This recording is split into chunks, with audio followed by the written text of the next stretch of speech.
Chapter 136, Shui Kaishan. Zhang Hong was a pretty white-collar businesswoman before ZH. After ZH, she was fortunately able to drive and flee out of the city, then she fled into Poplar Tree Village. Poplar Tree Village was captured by a group of fleeing policemen and other survivors that escaped there. These policemen defended the refugee survivors who fled from all directions, and they maintained the order in Poplar Tree Village. They protected females and didn't endure violations. Only suddenly one day the self-proclaimed Steel King Shui Kaishan murdered all of the policemen. He brought people to occupy the whole Poplar Tree Village. Shui Kaishan spent the whole day thinking of ways to play with women after taking over Poplar Tree Village. He invented ways to torture the women in his control. Zhang Hong is a sufferer of Shui Kaishan's torture. She fled with another beautiful woman under the cover of night. Yu Zhong continued and asked, "What skills does Shui Kaishan have?" According to Yu Zhong's speculations, Shui Kaishan couldn't be an evolver, but rather some kind of mutant possessing some kind of ability. Otherwise he couldn't have killed armed policemen. Zhang Hong thought a moment then said, "He is invulnerable to bullets and knives. Bullets cannot pierce his body. What other abilities does he have? I don't know. How many people do they have? How many guns? It's not too clear, but they should exceed 10 people." Zhang Hong didn't know anything. Yu Zhong quickly let them leave. They fully loaded supplies and found 20 survivors in Southeast Village, then Yu Zhong's group quickly returned to Stone Horse Village. As soon as Yu Zhong's group returned to Stone Horse Village, specialized logistics personnel came to the vehicles and began unloading everything. Then they sorted everything by type and loaded it into the warehouse. Those combat participants were also each awarded a prize. Also several Chen family villagers were promoted to preliminary team members. It made them extremely happy. They walked the streets standing tall. In addition to official team members, preliminary team members were the objects of respect and envy in Stone Horse Village. Several women wished to become the partners of preliminary or official team members, because they all had stable goods and supplies. If they went out and fought they could also obtain extra rewards. Go get De Guzi and Wang Shuang. Make them gather a squad. Yu Zhong immediately commanded to a member as soon as he returned to the village. "Yes, Captain Yu." That team member responded and ran out. Chen Shirtu walked over to Yu Zhong and asked, "Yu Zhong, are you going to Poplar Tree Village?" "Correct. Let me go with you." Yu Zhong looked at Chen Shirtu and said, "You aren't going to rest." Today Yu Zhong brought people to clear out Southeast Village. Chen Shirtu already killed 8 zombies. Ordinary people who haven't leveled up consume a lot of stamina killing 8 zombies. Chen Shirtu said in a deep voice, "Correct." "Good." Yu Zhong agreed to Chen Shitu's request. De Guzi and Wang Shuang quickly finished gathering their small units. 3 Humvees, 2 IFVs, 2 trucks, 2 Hummers, and 3 Jeeps formed a motorcade that rapidly sped towards Poplar Tree Village. In a small Western-style house in Poplar Tree Village, a medium-stature, bald head and shirtless man with a long scar on his ugly chest sat on a sofa. In front of him were 2 completely naked women with their heads in his crotch constantly moving. This man with the long scar on his chest is the ruler of Poplar Tree Village, Shui Kaishan. Shui Kaishan suddenly grabbed a pretty woman's head and twisted, then he kicked the woman, slammed her to the floor and ferociously said, "Fuck. Stinky prostitute crying. Do you not like the boss? Fuck, you women are cheap. Come here." Shui Kaishan roared, for strong men came from the side. Their eyes gleamed with lewdness, and they stared at the beautiful woman kicked to the ground. Shui Kaishan pointed at the woman and the ground and ferociously laughed. "I'm giving this cheap person to play with you all. But I don't wish this cheap woman to see the light of tomorrow." The woman's face became inhumanly white and she screamed, "No, master. I'm begging you, no. I can serve you well. I can serve you well. You don't need to discard me." The women given over to the subordinates of Shui Kaishan after he was done playing with them were ultimately on a road to death. That woman still didn't want to die. The other woman saw the sight, and her body shivered with cold, but she didn't say a word. She also wanted to live. "Thank you for the reward, boss." The 4 men were overjoyed and they pulled the woman out. Although it is a woman Shui Kaishan had used up, but she didn't look too bad. They could have a little fun. "Slave Yun, come over." Shui Kaishan looked at another woman, and he stretched out his smelly foot. The woman called Slave Yun crawled to Shui Kaishan like a dog. Although it was disgusting, she licked his entire sweaty stinky foot. Shui Kaishan looked at slave Yun, his eyes flashed with pleasure and a twisted excitement. Women looked down on him before ZH because he was ugly. After ZH he obtained some power. He wantonly used his power to kill the policeman protecting Poplar Tree Village, and then he started to abuse Poplar Tree's women. Boss. Not good. Boss. A young man wearing a t-shirt and pants entered the villa and yelled while Shui Kaishan was tormenting the women. Shui Kaishan somewhat impatiently asked, "What is it?" Tanzhen. Tanzhen's face was terrified as he said, "An unknown armed force is on their way. The opponent has guns and cannons. They also have armored vehicles. It looks like army troops." "What, the army troops? Quick, lead me there."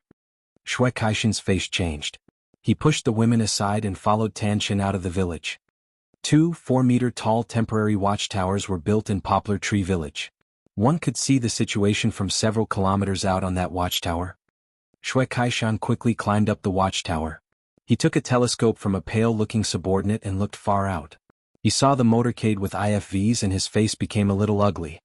Shui Kaishan's eyes turned blood red. He ferociously roared, "Quickly gather the troops. I will fight them to the death. No man can flee my grasp and leave Poplar Tree Village." On the watchtower, a subordinate of Shui Kaishan hesitated a moment and said, "Boss. But there are armored vehicles. We should surrender." A murderous intent flashed through Shui Kaishan's eyes. His voice became cold beyond compare. "The things you all have done, you yourself know. Do you think you will live if they know?" Chapter 137, Mob. Shui Kaishan ferociously said, "Our Poplar Tree Village can gather over 100 brothers. They aren't even a couple dozen. They want to devour us, it won't be that easy." Hearing these words, Shui Kaishan's brothers didn't anything else. They immediately descended the tower and gathered manpower. Shui Kaishan is domineering in Poplar Tree Village. His brothers had done many wicked things. Shui Kaishan used these methods and his own personal power to maintain this group. "Is this Poplar Tree Village?" Yu Zhong walked out of the motorcade and looked at Poplar Tree Village from far away.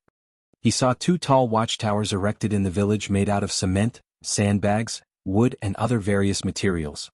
Brother after brother of Shui Kaishan held guns and climbed into that simple and crude cover. Hearts trembling in fear, they watched the baleful aura of Yu Zhong's subordinates as they left their vehicles. Wang Shuang and De Guzi's small groups went on missions to search for goods and materials every day, and they received strict training, so all of the men carried a spirit of self-confidence. They already had a fighter's spirit and self-confidence. "Go make them surrender," Yu Zhong roared. De Gao stepped forward, he held a large bullhorn and shouted from far away, "People of Poplar Tree Village, you are already surrounded. Drop your weapons and immediately surrender, it is your only road. Otherwise you will regret it later. Surrender right now. Our Captain Yu promises everyone will be spared apart from Shui Kaishan." The thoughts of Shui Kaishan's subordinates floated after hearing Yu Zhong's terms of surrender. The original weak will to fight started collapsing. They were originally only a mob. The large majority lost the will to resist after seeing the 2 IFVs. After all, regular infantry forces against armored vehicle forces is basically death. But they didn't dare immediately surrender under Shui Kaishan's despotic power. Yu Zhong saw Poplar Tree Village didn't respond, and he immediately commanded, "Mortar team open fire." They had already prepared the mortar team to start shooting earlier. Mortar after mortar exploded everywhere in the entrance of Poplar Tree Village. Following a gorgeous blooming sparkle, shrapnel flew out and smoke sprang up everywhere. The 12 men taking cover at the crude village entrance were killed or wounded. The shells dismembered a portion of their bodies. The men pierced by shrapnel were on the ground letting out painful screams. It was a great blow to the morale of the armed forces in Poplar Tree Village. The brothers of Shui Kaishan were ordinary people in the past. They grew up in a peaceful generation. They had no combat experience. The sound of the mortar explosion completely removed their last trace of will to resist. "I surrender. Don't kill me." One of Shui Kaishan's men threw down his weapon, and he hurriedly rushed to Yu Zhong. "I surrender. Don't kill me." The one man fleeing set off a chain reaction. The gathered men of Shui Kaishan dispersed. They dropped their weapons and fled to Yu Zhong. Shui Kaishan watched the first subordinate that ran, and his eyes flashed with killing intent.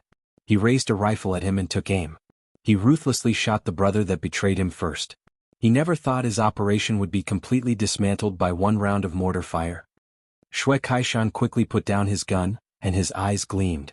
H grabbed some dirt from the ground and rubbed his face, then he raised both hands and ran towards Yu Zhong. The master fleeing, the remaining men didn't have any fighting confidence. Everything collapsed. They threw their guns or quietly snuck out the back of the village. Some fled towards Yu Zhong. Truly a mob. Yu Zhong saw the poplar tree village immediately collapse with a couple mortars and quietly thought. He didn't think it would be so simple to destroy the fighting spirit of Shui Kaishan's men.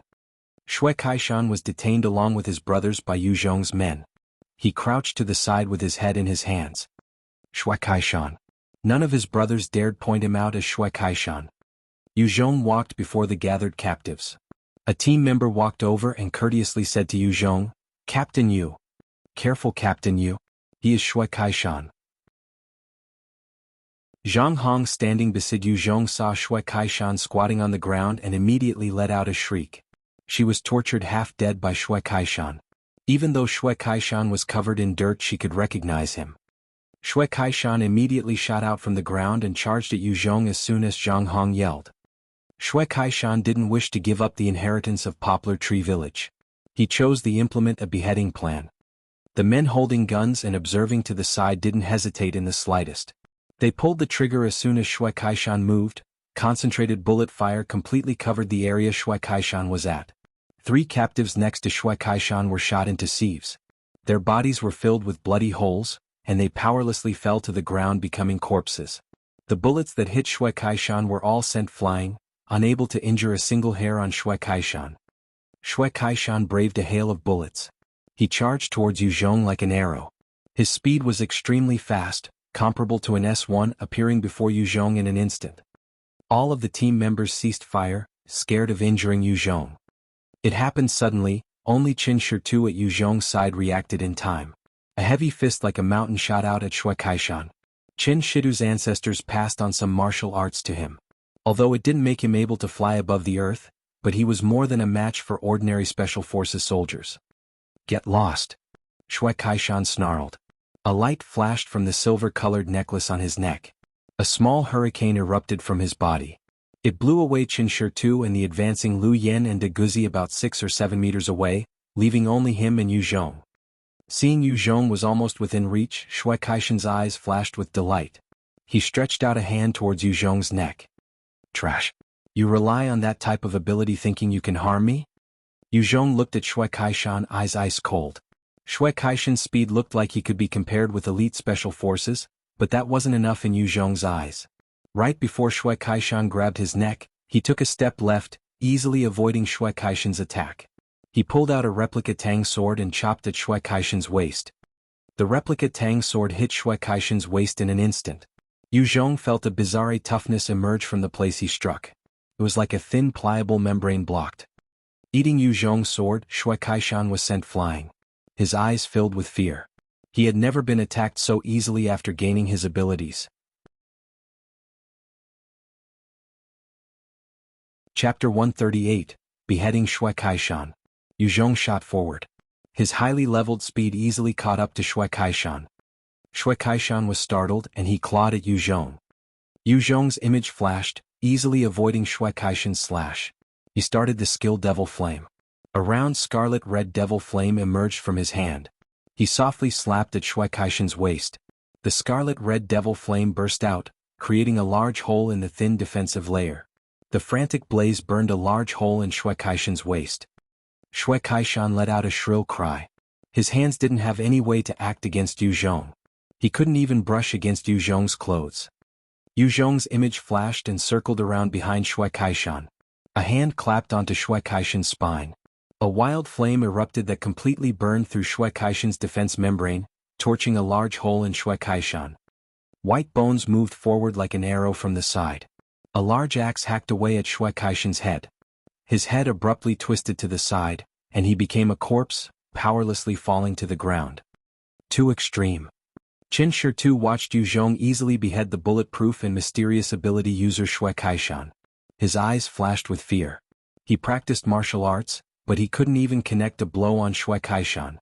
Furthermore, Yu Zhong took out Shui Kaishan like he was slaughtering a chicken. Yu Zhong walked over to Shui Kaishan. He carefully inspected, confirming Shui Kaishan's status. He is an evolver. There was all kinds of god and devil world equipment on Shui Kaishan's body. Yu Zhong had the majority of equipment already, only that silver-colored necklace on his chest drew the interest of Yu Zhong. He extended a hand and grabbed the necklace from Shui Kaishan's body. Rank 3 Rare Treasure Hurricane Necklace. 5 Agility when equipped. The necklace grants the skill Hurricane Wind. It can release a portion of Hurricane Wind and send nearby enemies flying. The hurricane's power is determined by the user's level of spirit. Good item. Yu Zhong saw the Hurricane necklace and his eyes brightened. This necklace has a 5 agility increase and a skill on top. It is an extremely useful treasure. Shui Kaishan was also wearing rank 1 shoes, rank 1 defensive clothing, and some other trash equipment to Yu Zhong. Wearing multiples of the same kind of equipment didn't give any overlapping effect. Those captives watched the battle god Shui Kaishan die before their eyes. They all kneeled on the ground and shivered in fear, looking at Yu Zhong full of fear and terror. The resistance of Poplar Tree Village completely collapsed as soon as Shui Kaishan died. Yu Zhong's armed forces smoothly advanced into Poplar Tree Village. They preserved stability and received the population and supplies of the village. Each man that raped and robbed people was pulled to the side and executed by firing squad. Under that type of strict military law, the villagers in Poplar Tree Village all behaved sitting on the ground, hands on their heads, or they hid in their houses not daring to come out. Shui Kaishan is truly an idiot. Yu Zhong's brows wrinkled and thought after he walked into Poplar Tree Village and saw the sight. Yu Zhong saw malnourished survivors after walking into the village. The survivors all smelled, and their eyes didn't have a trace of spirit. Feces and urine could be seen all over the streets. Everyone could smell the sick fumes as they walked down the street. Obviously Shui Kaishan didn't give the slightest thought about governing Poplar Tree Village. He wouldn't have even been worth dog's hit if he didn't have that strange ability. A person with unmatched strength is not necessarily a qualified ruler. Yu Zhong's team members used guns and searched out the survivors from each corner of the village. Each survivor was given a piece of cornbread and then were taken out of the village. Stone Horse Village had a complete set of facilities. It could easily house thousands of people, but they were currently short on population. Yu Zhong's team members watched the survivors in the unbearably difficult situation devour the small pieces of cornbread, and their eyes let loose a wave of compassion and superiority. They could currently eat their fill of rice each day and they often ate fish, snake and vegetables. They didn't know how many times better off they were than those survivors. Deguzi welcomed and flattered Yu Zhong as soon as he entered Shui Kaishan's building. Captain Yu, look. So many women. How can there be so many women here? Yu Zhong looked in the direction Deguzi pointed, only seeing a large amount of all kinds of women densely packed standing there. The quantity probably exceeded over 150. That many women squeezed in a small courtyard was somewhat spectacular.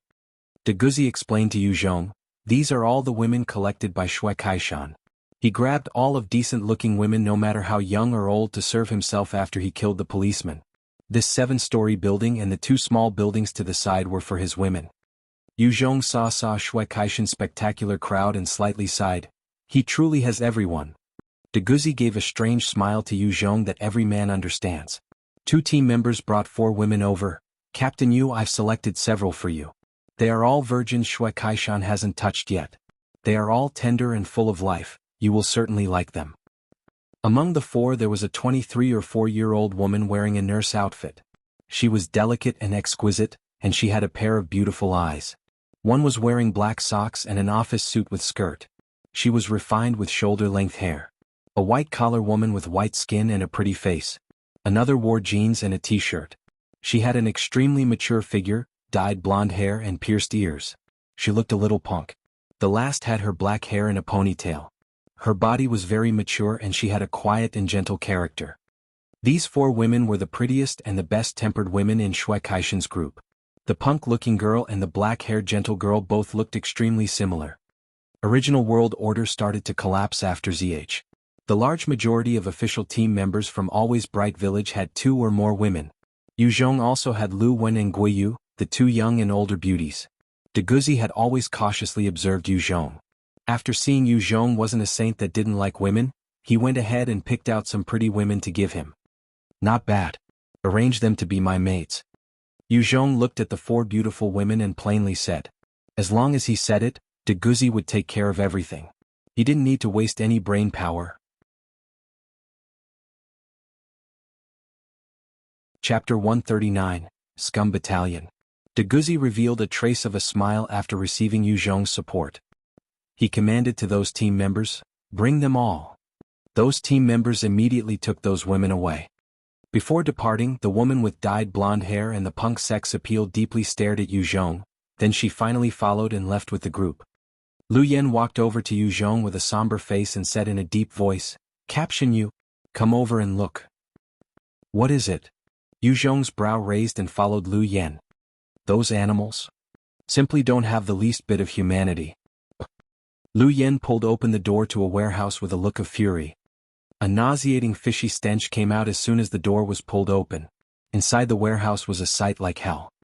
There was one woman after another powerlessly collapsed on the ground. There were scars everywhere on their bodies. There was a stinky yellow liquid all over their bodies as well.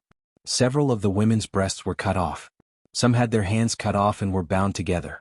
Each one was tortured until their last breath, their eyes empty. The sight was 10 times more miserable than the women at the henhouse.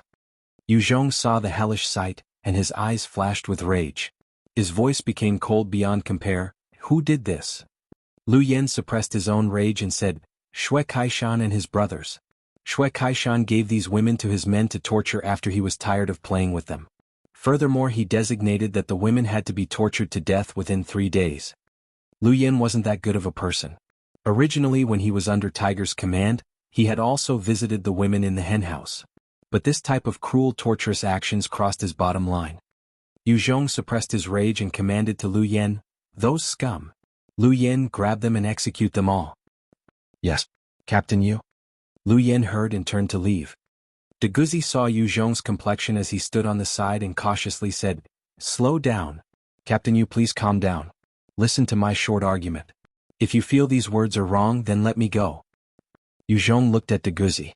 Forcefully suppressing his anger, he said in a deep voice, Speak.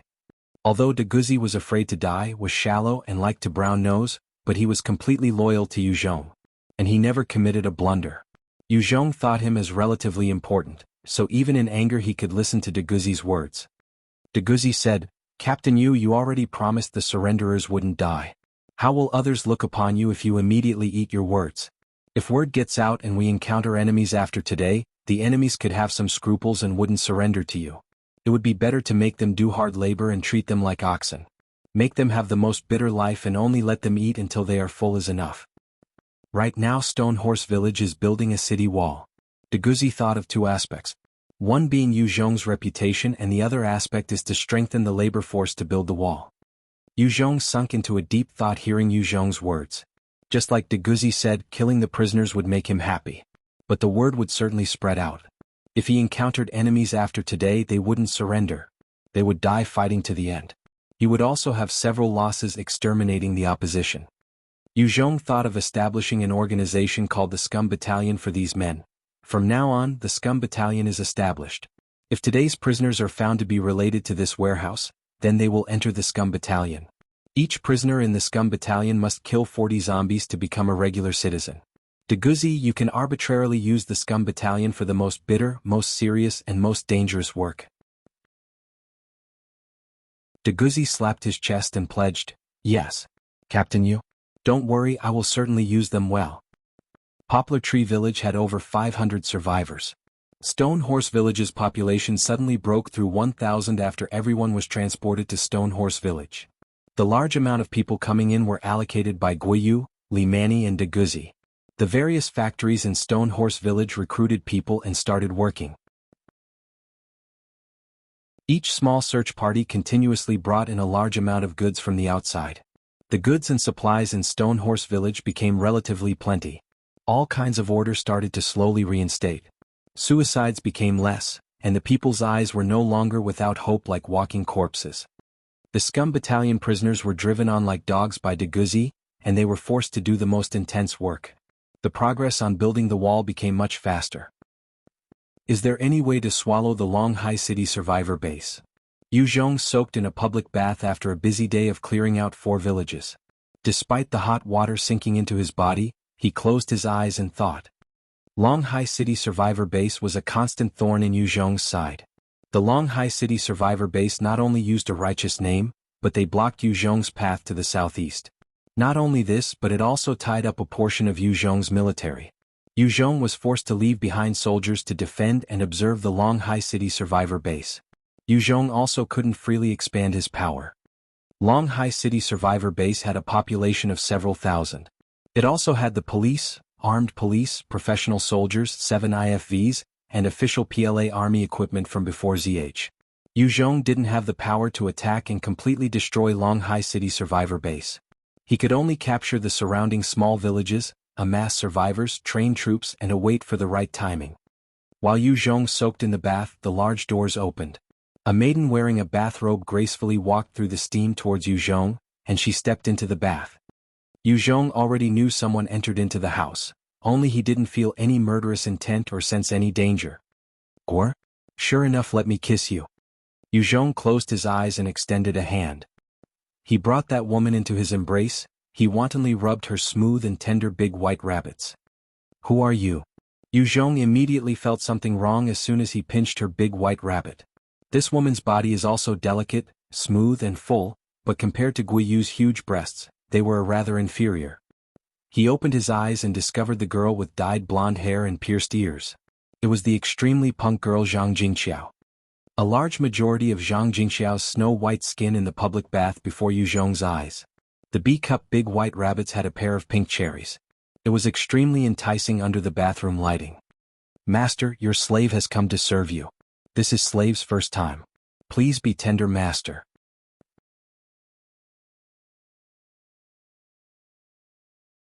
Chapter 140, Rebel Girl Zhang Jingxiao. Receiving that kind of special service from Zhang Jingxiao, Yu Zhong's blood started to rise. Zhang Jingqiao sunk her head under water for 20 seconds and came back up, gasping for air. A large amount of water droplets flowed down from her beautiful face to her chest. Zhang Jingqiao opened her eyes and gave a coquettish glance to Yu Zhong. She extended a hand, grabbing little Yu Zhong, sat down. A trace of bright red started ripple up in the bath. Her brows wrinkled, and after a moment she rolled off. Slave boldly offends, please punish master. Zhang Jingqiao skillfully extended little and lightly licked Yu Zhong's ear. She blew into his ear and teased. Yu Zhong wrapped the tempting little fox up in his arms. He wantonly enjoyed her body full of charm and youth. Despite it being this little fox's first time, her mouth continuously shouted out astonishing noises that could cause someone to blush, feeling excited like an extremely easy slut. Yu Zhong was also extremely excited, finally resting after she begged to stop. Zhang Jingqiao was in Yu Zhong's embrace resting after sex. She exhaustedly said, Master, you are truly strong. Yu Zhong softly laughed. He began to massage her delicate and soft body. Her body was covered in beads of sweat. It was warm and slippery like lukewarm jade. Yu Zhong never thought he would eat up one of his maids before the young Guiyu. Yu Zhong massaged Zhang Jingxiao's beautiful pair of white rabbits. Feeling the elastic and warm soft sensation, he slowly asked, Why did you come seduce me? Yu Zhong wasn't so handsome as to make a beautiful woman like Zhang Jingqiao fall in love at first sight. Zhang Jingqiao turned and directly looked into Yu Zhong's eyes. Because master is strong enough. I want to drink milk and eat bread. I want to wear makeup, sexy ling gear, be taken care of, and have attention. These things only master can give me. The most important thing is after becoming your woman, you gave me a feeling of safety. Yu Zhong watched Zhang Jingqiao speak the truth. He lightly laughed and embraced her, saying, You are realistic. No problem. You can eat with us at the table from now on. I will also make you a preliminary team member. Do you want to study or start working? I can help arrange it for you.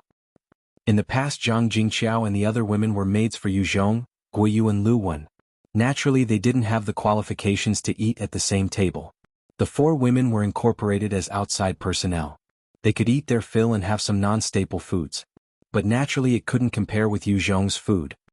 Zhang Jingqiao sweetly smiled. She used her sweet cherry lips to kiss Yu Zhong. Thank you, master. Zhang Jingqiao hugged Yu Zhong. She used her delicate and soft to rub against Yu Zhong's arms and said, I don't want to study or work. I want to stay at master's side and serve master. May I? Zhang Jingqiao was a rebellious girl before ZH. She had no mind to study. She didn't want to study even more after ZH. Yu Zhong didn't care and said, "You may." It wasn't a problem to provide for a beautiful woman like Zhang Jingqiao with Stone Horse Village's current supplies. Yu Zhong didn't care if she wanted to be an ignorant and incompetent vase. Yu Zhong looked at Zhang Jingqiao and plainly said, "But since you are following me, you are my person. If you run off to another man, don't blame my ruthlessness." Zhang Jingqiao showed too much debauchery just now. Yu Zhong liked her strong passion, but he didn't want her to have an affair. Zhang Jingqiao smiled and flattered Yu Zhong, "Don't worry, master. Slaves certainly won't do that kind of thing." Zhang Jingqiao has some brains even though she is someone rebellious. She isn't an idiot. All order collapsed after ZH. People would break up or get divorced before ZH once an affair was discovered. After ZH, if she had an affair, she could end up in a living death. Shui Kaishan destroyed their will to resist. He once made them go look at the women who had been tortured. Zhang Jingqiao already saw a beautiful woman tortured to death. She had always been bold and unruly, but she was scared into behaving. Zhang Jingqiao leaned into Yu Zhong like a docile kitten. She softly said, "Master, what do you think of my older sister?" Yu Zhong thought of the girl in the ponytail with a calm temperament. The polite and bookish girl named Zhang Jingwei. Then he said, "Not bad. She looks like a gentle and quiet woman." Zhang Jingqiao revealed a strange smile and said, "Master, also bring her into the house, how about it? Us two will attend on you together. A sister's threesome, wouldn't it happy?" Yu Zhong was slightly dumbfounded. He looked at Zhang Jingqiao in his embrace. He never thought this rebel girl would unexpectedly throw her own sister into his embrace. She actually said the word sister's threesome. "But she is your sister." Yu Zhong hesitated a moment and said. He couldn't help but think the somewhat sinister thing Zhang Jingqiao proposed, something in the depths of his heart. "I am thinking of my sister. She will be one of yours sooner or later. Later is not as good as sooner. Furthermore, my sister isn't like me. She was a famous top student in school, the well-known flower of the whole school. She was a dream girl of several wimpy kids." Zhang Jingqiao continued to stimulate Yu Zhong. Zhang Jingqiao had her own thoughts. As soon as she saw the outstanding and beautiful Princess Guiyu with her hot body, she knew that she couldn't win over Guiyu. She planned to pull her sister into Yu Zhong's embrace. They could to fight for Yu Zhong's attention. Their lives can become better if Yu Zhong dotes on them. Yu Zhong lightly slapped Zhang Jingqiao's little butt. "Let it go. Yu Zhong is the dictator of Stone Horse Village. So long as he wished, sleeping together with dozens of women wouldn't be difficult. But he didn't have that type of inclination. Everything comes naturally. After all, he still faced the big enemy Longhai City survivor base. He didn't have any idea to wantonly seek pleasure." Zhang Jingqiao's lips quivered after seeing Yu Zhong be non-committal, and she didn't say anything else. She just quietly leaned into Yu Zhong's embrace, enjoying the rare peace. Zhang Jingqiao didn't sleep easy a single day in Shui Kaishan's hands. The next day early morning, Yu Zhong brought Zhang Jingqiao, Guiyu and Lu Wen to the table. An extremely sumptuous feast was on the table. There was soy milk, donuts, milk, bread, eggs and ham.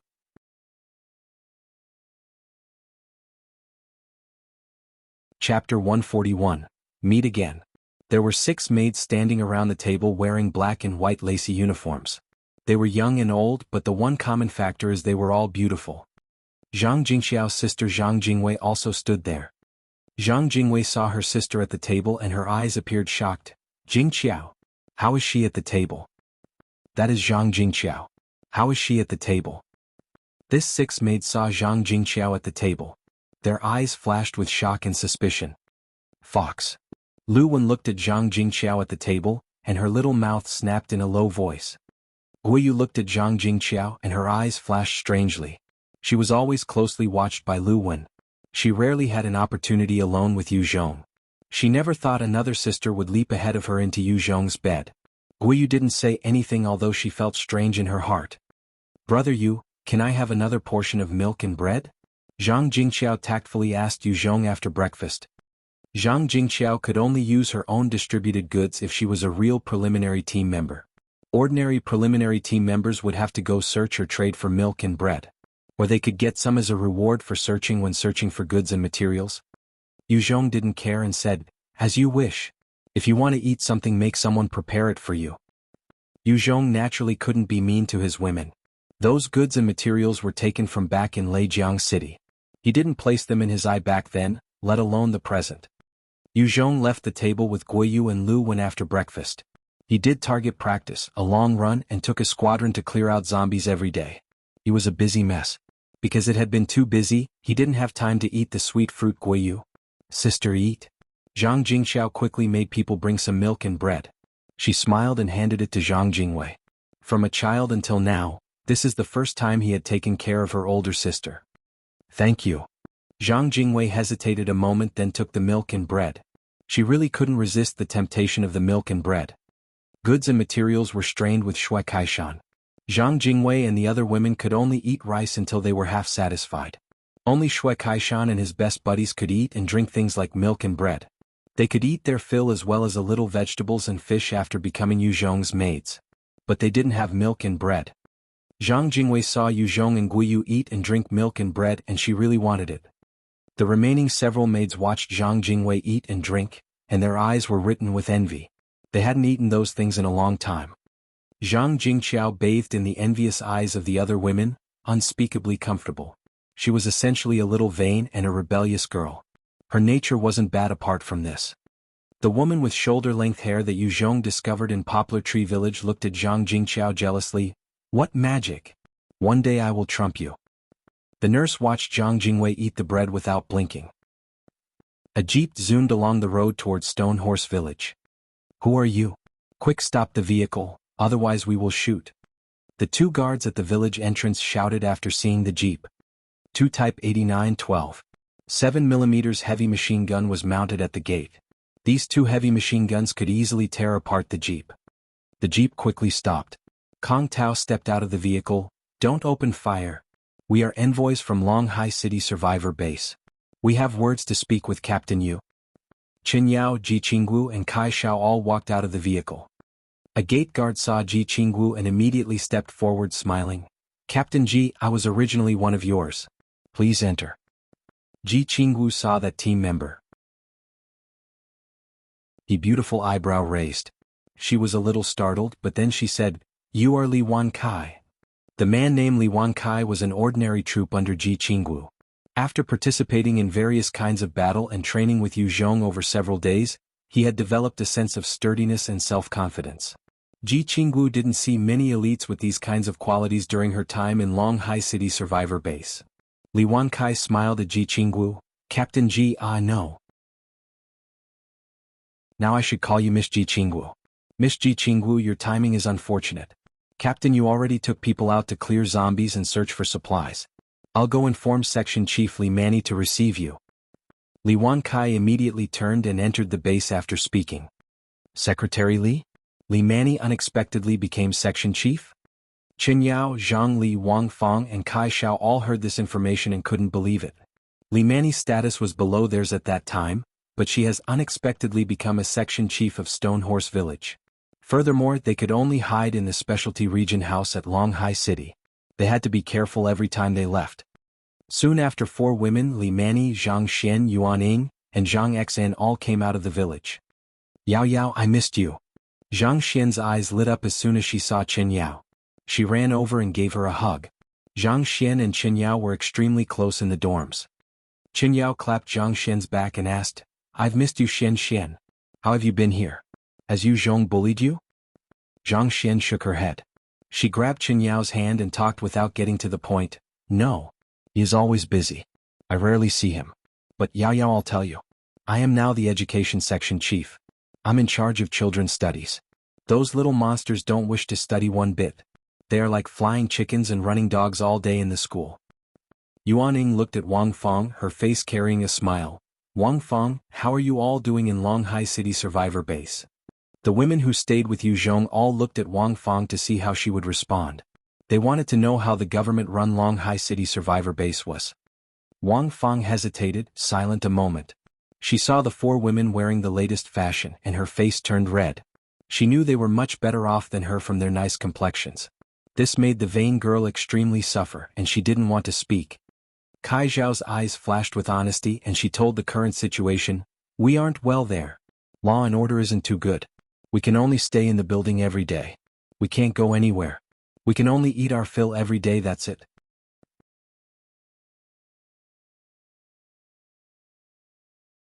Chapter 142, Lobbyist. Yuan Ying carried an air of superiority as she spoke to Qin Yao. Like this, it is rare that you all make a visit. Come, I will treat you to a good meal. Qin Yao was prettier with a better temperament. She also received Yu Zhong's attention before they separated. Yuan Ying was always jealous of her. She was extremely happy about her choice at that time, especially after hearing Qin Yao and the others were in dire straits. What spirit, but you held onto Yu Zhong's leg. You are nothing without Yu Zhong. Wang Feng looked at Yuan Ying with her air of superiority. Her heart filled with envy as she thought. But she was careful and she didn't let those words come out. She was an outsider here after all. A disturbance wouldn't be good for her. Qin Yao slightly smiled at Yuan Ying. Many thanks to you.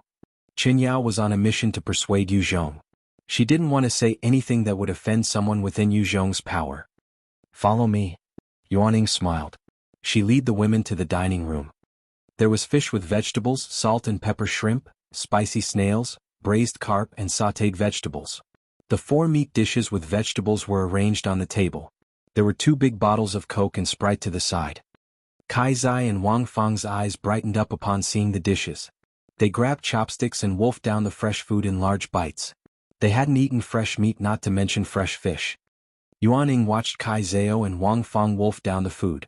She looked pleased with herself and full of happiness in her heart. This meal cost her a half-month of provisions.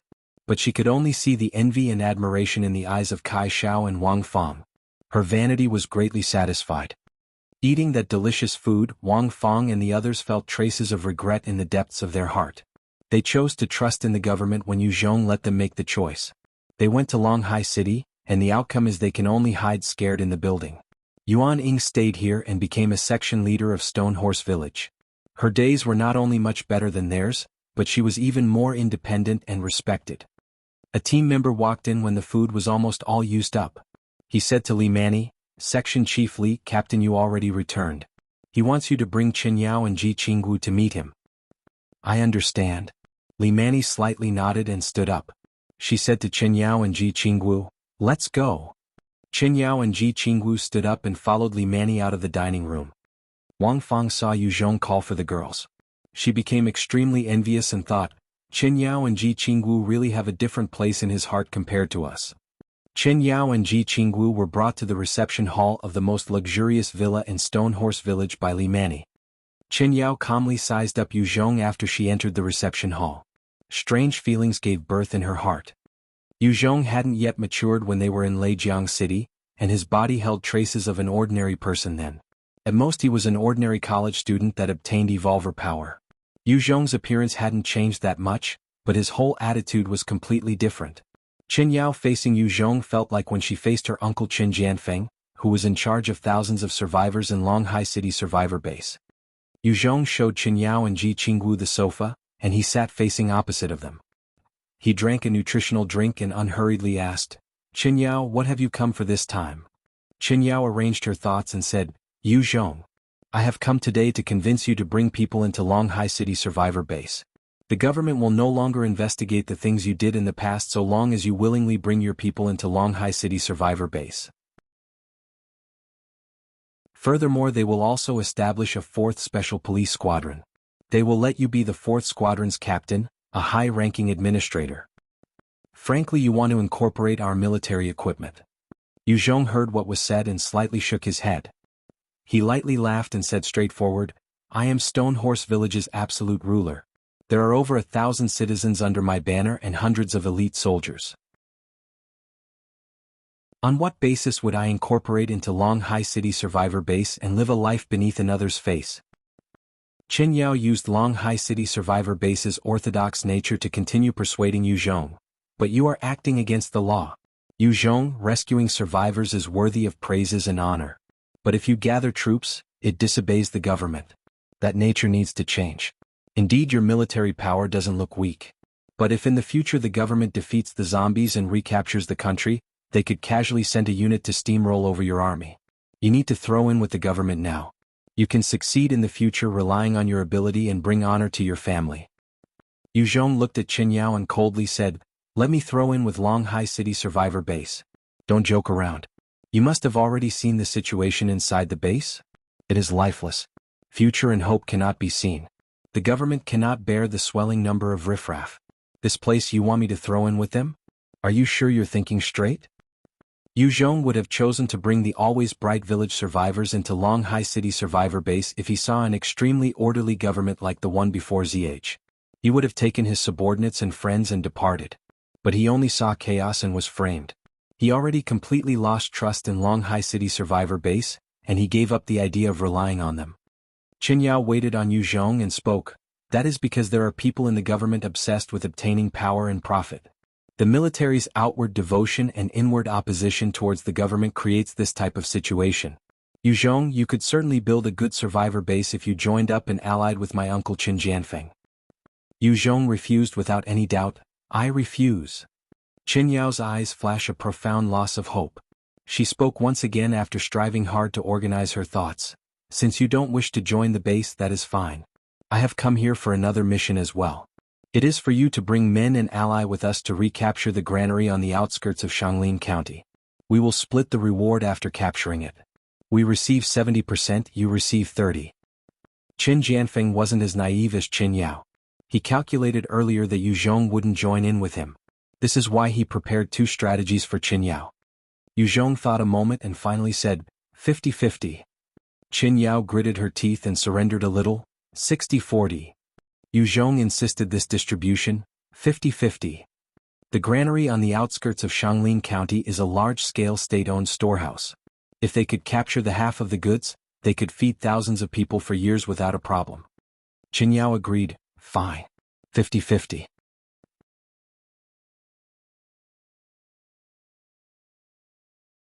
Chapter 143, Entering the Base Again. Yu Zhong asked, what time do we start? Although there was an adequate supply of goods in Stone Horse Village, but the food supply problem continually pressured Yu Zhong's mind. None of the seeds planted in the farmland have germinated. This means every time they eat there is less food. There will be trouble as soon as all the foodstuffs are eaten. Qin Yao hesitated a moment and said to Yu Zhong, my uncle wants to meet you before taking action. Can you come with me to the base for a face-to-face? Yu Zhong's vision focused and his brows slightly wrinkled. He calmly stared at Qin Yao.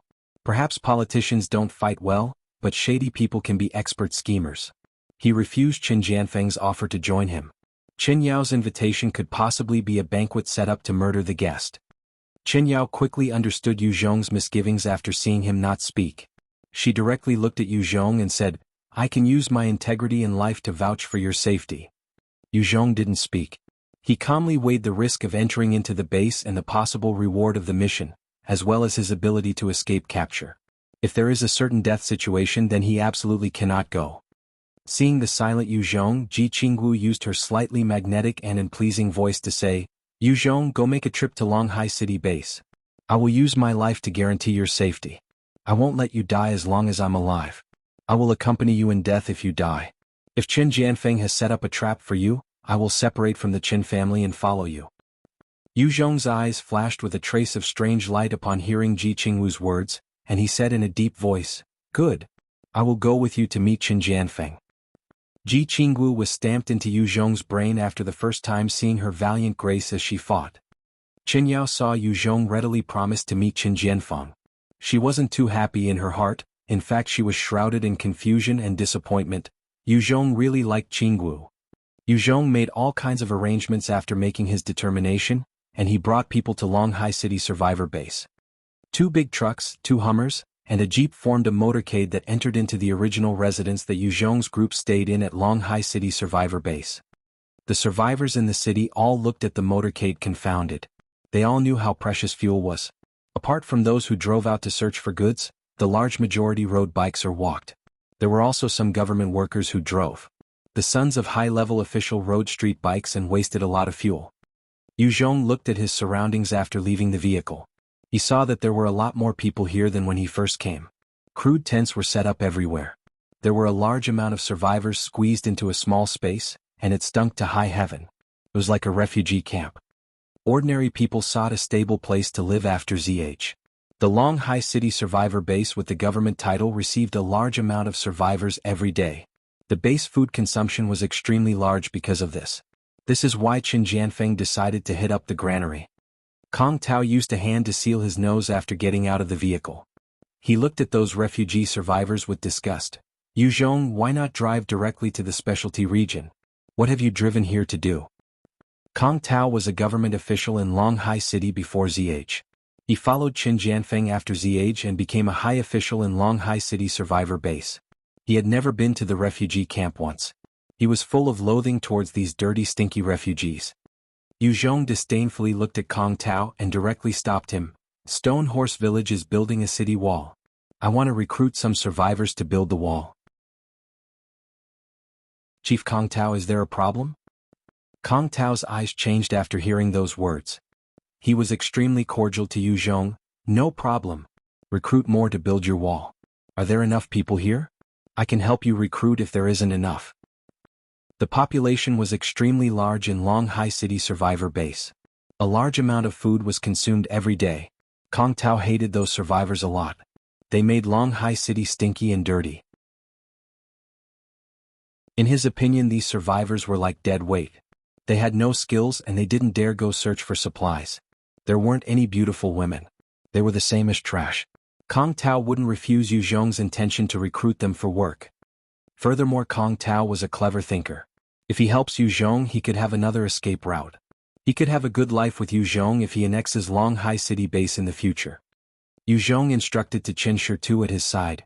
Qin Shi, take people and go recruit some survivors. Recruit 200 people. I want 150 males and 50 children. Ask if they want to go build the Stone Horse Village wall. They can eat 3 bowls of gruel every and 2 steamed buns.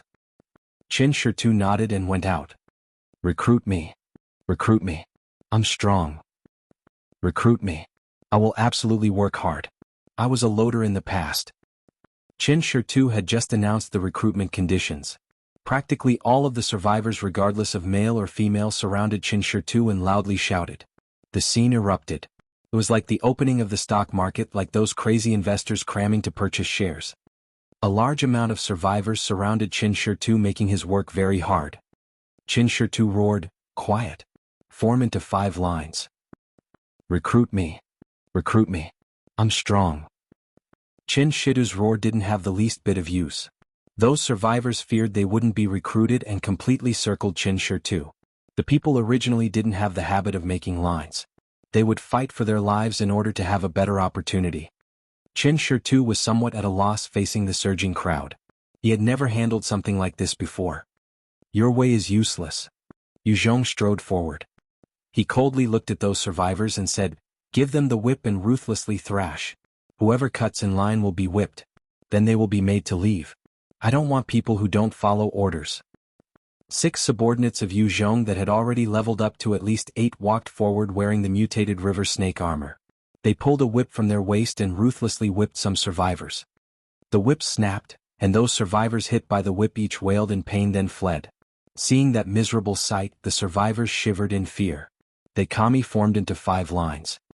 Yu Zhong looked at the obedient survivors and coldly said, those who don't listen to my words will be whipped. They will clearly understand the importance of order and discipline.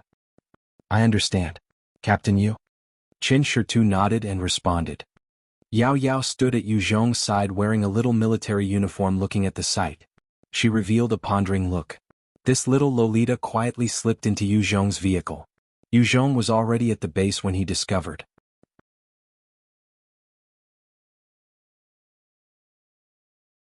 Chapter 144, Japanese. Those survivors all became well-behaved after Yu Zhong taught them a lesson. They formed orderly lines and reported their names, abilities and previous occupations. Then they awaited Qin Shi's choice. These survivors didn't have any particular skills, but there were several strong men. Enough for Qin Shi to choose. Yu Zhong saw that there weren't any problems here. He finally brought 4 close combat unit members wearing mutated river snake armor over to Kong Tao's party. Let's go. Yu Zhong and Kong Tao's group went towards the specialty region. Yu Zhong maintained an alert status along the way, on guard in case the Ice King launched a sneak attack. But he never sensed any danger. Obviously the Ice King didn't dispatch any experts to assassinate him. Save me. Save me. A mournful cry came out from a house as Yu Zhong's group passed by. Then a woman in tattered clothes rushed out of the room in desperation. Two short, shirtless men also rushed out of the room and they snatched the woman. The woman begged the surrounding people, "Save me. They want to rape me. They are Japanese. They want to rape me. Save me, I'm begging you." Truly evil. These Japanese come and harm women. Fuck, does the government take care of anything? Take care of what? They are specialty region nobles, privileged figures, who dares do anything, who would willingly do something. The surrounding survivors heard the woman's cries, but they didn't dare do anything. Instead they one by one withdrew, afraid they would invite disaster on themselves. Several hot-blooded young survivors wanted to go forward and stop the savage act of the two Japanese. Their blood became cold after hearing the two words, specialty region. Ordinary survivors will face severe punishment if caught stealing, robbing, and raping in Longhai City survivor base. They can even be shot on sight. Only certain people can punish those of the privileged class in the specialty region. These ordinary survivors will suffer many losses for arguing with specialty region people even if there is a reason.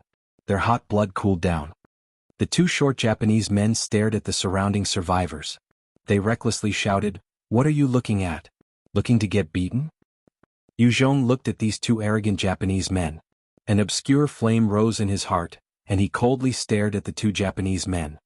Kong Tao saw the two Japanese men, then he immediately said to Yu Zhong, "Let's go, Yu Zhong." Kong Tao had already grown accustomed to the unaccustomed. Several sons of high officials liked to play a game of snatching women. They liked to see the good family women cry before them and they liked to see their powerless expressions.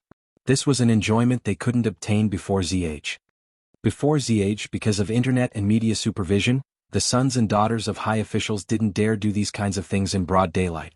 But after ZH they lost supervision. The uncertain future and terror made them even more wanton and sick than before ZH. There are very few sons and daughters of high-level officials with good hearts like Qinyao and Jianghu. But compared to them, those sons and daughters of high-level officials that recklessly abused their own power to serve their self-desires were much more prominent. Yu Zhong sarcastically said to Qinyao, "This Longhai City survivor base is a truly good base. Nobody cares about raping women after entering the specialty region. It is truly a good base. No one dares to be this unrestrained in Stone Horse Village." Qin Yao's face burst green and white after hearing Yu Zhong's words. Even though she is Qin Jianfeng's niece, she doesn't have any authority. She doesn't have the authority to do anything about this type of situation. One of the short Japanese men saw Qin Yao and Ji Qingwu standing beside Yu Zhong. His eyes lit up and he said to the other Japanese man, "What pretty little women, Sanjing Xiong. Let's grab them and take them inside. Chief Gue Tianxi will certainly be happy." San Jingxiong strode towards Yu Zhong and arrogantly said, "I'll give you 4 packages of instant noodles to give these 2 women to us. Don't like the price and you won't get a single package of instant noodles." Kong Tao saw Sanjing's plans for Qin Yao and Ji Qingwu. He frowned and moved forward to obstruct. "Mr. San Jingxiong, these 2 are specialty region people. Please take notice of their status." San Jingxiong's brows wrinkled as he stared at Kong Tao. "Who are you?" Kong Tao said, "I am the Longhai City Office Director Kong Tao." San Jingxiong looked Kong Tao over. He saw Kong Tao's princely appearance, then he finally turned to the other Japanese person. "Zhen Tian, they are specialty region people." San Jingxiong knew the degree of seriousness. With their status, they could play with women outside specialty region without any serious penalty. But they could not casually grab a woman from the specialty region. Their Japanese status wasn't as high as theirs. San Jingxiong and Zhen Tian grabbed the woman and took her back inside. "Let's go." Kong Tao smiled and said to Yu Zhong. Kong Tao saw that those 2 Japanese men no longer continued to seek trouble. His heart relaxed. It could have an influence on his leadership if he quarreled with these Japanese men. Kong Tao also didn't wish to argue with the Japanese men. Also, the important thing was that the several Japanese people in the base had strong support. Yu Zhong calmly watched the development of the situation. He saw 2 policemen watching from far away, then immediately turned to leave. He looked at the pale-faced Qin Yao and Ji Qingwu, then he ridiculed them. "Qin Yao, this is the base you want me to seek shelter in? I want to know, is this not China after all? Japanese devils ride above our heads and take a dump and no one does anything. This type of place. Even if you kill me I won't go over." Finished speaking, Yu Zhong turned to the team members at his side and coldly said, Rescue her. Break their arms. Two direct subordinates standing next to Yu Zhong immediately shot forward. Two kicks landed on the backs of those Japanese men, knocking them to the floor. Then they snapped the arms of the two men with a twist. Ah! Idiots! You are all uncivilized. You dare injure international friends. I want to file a complaint against your leader. Idiots! Ah! It hurts. I should kill you. You will pay for your actions. San Jinxiong and Zhen Tian screamed out in pain and made threats at the same time. Yu Zhong coldly looked at the two men and commanded, "Truly big mouths. Make them shut up their dog mouths." Two subordinate members moved forward. They ruthlessly slapped San Jinxiong and Zhen Tian across the mouths. They sent several teeth flying and blood spewed out. Their faces both began to swell.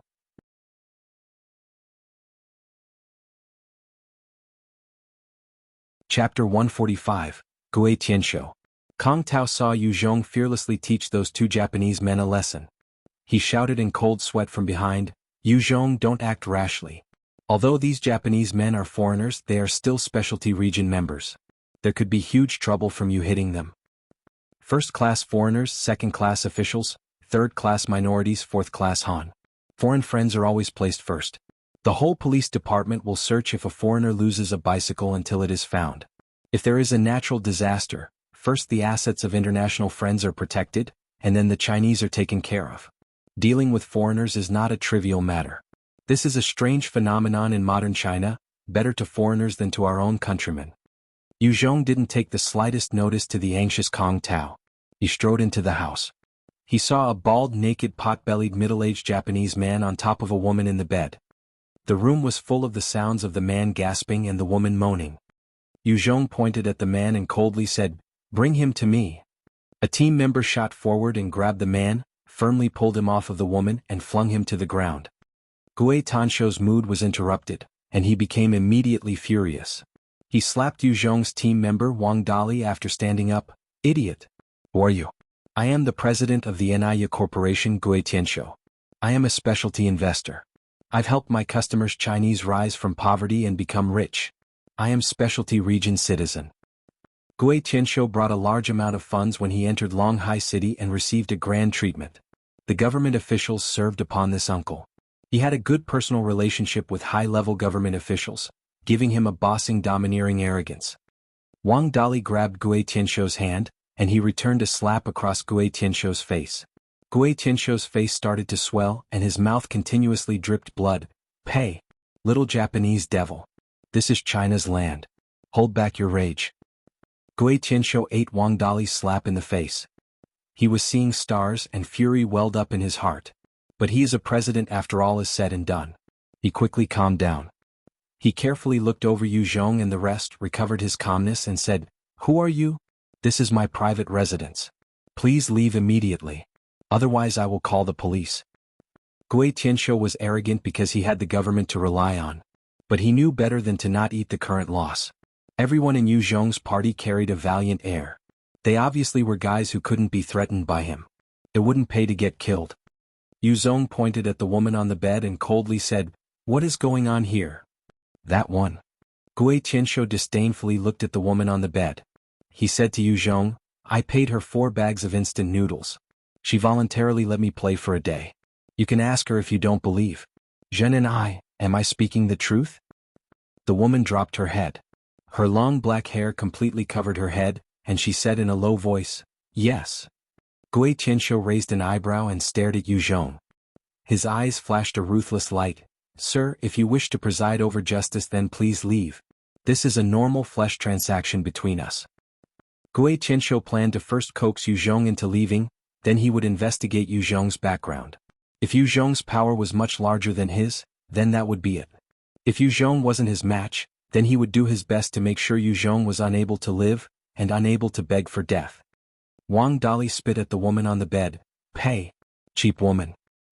The girl wearing Western fashions trembled.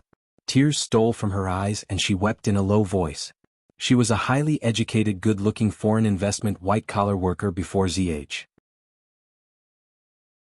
Yet after ZH she sold herself for 4 packets of instant noodles. Yu Zhong waved his hand. He brought the woman over who recently fled. "How do you explain this woman?" Was it a flesh transaction? That woman used an anxious voice to explain, "No. I didn't make a transaction with him. He said he wanted to recruit a female servant. Each day I would get 3 steamed buns and 3 bowls of gruel. I came over here to work. I never thought that as soon as I walk in the door they would want to rape me. I'm really not a prostitute." Yu Zhong looked at Gui Tianxiu and coldly said, "How do you explain this? I personally saw your 2 subordinates grab this woman. Your subordinate also had thoughts to act against my friends." Gui Tianxiu's brain powered on. He rapidly considered, then deeply sighed, "I don't have anything to say. Take me to the police. I believe that the noble government will certainly treat me just and righteous." Gui Tianxiu remembered the severity of Yu Zhong and his men. He immediately thought of his scheme. He and the government had an understanding: so long as he didn't touch the women of the high officials in the specialty region, he would quickly be released from the government's hands. Yu Zhong maintained his composure and said, "These words, you admit your own actions." Gui Tianxiu craftily quipped, "I have been framed. Please let the police come inspect this matter. If there is evidence to show I did those things, I will certainly be held responsible." Kong Tao also advised from the side, "Yes. Give this matter over to the police, Yu Zhong. You must believe the party and the government." Yu Zhong didn't look at anyone else. He turned and said to Ji Qingwu and asked her, "Ji Qingwu, do you feel we should give him to the police?" Ji Qingwu was silent a moment. Her heroic little face revealed a struggling expression. She looked at Chen Yao and finally said, "Yu Zhong, give them over to the police." "Idiot." Standing beside Yu Zhong, the little Lolita Yao Yao cast a glance at Ji Qingwu and she muttered. Yu Zhong revealed a meaningful smile and said, "Good. I'll believe you once." The surrounding policemen quickly rushed over after hearing the foreigner was having problems. A 26 or 7-year-old policeman came to the house. He saw the bloody and swollen faces of the 3 Japanese men. His brows wrinkled as he said, "What happened?" San Jingxiong suddenly yelled out to the policeman, "Officer! They publicly attacked us. Quickly arrest them. My hand was broken by them." Things happened suddenly. Chen Yao and Ji Qingwu's faces both changed. They never expected these scandalous evil Japanese men would file a complaint first, and they unexpectedly bit back.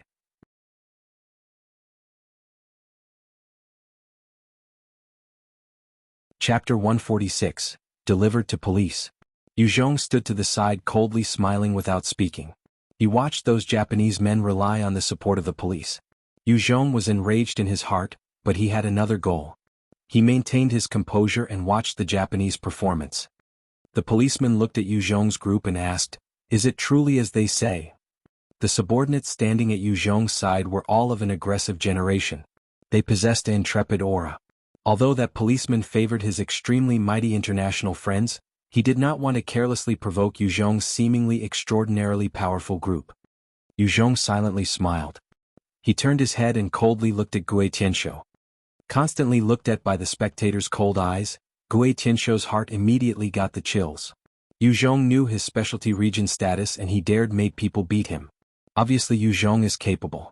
Gui Tianxiu didn't want to make the slightest enemy before knowing Yu Zhong's true status. Thinking of these matters, Gui Tianxiu shot forward, ruthlessly slapped San Jingxiong and scolded, "Idiot! Shut up for me." San Jingxiong was slapped silly by Gui Tianxiu. He turned and looked at Gui Tianxiu at a loss. He was only looking out for them. San Jingxiong didn't understand why the boss would unexpectedly slap him. In the past they were always bold in front of the police. "Lord Yu, I'm very sorry. It is a joke." Gui Tianxiu made a 90-degree bow towards Yu Zhong, then he said to the policeman named Shi Bai, "Officer Shi, Lord Yu thought we were violating women. Please earnestly investigate. I am innocent." Shi Bai's face showed respect. He decisively said like the embodiment of justice, "I know. President Gui, I certainly will seriously investigate." Shi Bai looked at Yu Zhong's people and said, "You are all coming with me. We are going to record a statement at the bureau." Kong Tao went forward and pointed at Yu Zhong saying, "Officer Shi, this person is Qin Jianfeng's honored guest today. Forget the statement matter. Take the 2 women to give a statement." Shi Bai was startled. He was secretly glad in his heart he did nothing too outrageous to offend Yu Zhong. One must know, Qin Jianfeng is the main person in charge of Longhai City. Qin Jianfeng had plenty of methods to deal with this little office worker. He could easily find someone to replace his policeman position. Then it would be too late for him to cry. Sherbai said with a businesslike appearance, "I know. Official business is urgent, you guys go ahead. I will certainly justly handle this matter." Qin Yao looked at the woman who was just short of being raped and said, "Wait a moment, I also want to give a report." Qin Yao isn't a fool. She was afraid for the victim's future after they left. Sherbai raised a brow and looked at the unordinary beauty Qin Yao with the outstanding temperament. His eyes flashed with a new light. He had only seen this type of beauty on the internet before ZH. Those fake beauties that had gone through plastic surgery. Kong Tao promptly said, "This is Mayor Chen's niece Qin Yao. Officer Shi, you must carefully ensure this young woman's safety. You will have to endure the consequences if there are any problems." A large amount of policemen with outstanding character either died fighting or were infected into zombies after ZH. All types of people were made policemen in the recruiting process. The police force became mixed with dragons and snakes, a situation of corrupted discipline. If Kong Tao didn't reveal Qin Yao's status first, then letting this type of beauty into the police station would be like sending a lamb to the slaughter. "I know." Sherbai shivered in his heart and nodded after hearing Kong Tao's words. He was an old fox that had hidden for many years in society. He naturally knew who to provoke and who not to provoke. He would be crushed like a little shrimp if he truly messed with one of the big boys in the base. The law and order in the base wasn't good. Every night they would find a few bodies deserted in the gutter. The policemen didn't pay attention if they weren't important people or if they couldn't find any useful clues. This type of thing happened frequently. The police didn't care so long as there wasn't street killing and public murders. Qin Yao and Ji Qingwu went with Sherbai's group towards the police station. Truly innocent. Yu Zhong looked at the rear image of Qin Yao and Ji Qingwu. He revealed a mocking smile and he dropped his head and said to the little Lolita Yao Yao. Little Yao Yao tilted her head and thought, then she opened her mouth like a lion to speak. A pair of Evolver shoes, one Type 54 pistol, 30 bullets, and a replica Tang sword. Yao Yao and wasn't the same as the little Lolitas her age. Other girls her age liked pretty clothes, boots, and tasty snacks. Yao Yao liked target practice, fiddling with guns and running wildly everywhere the whole day. She liked to study all kinds of combat skills like a boy. She was also really intelligent. She could learn anything. She mastered things somewhat faster than Yu Zhong. Yu Zhong cared about this little Lolita that only wanted to fight. He personally equipped her with God and Devil World items to go hunting zombies. Yao Yao had already reached level 6. Adding on her natural agility talent, she ranked third in speed for those under Yu Zhong's power. The first was naturally Yu Zhong that had leveled up several times. The second was the constantly fighting and second-in-command Qiyang. Yu Zhong pinched Yao Yao's sleek little oval face and said, "Good, I promise you." Yao Yao unhappily slapped Yu Zhong's hand. She stared at Yu Zhong, then disappeared without a sound into a side alley like a sly cat. "Let's go." Kong Tao saw this matter had been smoothly handled and immediately relaxed a breath. He then led Yu Zhong into the specialty region. Qin Jianfeng received Yu Zhong in the reception hall. Qin Jianfeng carefully sized up Yu Zhong after the host and guest took a seat on the sofas. He saw Yu Zhong had the faint appearance of an upper-level prestigious person. He slightly sighed in his heart and thought, such a pity. After Qin Jianfeng heard Yu Zhong's original situation, he knew Yu Zhong truly wanted to throw in with Longhai City Survivor Base at that time. If he could have met Yu Zhong could have possibly entered into Longhai City Survivor Base under his power. But he knew Yu Zhong didn't have the faintest idea of joining Longhai City Survivor Base, especially after all of the things the Ice King did. He also knew there was no more hope in monopolizing Yu Zhong after seeing the air of nobility around him. Qin Jianfeng directly got to the point and monopolized the conversation. "Hello. Yu Zhong, I am Qin Jianfeng. Do you wish to help Longhai City? If you have come to help me, I can make you vice captain of the police force. The deputy commissioner level."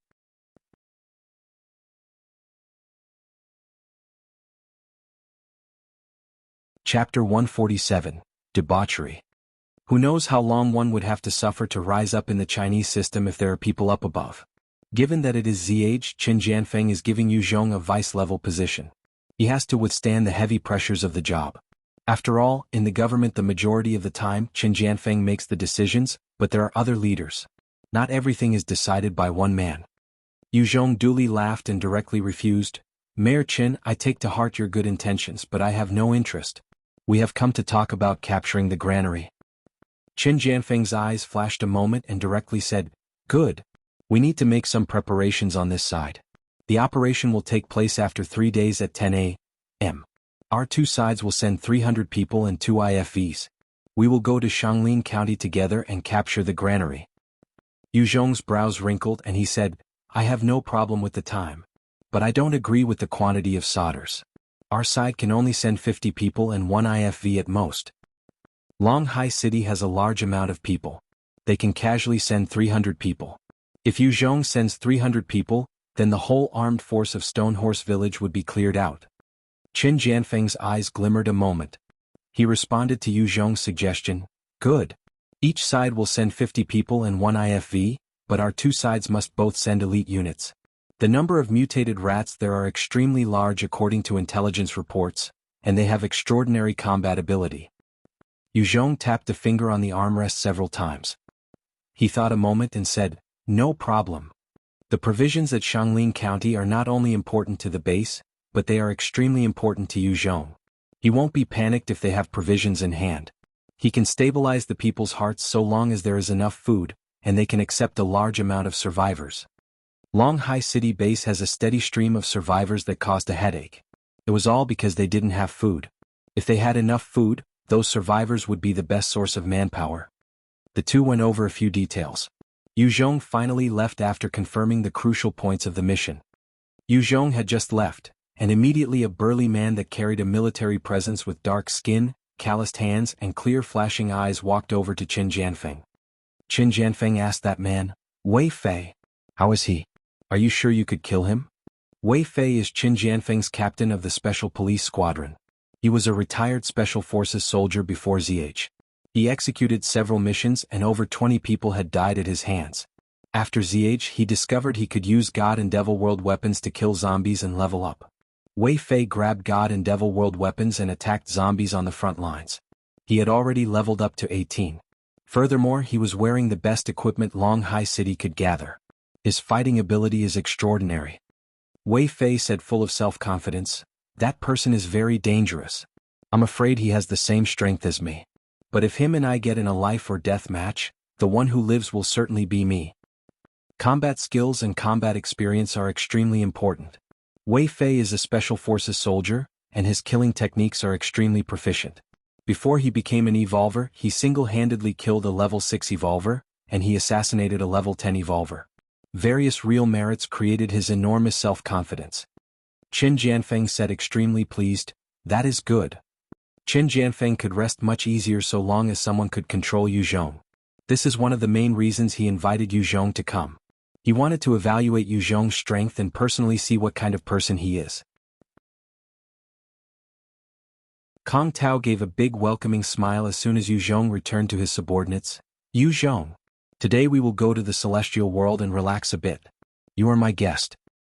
Kong Tao controlled the public relations fees, and he specialized in receiving guests like Yu Zhong. But he rarely had an opportunity to spend the funds for a powerful chief like Yu Zhong's arrival. Yu Zhong came today, so Kong Tao took the opportunity to borrow from the public relations fund to seek some pleasure. The other aspect was to make good friends with a powerful boss like Yu Zhong. It could give him an exit path in the future. Celestial world? Yu Zhong understood what kind of place this was as soon as he heard the words. He slightly thought a moment then nodded in agreement. "Good." Kong Tao happily led Yu Zhong towards the specialty region's high-class brothel. Everyone's clothes were fresh, clean and neat inside the specialty region, just like before ZH. Yu Zhong could even see several dames wearing pretty clothes and taking dogs out for a stroll. Yu Zhong saw the dames carrying the dogs and cats on the green lawns idly taking a walk, and he shook his head at the management of Longhai City. On one side there are ordinary survivors without enough food to eat. The other side there are people walking around with pets. If the government lost suppressive power, an angry flame would certainly burn this whole base down. Yu Zhong's party entered into a luxurious magnificent nightclub under Kong Tao's guide. A 30-plus-year-old woman with white skin with a glamorous appearance, and wearing a business uniform walked over. She chuckled at Kong Tao. "Chief Kong Tao, you really are an infrequent visitor, please come here."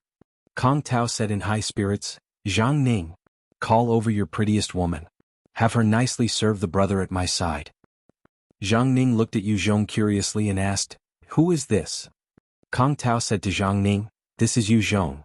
You only need to know he is Mayor Cheng's special guest. Let's go." Good. Qin Yi, bring Chief Kong Tao and his friend into the sky room. Zhang Ning called to an extremely innocent-looking assistant. "Please follow me." Yu Zhong's party walked into the celestial world under the female assistant's guidance. Along the way, Yu Zhong saw into the hall. Lights flickered and music resounded. A large amount of young men and women were dancing and grinding their bodies. There were various bottles and glass tables arranged in a corner. There was even one couple having an affair in front of everyone. There were shrieking sounds and laughing sounds ringing everywhere. It was an incomparably depraved and decadent scene. The residents of the specialty region were extremely worried about the future after ZH. Because of this, many people chose to indulge themselves since the future is scary and unsteady.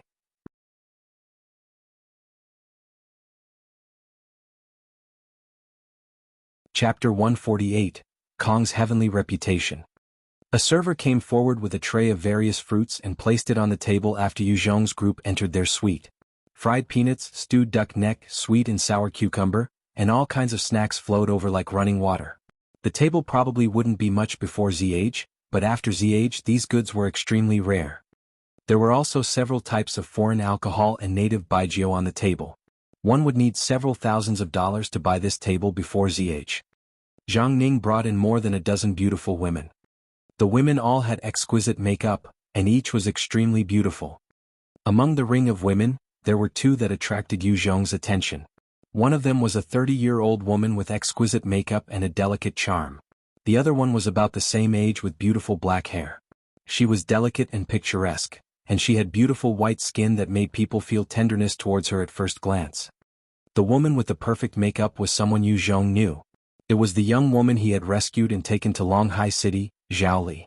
Zhao Li saw Yu Zhong and her face slightly changed, flashing with a complex light.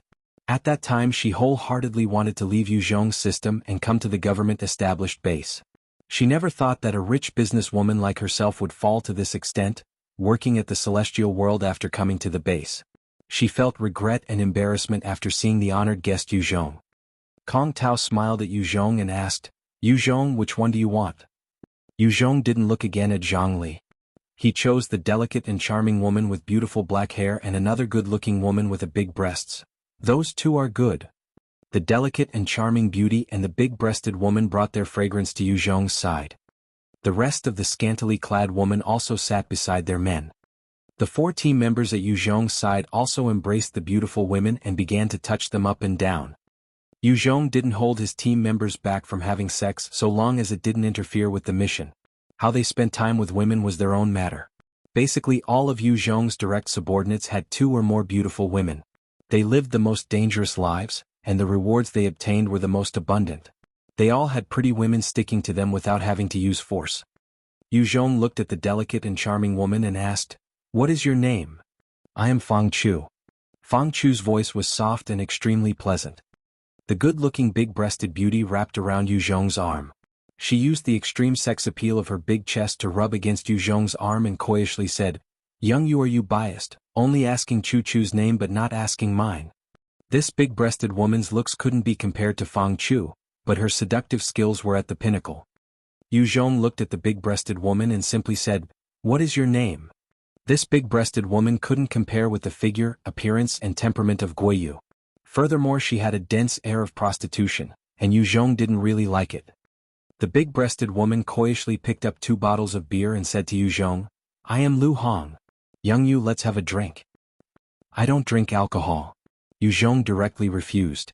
He didn't like drinking alcohol because he needed to remain sober. After all, even though he reached an agreement with Longhai City, it is hard to say if the 2 sides are friends or enemies. Lu Hong's face slightly hardened, but she quickly adjusted her frame of mind. Everyone who entered into the celestial world were important guests. They were uncles among uncles. She couldn't refuse even if the other party requested she immediately undress here. Otherwise she would be easily driven out of the specialty region, and she would fight to sell her body for a steamed bun. She would disappear from the face of the earth. Fang Chu. Fang Chu, come out for the boss. At this time the suite door was kicked open. A young man wearing all new name brand clothes, with a red face and a stench of alcohol entered the room. He was followed by several young men and women about the same age. These young men and women were all wearing named brand clothing from before ZH, and their faces carried an air of haughtiness. Zhang Ning walked over and advised to the young man, "Young Ning, Fang Chu is already with someone. I will find a better girl for you." Young Ning slapped Zhang Ning across the face and yelled, "Scram! She is merely a prostitute. The boss doesn't want a dolled-up piece of shit. The boss wants to mount her today. I came here just for her." Hearing Young Ning's words, a humiliating feeling bubbled up inside Fang Chu. Behind Ning Xiao there was a tall handsome young man wearing fitting attire. He leaked an elegant air and lightly laughed. "It appears Ning Zixuan drank too much." A petite pretty young woman stood beside the young man. She was full of vitality, and she had a slim waist with a large booty. She raised an eyebrow and said, "He is always like this, disgusting." Another young man laughed and said, "People who drink too much are like this." The young woman raised a brow and said, "Mabu, are you also like this?" Mabu hastily explained, Fei Fei, of course not. My natural instincts are good-hearted. I would never be like this." Fei Fei coldly replied, "Humph. Do not think I don't know the things you've done. Not a single man is good." Ning Zixuan pushed Zhang Ning. He had bloodshot eyes and reached out towards Fang Chu. Seeing the crazy Ning Zixuan, Fang Chu leaned into Yu Zhong out of fear. Kong Tianyu, a direct subordinate of Yu Zhong, pushed aside the two women at his side, and he pounced forward like a leopard. He ruthlessly kicked Ning Zixuan's leg and knocked him to the floor. He grabbed Ning Zixuan's hand and crossed them like scissors, then he scolded, "Fuck! What creature are you, thinking of grabbing Captain Yu's woman? Are you looking for death?" Ning Zixuan was already blinded by alcohol. He was firmly pressed to the ground by Yu Zhong's subordinate. Ning Zixuan's heart was filled with anger and he roared, "I am Ning Ziqing's son. You dare be like this to me? I will certainly not let you go. I will kill your whole family. I will cut you into pieces. Even if you were the son of a king, you will not be saved." Kong Tianyu looked at Yu Zhong. He saw Yu Zhong slightly nod. Kong Tianyu let out a grim smile and he exerted force with both hands. Ning Zixuan immediately screamed like pigs at the slaughter. The young man with an elegant scholarly air slightly laughed and said to Yu Zhong, "Sir, please make your man stop. Zixuan merely drank too much and he turned into a barbarian. Director Kong, why don't you introduce us?"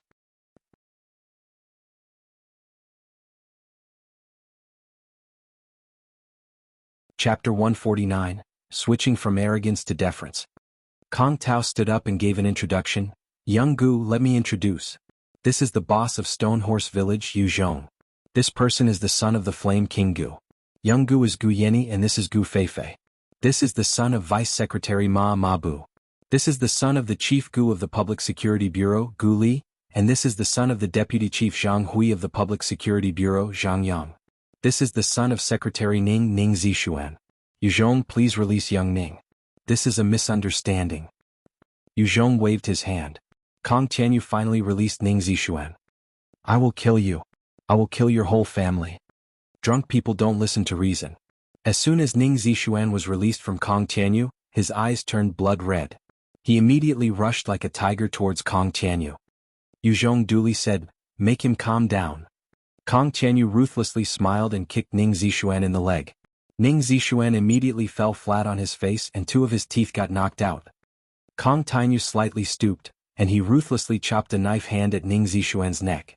Ning Zixuan immediately passed out. After seeing Yu Zhong's party and knowing their status as well as their valiant nature, these Longhai City-based people couldn't help but raise their eyelids. Gu Yenny and the several Longhai City-based sons sat on a sofa opposite Yu Zhong.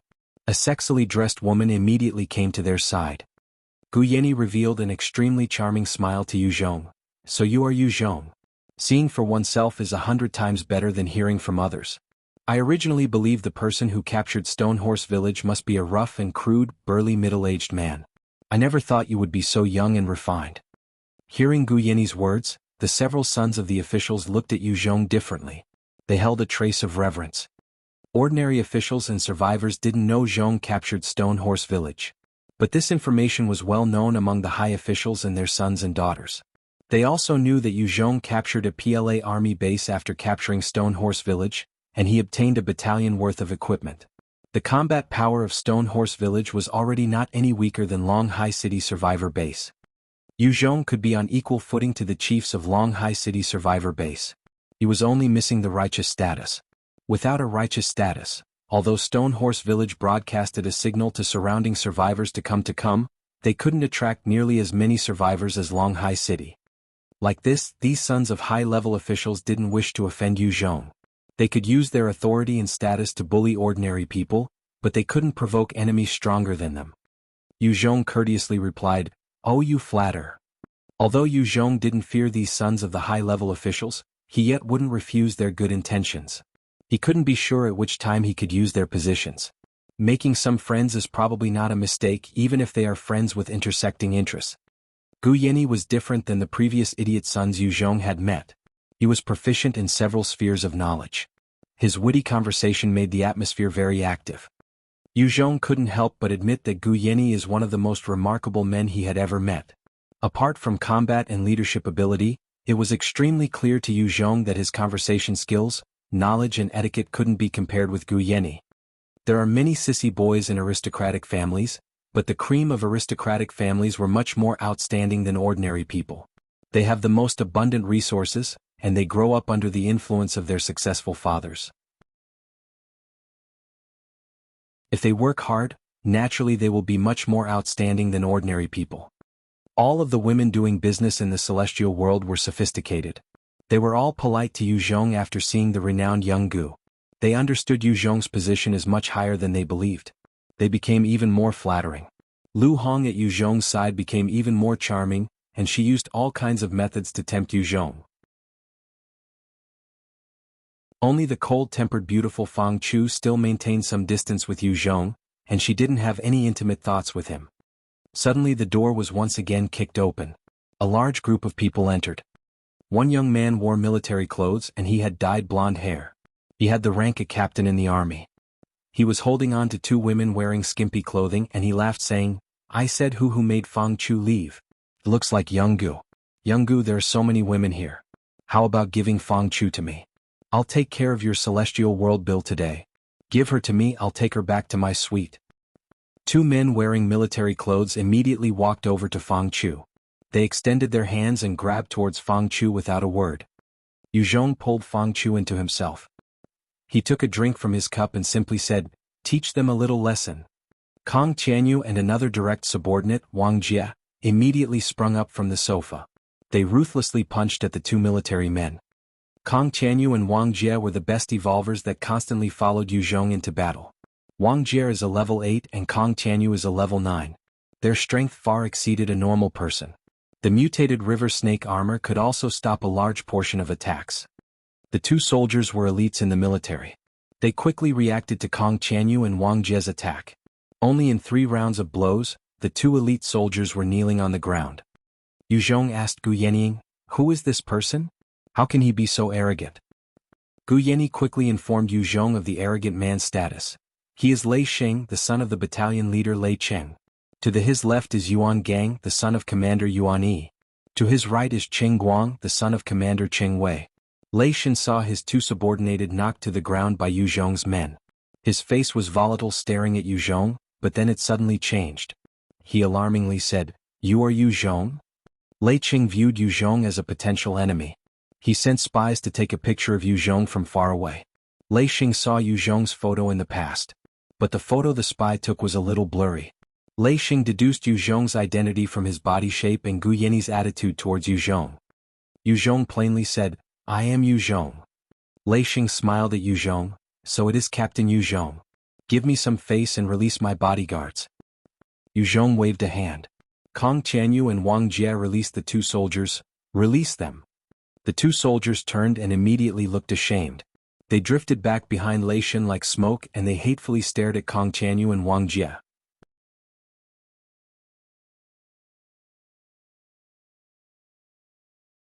Chapter 150, Lei Xing. Lei Xing looked at Yu Zhong and he withdrew the arrogant appearance. "I didn't know Captain Yu Zhong was here today. I have committed an offense, please forgive." Yu Zhong simply responded, "Yes." Seeing Lei Xing's appearance, The women in the celestial world all showed fear in their eyes. Lei Xing is cruel and domineering. At this time he was being pressured by Yu Zhong. Their hearts filled with fear.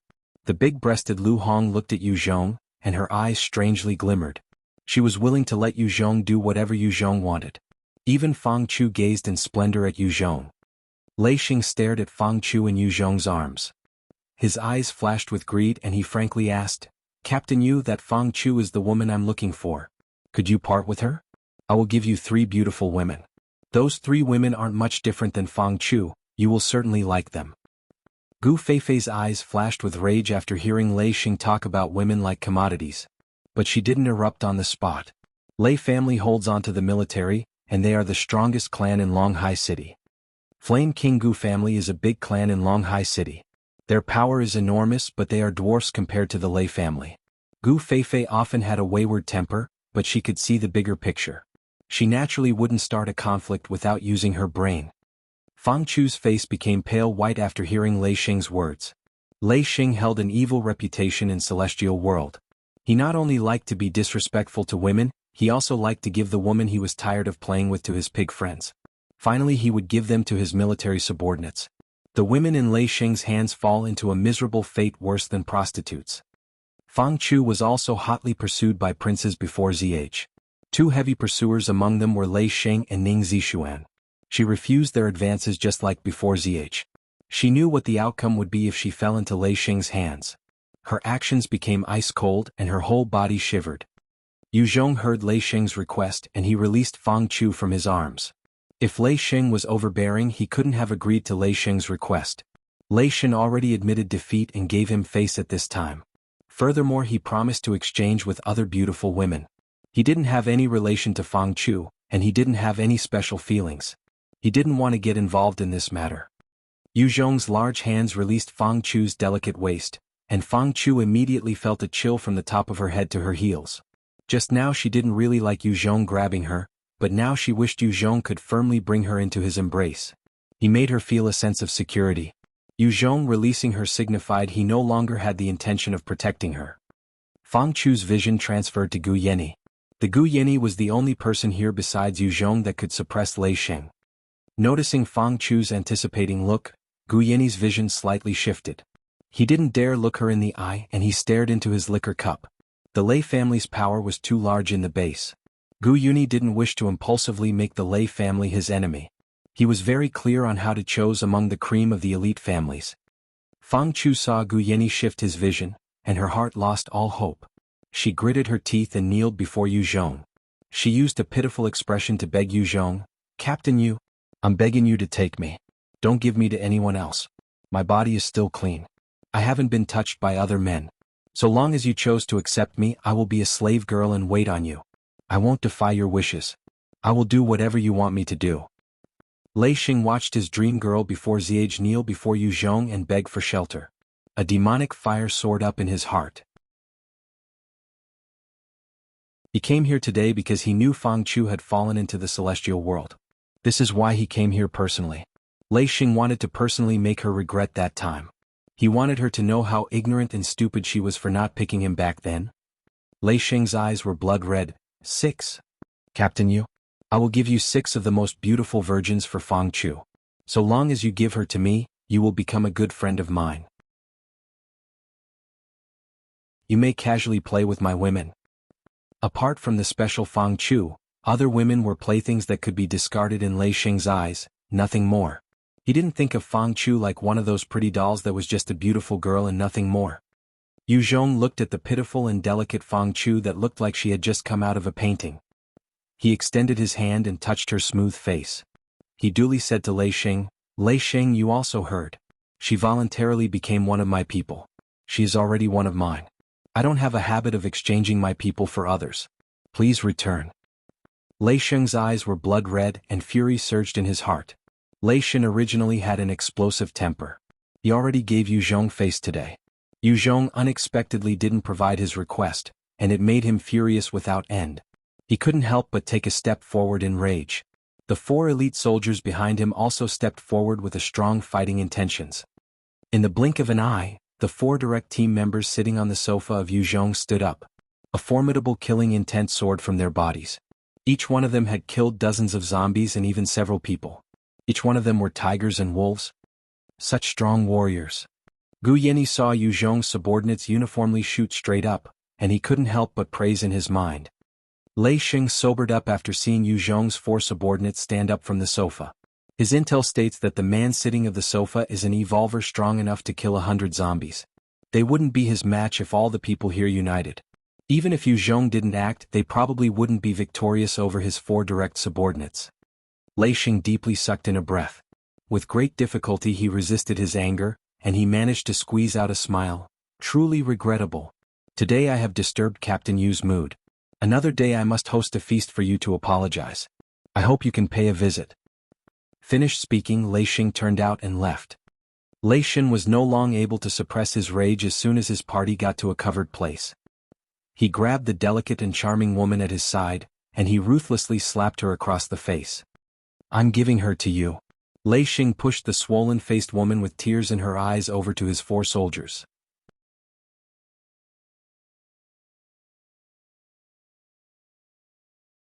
Chapter 151, Collapse. A short while after Lei Xing left, the rest of men also dispersed. After returning to Qin Yao's apartment, Qin Yao looked upon Yu Zhong and smiled. The problem has been resolved. The 3 Japanese has been arrested, and is awaiting criminal prosecution. It will not be long before they will be charged in a court of law. Yu Zhong smiled and looked around. Yao Yao, are you there?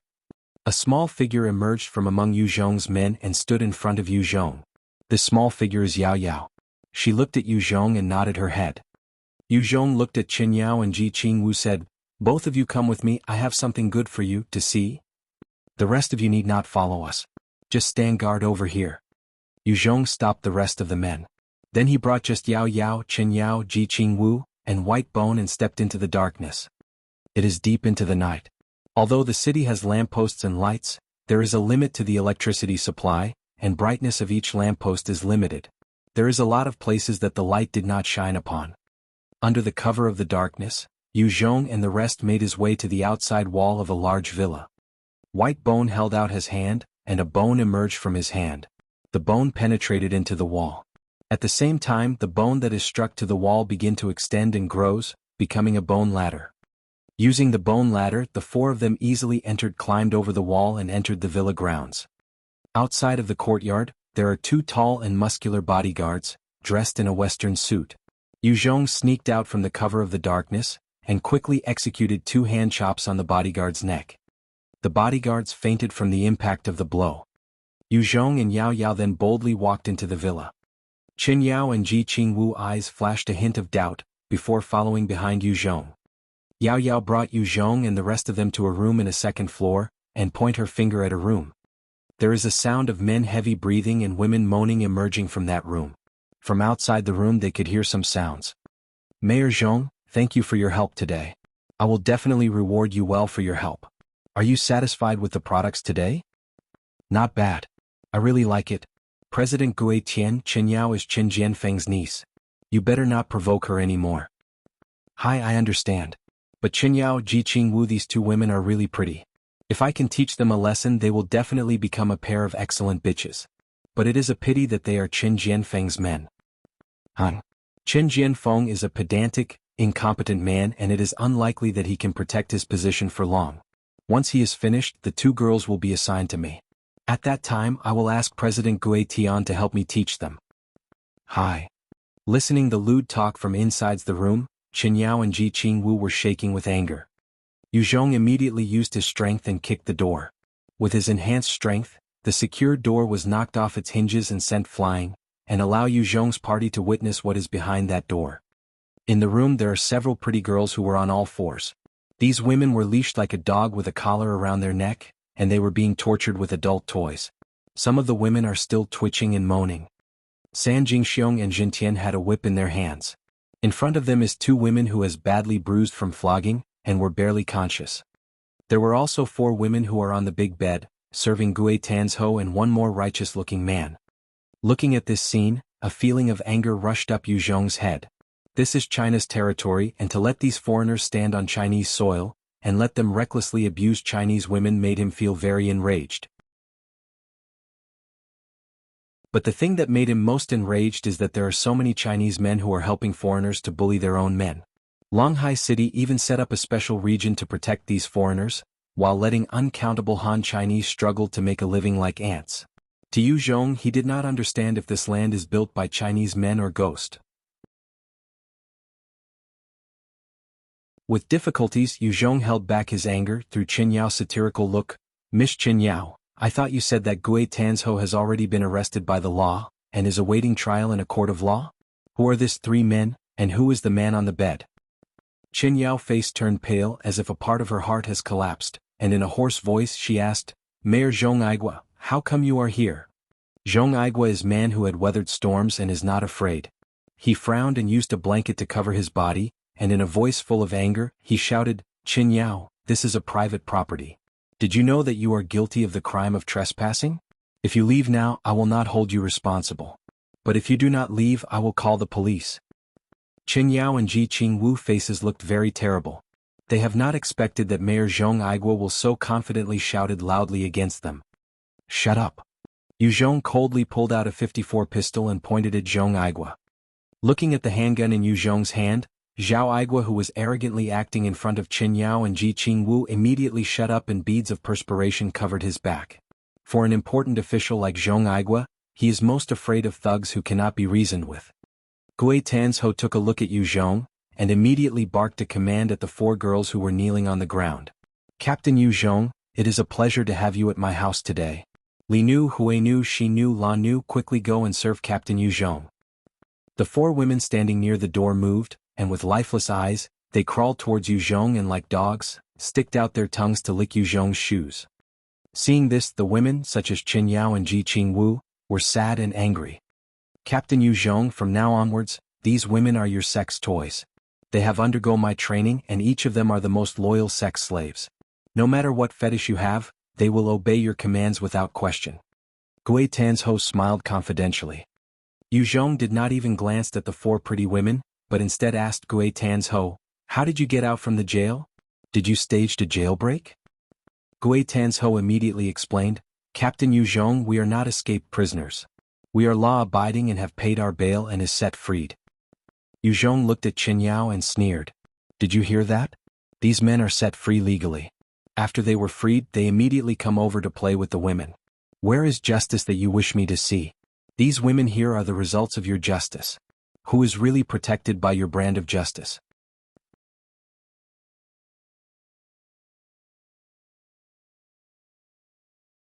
Chapter 152, Assassin. Under the barrage of heavy questioning by Yu Zhong, Qin Yao's face was physically and mentally exhausted. 1. Her face turned pale, and she was rooted to the spot and did not know what to do. President Guitian, from now all the women here are my citizen. Please go and die. Yu Zhong looked at Qin Yao, who was having a heavy heart and struggling inside, then smiled at Gui Tanzhou and pulled the trigger. Bang! The sound of the gunshot rang out, and Gui Tanzhou's eyebrows had another hole with blood oozing out of it. He collapsed with a surprised expression. Before he died, he did not expect that the man who was just chatting and smiling with him will suddenly kill him. Yu Zhong barked an order to White Bones, who was standing by his side. White Bones, kill all the men. White Bones stepped forward like an arrow, and his axe seemed to have a life of its own. With one cleave, its axe cut through San Jingxiong and Jintian body. The upper and lower halves of the body spilt apart, with blood spurting from the wounds, and the intestines and other body parts of these men spilling out from their body. They did not die immediately, but were frantically crawling on the ground and letting out cries of pain. Zhong Aigua looked at the two Japanese men who were just decapitated, and his face turned ash white. In fright, he quickly tried to inflate his sense of self-worth. Do not kill me. Don't kill me. I am the deputy mayor of Longhai Base. If you do not kill me, I am willing to listen to whatever you say. Yu Zhong looked at Zhong Aigua, 3, and replied, sorry, you are worse than a scum and have no value being alive. As soon as Yu Zhong's words have left his mouth, White Bones chopped down, and his axe cleaved open Zhong Aigua's head. Warm blood spurted from the wounds and splashed on the female bitches. Looking at the carnage, the women who were trained to be bitches could not help trembling in fright, and their eyes also showed traces of fear when they looked at Yu Zhong. Ji Qingwu walked up to Yu Zhong and looked at him in the eyes. What are you going to do with these women? In the Longhai City base, killing of Special Administrative Region officials is a great crime. If news of Yu Zhong killing Zhong Aigua is leaked out, even Qin Jianfeng must eradicate Yu Zhong. This is a matter of principle. The problem is compounded by the fact that people living in the Special Administrative Region has special rights, and is untouchable. If Yu Zhong is allowed to kill anyone in the Special Administrative Region, then wouldn't all the people in the Special Administrative Region be in danger? Ji Qingwu was worried that Yu Zhong will kill these women to prevent any news from leaking out. Yu Zhong looked at Ji Qingwu and replied, "Do not worry. If they listen to me, of course I will not kill them. But they also cannot stay in this place and must be sent to my camp in the darkness of the night. Once they are sent to Stone Horse Village, they are my citizens and I will protect them." After the apocalypse, for mankind to survive, the population is very important. Women can give birth and is hence a valuable resources. If these women do not go crazy and anger Yu Zhong also will not kill them without reason. Ji Qingwu then relaxed. Yu Zhong looked at Ji Qingwu with eyes full of passion. "Miss Ji, you have seen what happened today with your own eyes. Do you still want to stay here and waste your time and efforts? Follow me back to Stone Horse Village, and I will give you a stage where you can realize your capabilities to the fullest."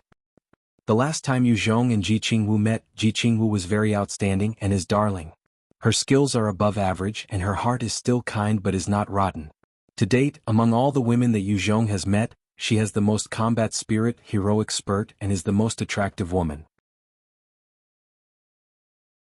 If she is willing to work under Yu Zhong will be able to get another general who is capable of taking care of things by herself. Hello author, are you creating a massive harem? Have some pity on men like myself who don't even have one girlfriend. Ji Qingwu considered for a while and looked at Chen Yao besides her. She bit down on her lips and struggled internally to make a decision. Actually, she has long wanted to leave Longhai Survival Camp, but is not at ease leaving her good friend alone in this place. Seeing this, Chen Yao bit her lips and blinked her big, charming eyes at Yu Zhong. "Is it okay with you if I follow you to Stone Horse Village?" Yu Zhong could not help looking into at Chen Yao's beautiful eyes, and asked, "Of course you are very welcomed. But Chen Yao, if in the future your uncle and I get into conflicts, can you sit on the fence and not help either party?" Longhai Survival Base is a stepping stone for Yu Zhong. If there is a chance for him to take command, he will definitely swallow up Longhai Survival Base and will not show any mercy. Yu Zhong has never requested that Chen Yao to stand on his side, but he also do not want her to stand on her uncle's side. Chen Yao bit down on her teeth and nodded her head. Okay. Chen Yao has seen enough of the ugly side of Longhai City Survival Base laws and justice, and it has shaken her faith in the city. Yu Zhong looked at the corpses of the 4 men. "Yao Yao, please take them to leave this place. I will clean up the place." Yao Yao in her military clothes, lead all the women, including the comfort women, out. Once the women has left, Yu Zhong immediately used his fire skill, and burnt all the corpse into ashes. Before he left, he also burned the corpses of the 2 bodyguards in the entrance of the villa.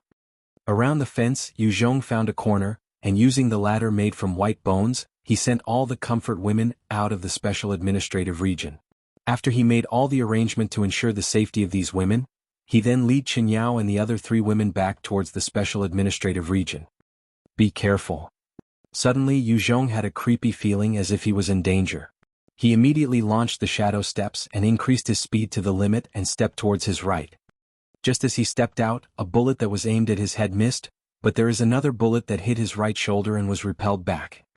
The force of the bullet is too small, and is insufficient to penetrate the water python scaled armor that Yu Zhong wore. Even though he is safe, Yu Zhong could not help but to be alarmed. The assassin has hidden himself and his killing aura well, and his skills is really scary.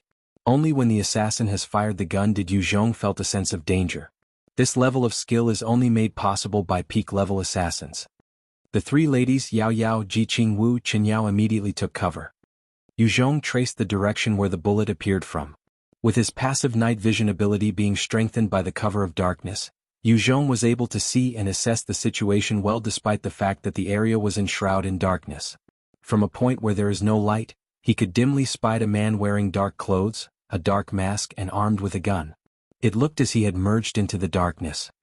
Yu Zhong took out his .54 handgun and fired continuously. At the same time he was closing in towards the men in black. The masked man was also very fast, and was able to evade Yu Zhong's bullets. The masked man can even occasionally return fire. As Yu Zhong burned through the clip of bullets, he did not even hit the man in black once. Instead, he was forced to retreat under the return fire and finds it hard to close in on the man in black.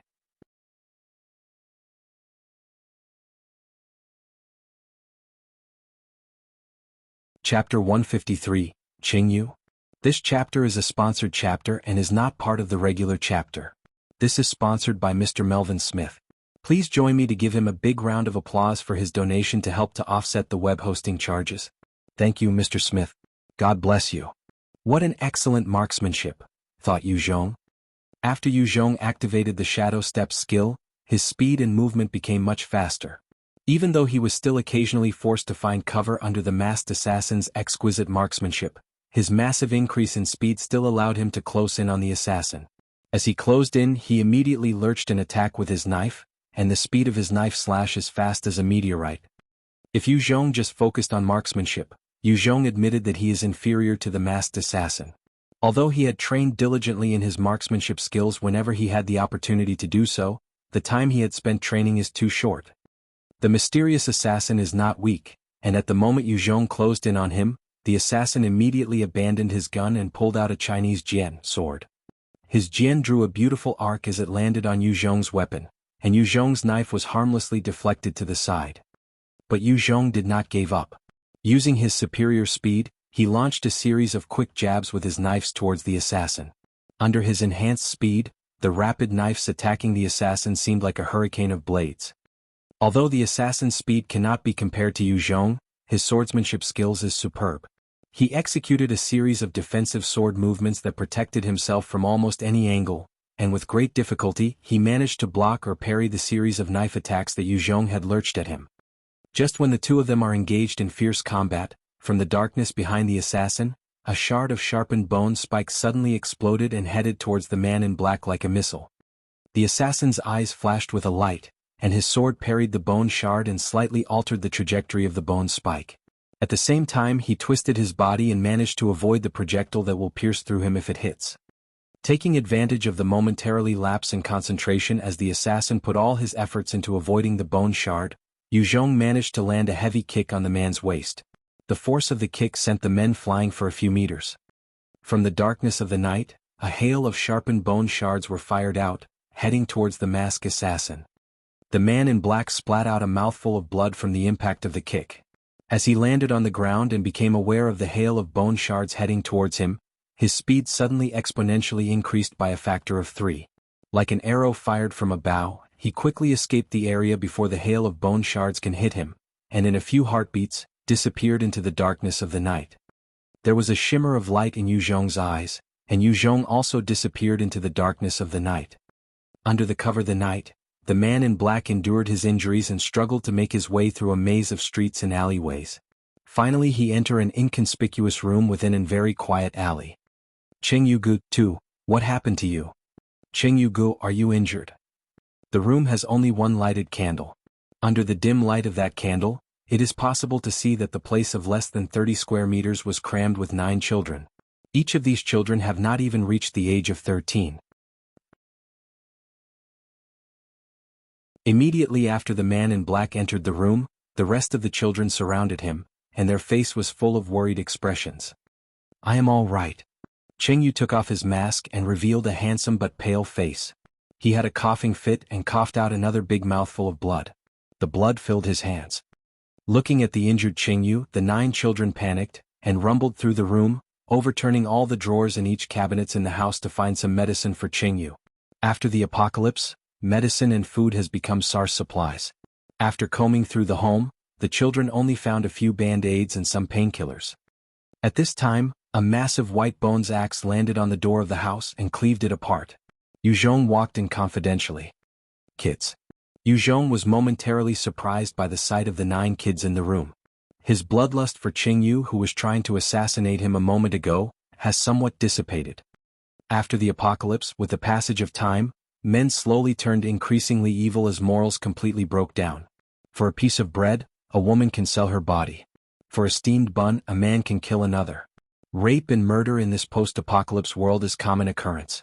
In order to feed themselves and their families, Some people will even turn into cannibals and eat other men. In this world where order has collapsed, and there is moral degeneration, Qingyu is a man among men for protecting these children.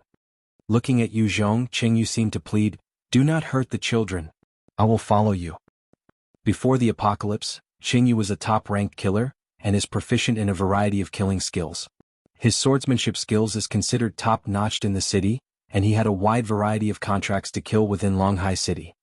After the apocalypse, like the majority of the men, he retreated to Longhai Survival Base. Although Qingyu has extraordinary skills, his luck is not so good. At that time when the system gifted him with a wooden bat, it happened that he is armed with gun and a sword. Of course, with these two weapons, he did not even glance at the wooden bat, and threw it away without a thought. Compared to a wooden bat, he is more accustomed to fighting with a sword and gun. This action means that he did not get any experience for using his own weapons to kill zombies. Once the secret of evolution is discovered, Qingyu has already retreated to the safety of the Longhai Survival Base camp, and all the items from the God and Devil worlds were strictly controlled. It is with great difficulty that he killed an evolver with a Tang imitation sword, and was able to use his skills to kill some zombie and evolve to level 8. But at this time, it is very rare for the normal zombies drop skill books. Without any strong skills, he is unable to become a peak evolution expert. During his peak condition when he was uninjured, he is not a match for Yu Zhong. Now that he is severely injured by Yu Zhong's kick, he poses even less of a threat to Yu Zhong. Yu Zhong glanced at Qingyu and directed his sights towards one of the kids in the room. With a cold voice, he asked, "Who sent you to assassinate me?" Qingyu struggled internally for a moment, but seeing the cold look on Yu Zhong's face and that he is looking at the children and not at him, he finally gave up and revealed, "Ice King Zhang Yun." To Qingyu, the 9 orphans in the room with him are far more important than the code of conduct for assassins. It's him again. Yu Zhong's eyes flashed a hint of murderous intent. To date, Ice King had already attempted to kill him twice. In his heart, he had already made up his mind that he will definitely take revenge on Ice King Zhang Yun and kill him without showing a shred of mercy. Yu Zhong then asked, "How much did he pay you for the job?" Qingyu replied, 1 ton of food. Before the apocalypse, each time Qingyu kills, he charges about $100,000. But after the apocalypse, 1 ton of food is enough for this former peak assassin to sell his life. Yu Zhong looked at Qingyu and said, "I am the leader of the Stone Horse Village. Qingyu, work for me. If you are willing to work for me, the children will have better lives. They can study in a bright and spacious classroom together with their classmates, and every day they will get to eat some food. If you are willing to work, even having bread and milk for them every day is not a problem." Qingyu has top-rated combat experience and skills. If not for the fact that Yu Zhong is a high-level evolver, he will not be a match for this former top-rated assassin. His biggest problem is that Qingyu has bad luck. If Yu Zhong is willing to develop him further, in future Yu Zhong will be able to get a very capable general. Qingyu replied, "Captain Yu, if you are willing to take good care of them, I will sell my life to you." At this time, Qingyu was feeling that he was cruelly oppressed and had no choice in the matter. If he wants to let the children continue to live, he had to work with Yu Zhong. Everyone had things that they hold dear to their heart. To Qingyu, these orphans are what matters to him. They allow him to hang on to the shred of his humanity in a perverse world. After the apocalypse, many people have killed themselves as they do not have any more faith in this cruel world. As well, many people had lost their faith and their spiritual pillar collapsed. While these people are still alive, they are dead inside and are no different from a living zombie. Only if a man have faith and held on to his beliefs, will he struggle to survive in this cruel world.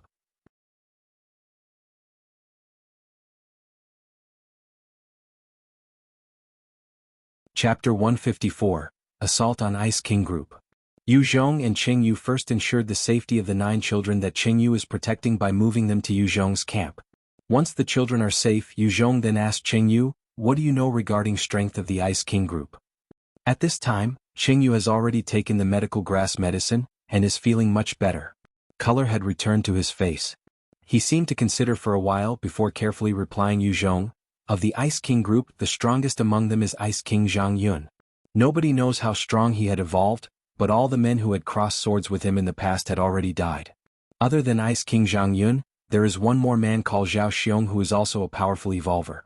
Zhao Xiong specialized in speed, and is Zhang Yun's most loyal follower.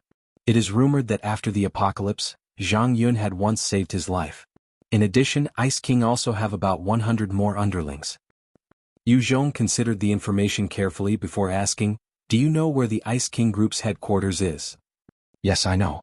It is in a massive villa at the end of Xinghua Road." Yu Zhong then spoke to Qin Yao.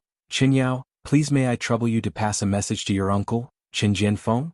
Please inform him that the Ice King Group wants to kill me, and I retaliated in self-defense. Please ask him to let the military exercise restraint, and do not interfere in the fight. But only do this 5 minutes after we have left the premises."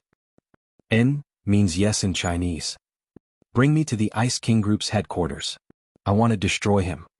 Yu Zhong stood up and his killing intent burst forth. Sitting down and waiting for others to attack him is not his style. The area around Xinghua Road is the territory of Ice King Zhang Yun. Ice King Zhang Yun is one of the 4 strongest evolvers in Longhai Survival Camp. Although Xinghua Road is not part of the Special Administrative Region, the lights in a massive villa at the end Xinghua Road still shone bright, as if there is no difference before and after the apocalypse. A team of about 12 people were patrolling outside the villa grounds. Just when the team of bodyguards rounded the corner, 12 sharpened bone shards were fired from among the tall grasses. Each bone shard hits one member of the bodyguards in his head with unparalleled precision, and the impact of this sneak attack was shocking. All of the team of bodyguards were immediately killed by the bone shard, and not one remained standing. What an amazing skill. Cheng Yu was hiding among the grasses when he saw the strength of white bones and could not help feeling afraid. Even at his peak period he could not kill a team of 12 bodyguards without making any sound and without alerting anyone. That White Bones is able to easily accomplish this task clearly illustrated the difference between an evolver and an ordinary man. After killing this team of patrolling bodyguards, Cheng Yu quickly moved from cover to cover, and made his way to the entrance of the villa.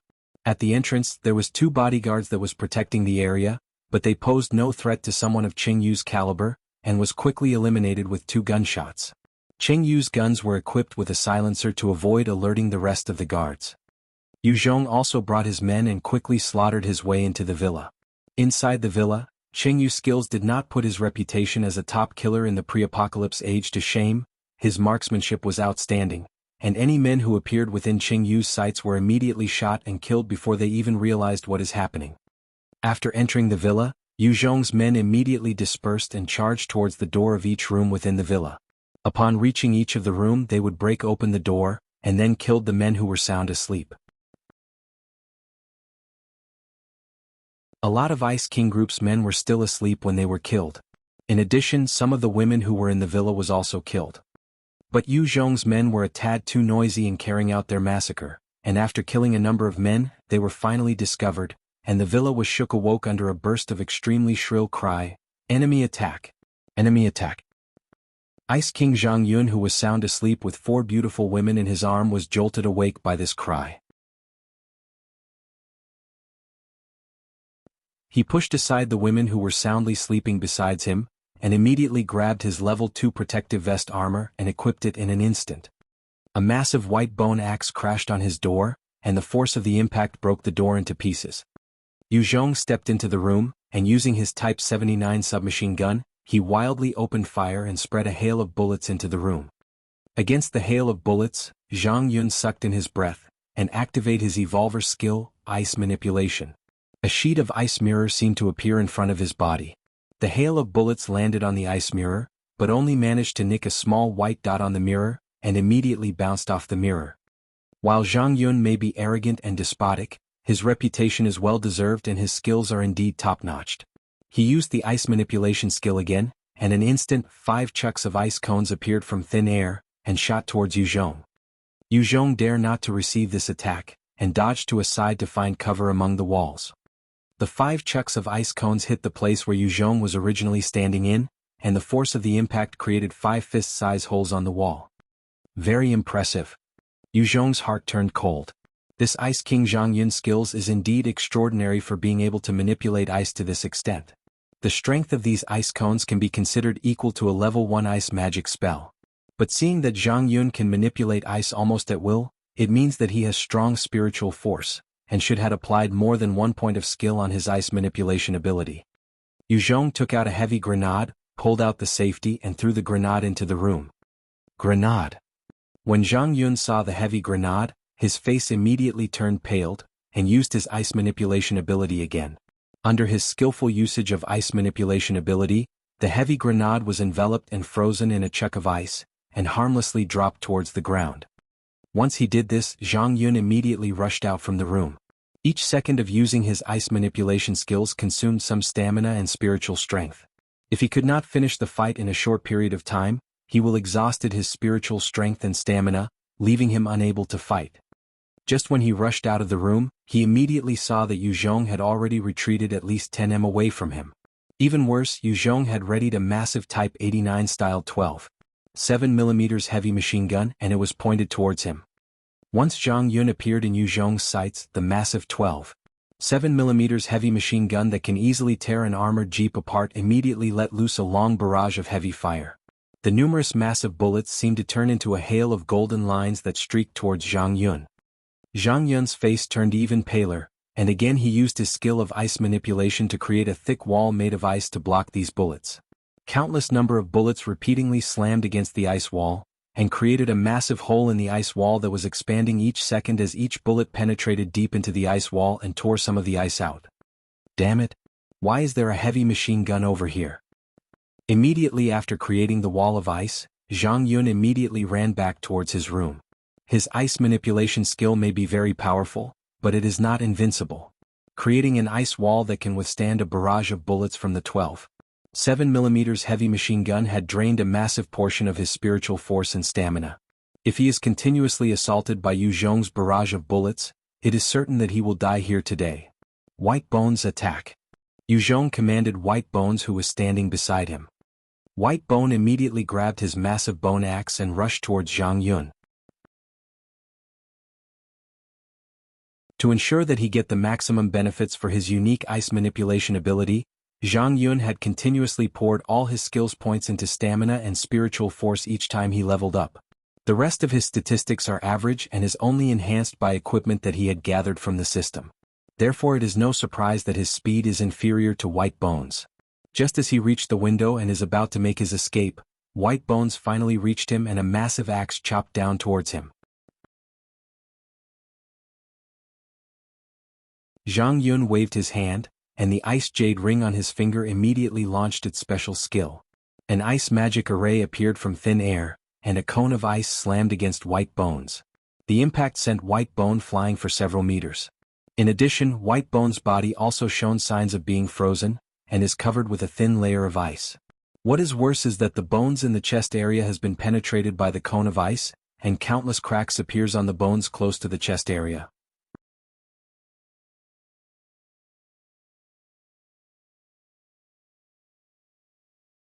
Chapter 155. Goodbye Zhang Yun. After Zhang Yun managed to force White Bones back, he immediately jumped down from the window. He is equipped with numerous items from the, and with the item's enhancement to his stats, he did not sustain any damage even after jumping down from the third story. 40 Grenade Launcher. I googled and there is really a AR-40 grenade launcher. The author knows his military weapons well. Zhang Yun had just escaped from the window and had only ran a short distance, when Yu Zhong carried a massive Type 40 grenade launcher and appeared from window next to his room. Yu Zhong took aim at Zhang Yun and launched a rocket grenade. Damn it!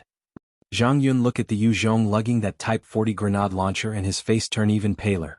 Zhang Yun had no idea how Yu Zhong managed to bring so many heavy weapons into Longhai survival camp. He does not even have a Type 40 grenade launcher. This type of weapon is only available to highly ranking officers in the military, and just one rocket fired from the grenade launcher can blow an armored camp into pieces. Zhang Yun desperately used all his stamina and spiritual force to create a wall of ice in a semicircle around him. With a massive boom sound, the rocket grenade connected with the wall of ice and immediately exploded. A wave of fire and smoke rapidly spread out from the point of the impact and completely engulfed Zhang Yun in its blast radius. After the smoke has dissipated, a charred black body collapsed to the ground. This body is the corpse of Zhang Yun, who had been roasted alive from the grenade. While Zhang Yun's ice manipulation skill allowed him to create a barrier of ice wall to protect himself against the barrage of bullets against 12.7mm heavy machine gun, but that was the limit of his defensive skill. Against a powerful weapon of war such as a Type 40 grenade launcher, Even his ice wall could not withstand the impact. It is true that evolvers are very powerful and have superhuman powers. But the weapons of war that was developed using the best and the brightest minds of mankind is in no way inferior to evolvers. It is because of this reason that in this survival camp, the strongest power is not the 4 strongest evolvers, but is the military that have experience in conducting wars. Of course Zhang Yun's skills are very strong, but he did not even had a chance to fully utilize his powers before he is killed by Yu Zhong's clever use of military weapons. Once Zhang Yun is dead, Yu Zhong jumped down from the window and searched Zhang Yun's corpse to see if he can get any equipment from this system. But Yu Zhong's luck is not very good. The items on Zhang Yun's corpse had been blown into dust from the impact of the grenade launch. However, all is not lost as somehow the Ice Jade Ring managed to survive the carnage and is not broken. Level 3 Treasure, Ice Jade Ring. Grants 6 points of spiritual power when war, and have a special property. Once a day it can create an ice cone. Yu Zhong immediately equipped the Ice Jade Ring. To him, spiritual power is also important. After Zhang Yun was killed, the Ice King's men were left without a leader. Under the attack of evolvers like Ji Qingwei, Qin Shitu, Qingyu, Kong Tianyu etc., if the Ice King's men refused to surrender they were killed outright. Once the second strongest men in the Ice King group, Zhao Xiong, saw things were not going on well for the Ice King group, he immediately made his escape. Not long after, the Ice King's men who chose to surrender were tied up and led out of the villa one after another. Other than the men, the villa contains a lot of food and at least 10 women. Yu Zhong party escorted the captives and the women towards his camp.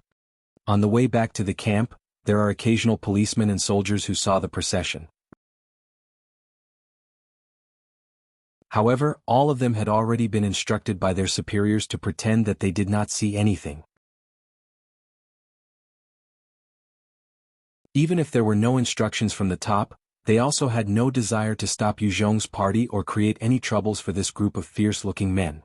The news of the Ice King being assassinated quickly spread through the grapevine in Longhai City. Ice King group is actually an evil group that oppressed many people. Learning that the Ice King was killed, many oppressed citizens clapped and cheered in happiness. But the rest of the factions in power residing in Longhai Survival Camp had a different attitude. They were apprehensive of Yu Zhong's power.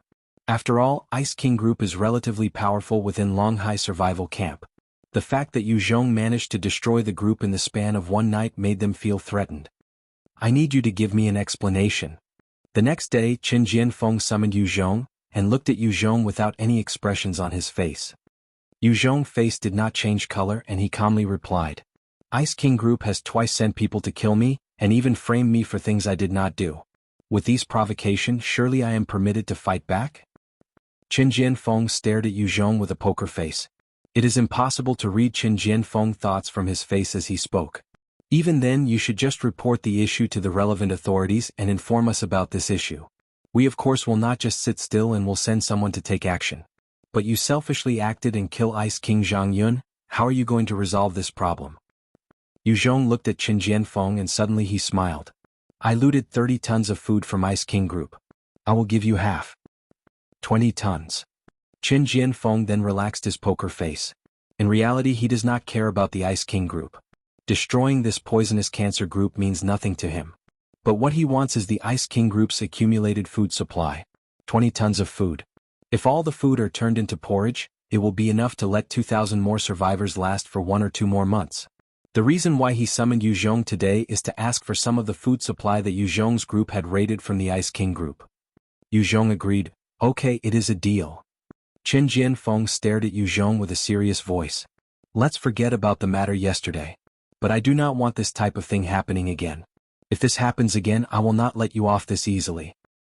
If Yu Zhong continues to act without regards for the law, Qin Jianfeng will not sit still, not even if the ones that Yu Zhong killed are all scums from Longhai Survival Camp. Yu Zhong did not promise anything but just replied, if no one tries to kill me of course, I will not willfully create trouble. Qin Jianfeng raised his eyebrows and asked regarding the raid on the granary, how are your preparations coming along? Dongfeng military jeep. There is really a Dongfeng military jeep in real life. The author really know his shit. No problems. After asking about preparation for the raid on the granary, Yu Zhong left the office of Qin Jianfeng. In the following 2 days, Yu Zhong's men transported all the people to Stone Horse Village. This include the female bitches, Qing Yu's 9 children, and workers who agreed to work in Stone Horse Village. On the day of the agreed joint exercise to raid the granary, Yuzhong forces sent 1 infantry fighting vehicle, 5 Dongfeng military jeeps with guns mounted on them, 2 Dongfeng military trucks, 5 Hummers and 2 fire trucks. On the Longhai survival camp side, the military also sent 1 infantry fighting vehicle, 4 large trucks, 6 Dongfeng military jeeps with guns mounted on them, 6 jeeps and 3 ambulance. Other than the military, other factions and powers from Longhai survivor camp united together under one group. As this mission is viewed as very important by Longhai decision-makers, the various factions and powers were promised by the military that if they were willing to help the military attack the granary, they will be rewarded with a portion of the food. After the apocalypse, food becomes of paramount importance. If there is food, then there will be people who are willing to work with them in exchange for food. With more people, it means more power. Therefore, the various factions and powers are willing to help the military fight in return for a portion of the food supplies. Also, with the military and Yuzhong's men being positioned in front, there is less risk to them, and they are more willing to take risks. Once the appointed hour arrive, all the vehicles set off for the granary in Shanglin County. Surprisingly, along the way the party did not even see a single creature, not even zombies. This made Yuzhong felt that something is not right. The granary is located at the outskirts of Shanglin County. Surrounding the granary are vast tracts of farmland. However, some tracts of farmland that is supposed to be full of crops are now overgrown with a strange type of weed. The remaining farmland seem to be barren and do not have any crops. As the group of cars entered the area near the granary, suddenly a shrill cry resounded through the sky. Then hundreds, if not thousands of black rats seemed to crawl out from various rat holes. Each rat is as big as a cat, and the swarm of rats rushed towards the group of cars.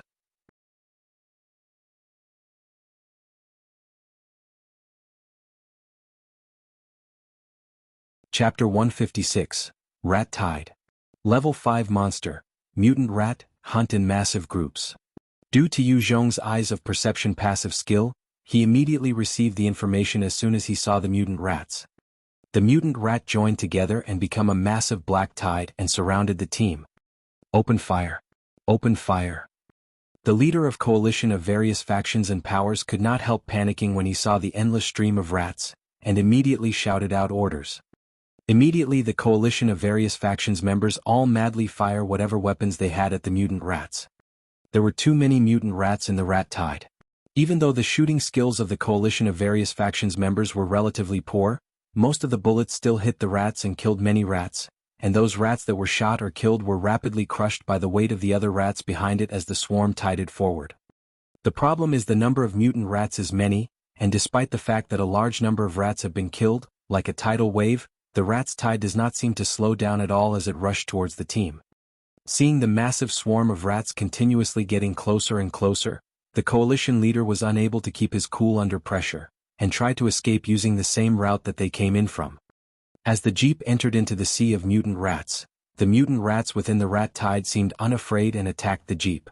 Although hundreds of mutant rats were crushed and sent flying from the impact of the jeep crashing through them, there were many mutant rats that managed to latch on the jeep, and the jeep seemed to be surrounded by mutant rats. Even worse, the window of the jeep is completely covered, and this made it impossible for the driver to see anything. Without any visibility, the driver was unable to steer properly and the jeep crashed into a barren field. Countless mutant rats immediately surrounded and attacked the jeep in a frenzy. There were bursts of sharp shill sound as countless black mutant rats attacked the steel plating on the jeep, and managed to bore a large hole through the plating. Then the mutant rats swarmed into the jeep and bit down on the men inside the vehicle. From the jeep, there came a sound of screaming, and splatters of blood splashed on the windows of the car. The car shook for some time and finally stopped moving. What happened to this jeep seems to foreshadow what happened to the other vehicles that tried to run and rush out from the rat tide. These were all swallowed by the swamp of rats. Then there were screams of agony as the men inside each vehicle were eaten alive, echoes throughout the granary area. If the teeth of the mutant rat is strong enough to rip about the steel plating on the jeep, of course there is no need to mention what would happen to the other normal vehicles that did not have steel plating. Each faction leader immediately roared out, "Don't run away, idiots! Open fire, quickly open fire and kill these rats!" Each of the surviving men immediately spread a sea of bullets into the rat tide. The IFV, the weapons mounted on each Donghai military jeep, and Yu Zhong's heavy machine guns all concentrated fire on the rat horde. Under the stream of concentrated fire, the black-colored rat tide faltered, and it seemed as there was an invisible knife cutting through the middle of the rat tide, parting the waters into two sides. Countless numbers of mutant rats were torn into shreds from the concentrated fire. Although there was a temporary respite, the number of mutant rats were really uncountable, and despite the concentrated fire on the middle of the rat tide, there were some rats that managed to avoid the hail of bullets and successfully landed among the team members. For the rats that managed to enter Yu Zhong's camp, Jianghu used her superior sword skills, Tang imitation blade and mysterious footwork skills to slice apart the rats. Many rats were sliced into two pieces, as their blood splattered all over the floor. Qin Shi, Kong Tianyu and the other evolvers from Yu Zhong's camp also used the Tang imitation blades on any stray mutant rats that managed to get close. Individually or in a small number, these mutant rats were not scary at all. Even a normal human can easily kill one if they were unafraid of it. But if anyone is engulfed in the sea of rats, it is almost impossible to survive. For the few isolated cases of mutant rats that successfully managed to enter the coalition team's rank, some of the more skilled warriors were also easily able to kill them, but there were some that panicked, and it is with some difficulty that these rats were put down. These rats are only as big as a cat, and only had a bite or scratch attack and pose little danger to them. Only 6 of the coalition team members were scratched by the mutant rats, and there was no causality among the team. The mutant rats seemed to be trapped between a rock and a hard place. If they retreat, they would be gunned down by concentrated fire, and if they rushed forward, those that managed to infiltrate each faction is easily put down. Although a massive number of rats were killed and the rat eyes turned bloodshot, still the rat tide remained unrelenting and continued to rush towards the team. Under the barrage of heavy fire, in less than 10 minutes, there were over 2,000 mutant rats that have been torn into shreds. However, there were also about 200 mutant rats that managed to enter the human camp, and the number is constantly increasing. In the coalition of factions/powers team, a man who was armed with a machete had just chopped a mutant rat to death. In the next moment, suddenly 2 mutant rats lunged at him. One of the rats bit his shoulder, and the teeth that can break apart a steel plate took out a big chunk of flesh. The other mutant rat bit him on his leg and tore off a large stripe of meat and blood. "Argh!" The man could not resist letting out a miserable cry. His left hand grabbed the rat that was on his shoulder and threw the rat to a side. Immediately after the man threw the rat away, another 4 mutant rats rushed towards him, and latched onto his body as they chomped their sharp teeth into his flesh. The man desperately struggled in pain while crying out for help, growing weaker with each successive bite. After a short while, his cries disappeared and he stopped moving. There was no one around to save him, as more and more rats has successfully rushed through the bullet storm and entered the camp. Other than the evolvers who were equipped with many protective items, or Yu Zhong's team members who were well equipped with snake skin armor, the rest of the teams began to show signs of people dying, and the death count of humans also began to rise. Due to the non-stop firing of the heavy machine guns that was mounted on the vehicles, all the heavy machine guns began to heat up and turn red hot. The battle between the men and rats had only lasted 10 minutes, but now the guns were now white hot, and could not continue to fire. Seeing this unfavorable situation, Yu Zhong seldomly commanded his man, "Spray the oil." The tanks on the 2 fire engines on Yu Zhong's team did not contain water, but oil. The firemen has already readied themselves to hose the rat horde with oil, and was just waiting for Yu Zhong's command. Upon hearing the command, they immediately sprayed the oil in a semicircle around the ground in front of Yu Zhong's team. Cheng Yu then lighted a bottle of Molotov cocktail and hurled it towards the oil on the ground. Upon contact with the Molotov cocktail, the ground that was sprayed with oil caught fire, and burned all the mutant rats within the area into ashes. On the Longhai military campsite, they had also prepared 2 ambulances loaded with barrels of flammable oil. They also spilled the flammable oil on their territory and set fire to it, forming a wall of fire. The reason that man is superior to animals is because man has intelligence and is able to think of ways to deal with problems. But the mutant rats were not the same. Even though there is a wall of fire blocking their path, the mutant rats still continue their strategy of rushing through the fire in swamps. But each mutant rat that passed through the sea of flame were burned to death. There was an unpleasant smell in the air. Hundreds of mutant rats were burned. Still the rat tide continues to swarm over the fire, as if they want to use the corpse of the fallen to create a gap in the fire.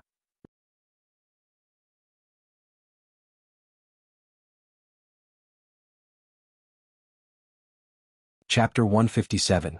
Follow me. The mutant rat's strategy was, unfortunately for them, flawed. This was because the mutant rat's fur were combustible, and the use of flammable oil made it very hard to put out the fire. As a result, all the mutant rats that rushed into the flame were quickly incinerated by the inferno and perished. However, the zeal in which the mutant rat tide charged headlong into the blaze regardless of how many of them were killed had unsettled all the men. Kong Tianyu had just dispatched the last of the mutant rats that managed to enter into their ranks. Looking at the mutant rats that continuously rushed into the flames, he remarked, "It would be wonderful if they all rushed through the fire and commit suicide.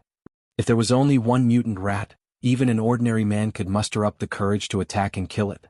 However, if there were more than 3 rats attacking an ordinary man, the one that would be killed would definitely be the man. If there are more than 20 rats, even an evolver like Kong Tianyu would be in serious danger if he is not protected by the snakeskin armor." Initially, looking at the sea of mutant rats made the humans despair. It was estimated that there were at least 30,000 rats. Even if they had used up all their bullets, there were no guarantee that they would be able to kill all the rats. But if these rats were stupid enough to do a kamikaze charge by leaping into the flames, that would be an ideal scenario in the minds of the men. From among the granary came another shrill cry, and surprisingly, the mutant rats that were thoughtlessly throwing themselves into the sea of flames suddenly stopped rushing into the fire. Instead, they surrounded the fire at a safe distance, and glared menacingly at the survivors entrapped within, waiting for an opportunity to strike. Yu Zhong raised his eyebrows, and in his heart, he thought that the mutant rats must have a leader that was coordinating their attacks. The uncountable sea of mutant rats that were not afraid of death was already very difficult to handle. Now that there was a leader leading and coordinating them, the difficulty of killing these rats had increased by at least a factor of 10. There is a limit to the supply of oil that Yu Zhong and the rest of the humans had brought along, and it was not possible for them to continuously spray the oil. Under the combined firepower and fire, the humans had already killed over 4,000 mutant rats. But as they looked over the sea of fire, they saw that there were still countless numbers of mutant rats surrounding them. This sight chilled the men to their bones, and nobody desired to move out of the protection of the fire. As for Yu Zhong's team, in the short span of 10 minutes, they had already used up over 20,000 bullets. This reduced their bullet supplies by 1/3. If this continues on, their bullet supplies cannot last for even half an hour more.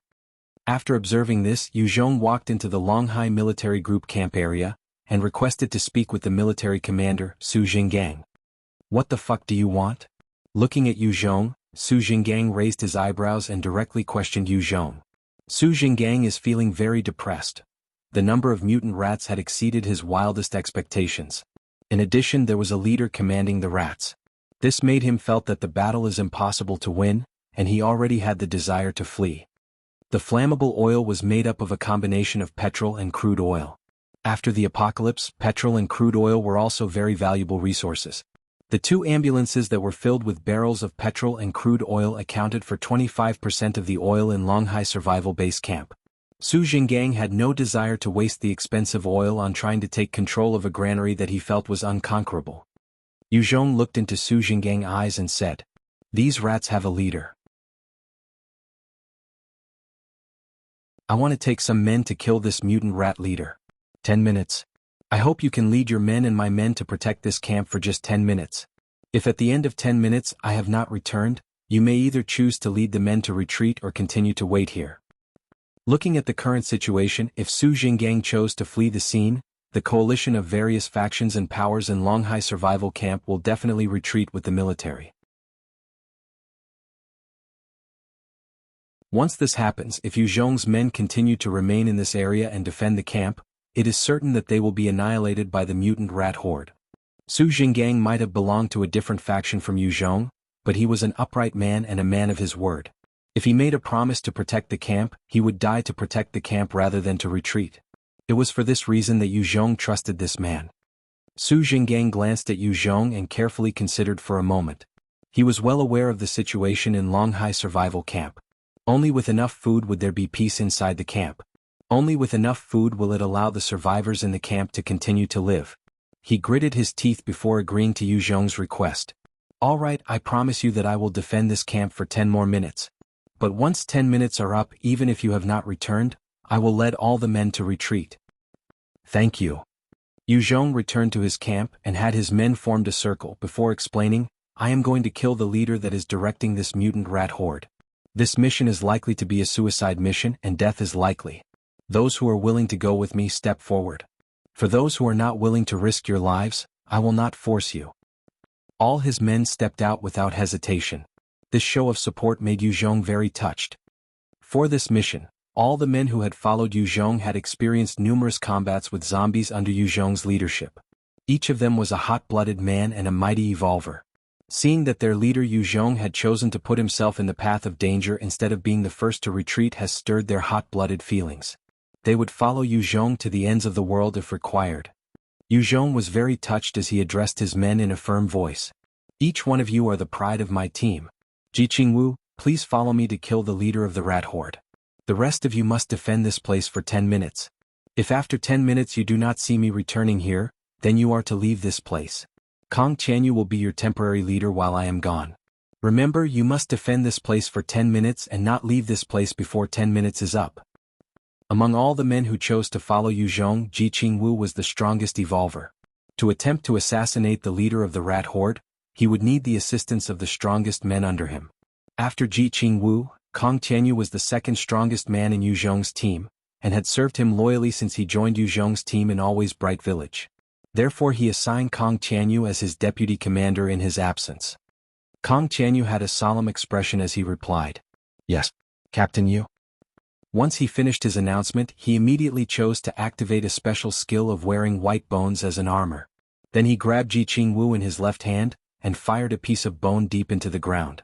Using the extension of bone as an extensible ladder, he vaulted towards the sea of mutant rats. Once the bone ladder could no longer be extended any further, the two of them dropped into the sea of mutant rats.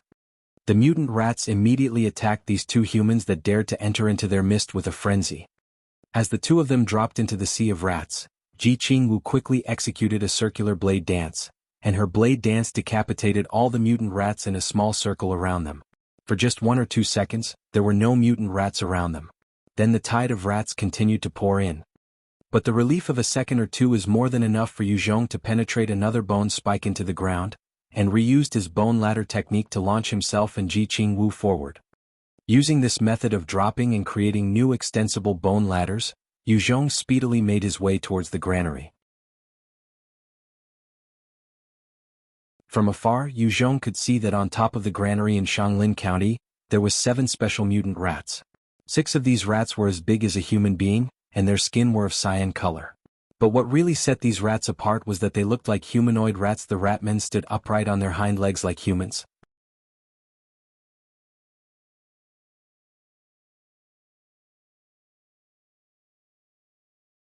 Chapter 158, Mutant Rat King. Yu Zhong's eyes of perception ability allowed him to examine the ratmen from afar.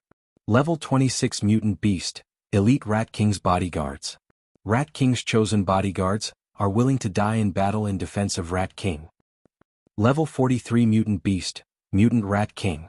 Has the ability to control mutant rat swarms and Elite Rat King's bodyguards. That must be the leader. Zhongyu looked at the 7 massive rats with a gleam of light in his eyes. On this expedition, he was most afraid that he could not find the leader of the rat tide within the time limit of 10 minutes. If he could not find the leader, he would have no choice but to abort this mission. After all, his team and both the teams from Longhai Survival Camp did not bring enough ammunition to destroy the sea of rats. The mutant Rat King also saw that Yu Zhong was making a beeline towards it. Its tiny eyes flashed a hint of disdain, and it uttered a sharp whistling sound. At that instant, from the granary, another massive swarm of mutant rats poured out in droves. In addition to the mutant rats tide, another 30 Elite Rat King's bodyguards also climbed up to the granary. In addition to the forces above, 20 additional Elite Rat King's bodyguards rushed towards the direction of Yu Zhong. These Elite Rat King's bodyguards were incredibly fast. At full gallop, they crossed the distance of over 100 m in the span of a few seconds, and shot towards Yu Zhong like an arrow. Their speed was only slightly inferior to the fastest creature that Yu Zhong has ever faced, a level 20 hunter. At this time, Yu Zhong was still 200 m away from the granary. Yu Zhong moved his left hand and a Type 79 assault rifle, one flew out. He pulled the trigger and the gun spewed out a stream of bullets that streaked towards the elite Rat King's bodyguards. 3. These elite Rat King's bodyguards' bodies were comprised of extremely hard muscles. Although these bullets were able to penetrate through the hide of these rats, they were stopped by the rock-hard muscles from penetrating any deeper into the organs. As a result, the wounds of these elite Rat King's bodyguards were superficial.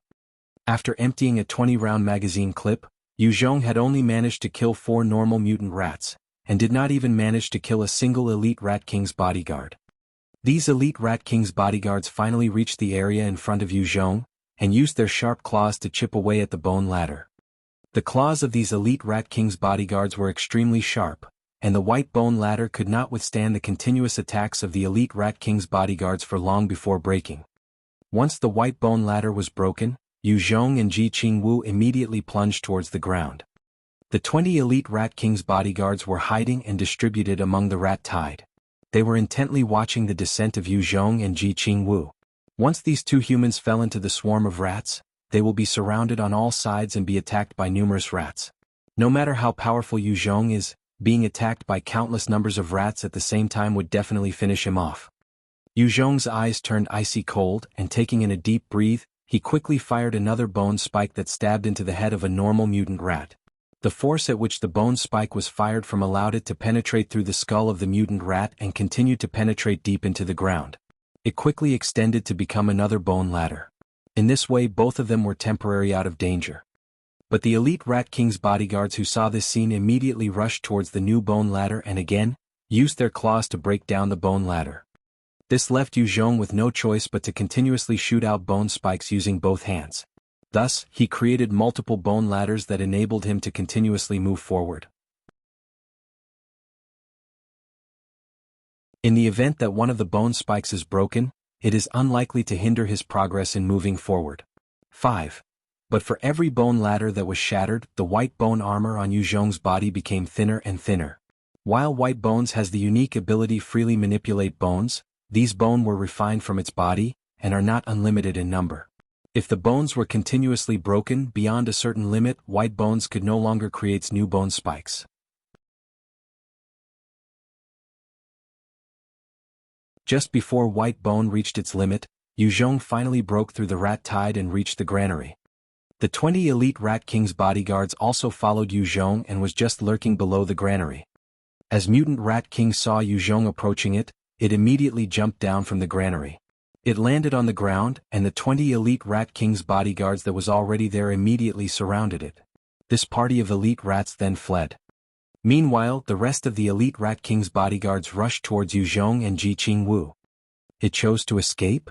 Yu Zhong spied that the Rat King had opted to escape and was greatly surprised. That is a level 43 mutant Rat King, and its level was way higher than him. That it did not even attempt to fight and immediately opted to escape is outside of Yu Zhong's expectations. Although the Rat King chose to escape, the 30 elite Rat King's bodyguards and the remaining rat tide continued to surround and rush towards Yu Zhong and Jianghu from all sides. Yu Zhong took one look at the endless tide of rats that was rapidly approaching him, and also chose to flee. He extended his right hand and fired a bone shard towards the roof of granary. Then using the extensible bone shard like a retractable rope, he launched himself and Jianghu to the rooftop of the granary. The 30 elite Rat King's bodyguards also quickly climbed towards the rooftop after the 2 intruders. Yu Zhong just took a glance at the persistent bastards, and tossed a grenade towards the rat swarm below. A loud boom sound rang out. With a massive explosion, a large number of shrapnel were flung in all directions. This killed at least 10 of the normal mutant rats and their limbs were sent flying in all directions. Yu Zhong then jumped down towards the empty space that was created by the explosion. Having stepped foot on solid ground, Yu Zhong continuously tossed grenades at the rat swarm, creating havoc among them. From the havoc, he slowly created a path towards the direction in which the Rat King has fled in. The 30 elite Rat King's bodyguards were quickly left behind by Yu Zhong's sudden movement.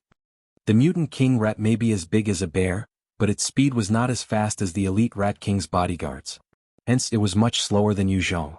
The distance between the pursuer and the pursued was continuously shortened. Seeing the situation, the mutant king rat issued a soft growl, and 4 of its elite Rat King's bodyguards rushed towards Yu Zhong and Jianghu. Surprisingly for a rat, it is as cowardly as some human leaders, and is not willing to send too many bodyguards to deal with Yu Zhong and Ji Qingwu out for fear of compromising its own safety. Looking at the 4 elite Rat King's bodyguards that were rushing towards them, Ji Qingwu eyes flashed with competitive spirit. "Let me go," she exclaimed.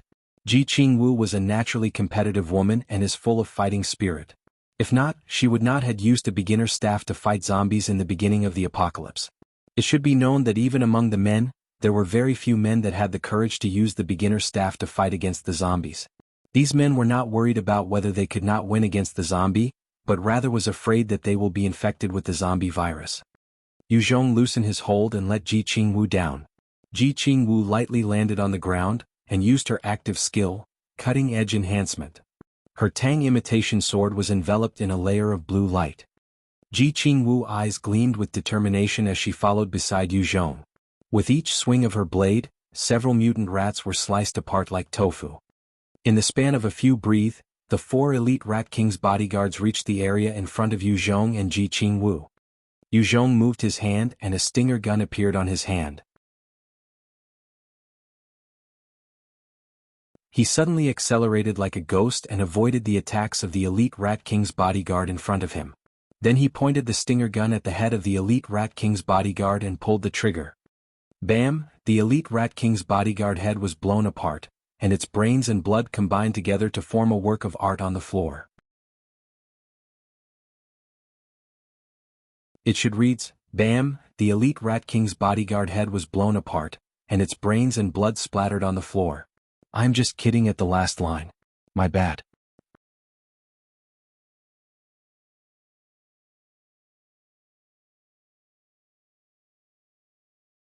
Chapter 159, Chasing the Rat King. Another elite Rat King's bodyguard lunged towards Yu Zhong. Yu Zhong twisted his body and barely managed to dodge the attack. But at the same time he moved his stinger gun and blasted away the brains of the elite Rat King's bodyguard. Ji Qingwu did not have as many weapons as Yu Zhong. Neither had she evolved as much as Yu Zhong. She did not even have the shadow step skill that Yu Zhong had. But her swordsmanship skill was unparalleled, and her activated skill enhanced the deadliness of her blades. The Tang imitation sword in her hands wove a path of destruction, beheading an elite Rat King's bodyguard in a single stroke even though she was lower in level than that creature. The head of the elite Rat King's bodyguard flew through the air, and blood sprayed out in all directions from the wounds.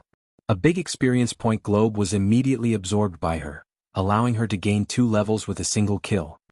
Despite killing an elite Rat King's bodyguard, Ji Qingwu legs had not ceased moving all this while. In the span of a heartbeat, she was standing next to the last elite Rat King's bodyguard. The last elite Rat King's bodyguard immediately swiped its claws at her. With her supple and flexible body, she is able to avoid the death blow aimed at her head by crouching down. Once the claws had swiped over her head, she sprung up and beheaded the last elite Rat King's bodyguard with a single stroke. Translator's rant. Needs to highlight to see it. Where is the experience orb? Although these elite Rat King's bodyguard were level 26 mutant beasts, their combat powers were much weaker than the level 20 boss hunter. Their only advantage over the boss hunter was their unmatched sharp claws. Other than that, their strength and speed were way inferior to the boss hunter. Amazing. I had selected the right person to bring for this mission. Yu Zhong saw the elegant way in which Ji Qingwu had killed the 2 elite Rat King's bodyguards, and was very glad that he had chosen to bring Ji Qingwu with him. Indeed, her performance did not disappoint him. The 4 elite Rat King's bodyguards dropped a skill book and some system survival coins.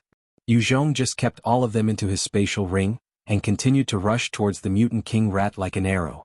The objective of this mission was to kill the mutant king rat.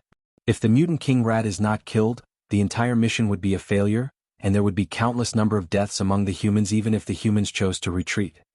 The mutant king rat saw that Yu Zhong and Ji Qingwu had easily dispatched 4 of his bodyguards, and immediately quickened his pace. With a sharp howl, 10 more elite Rat King's bodyguards turned back and rushed towards Yu Zhong and Ji Qingwu.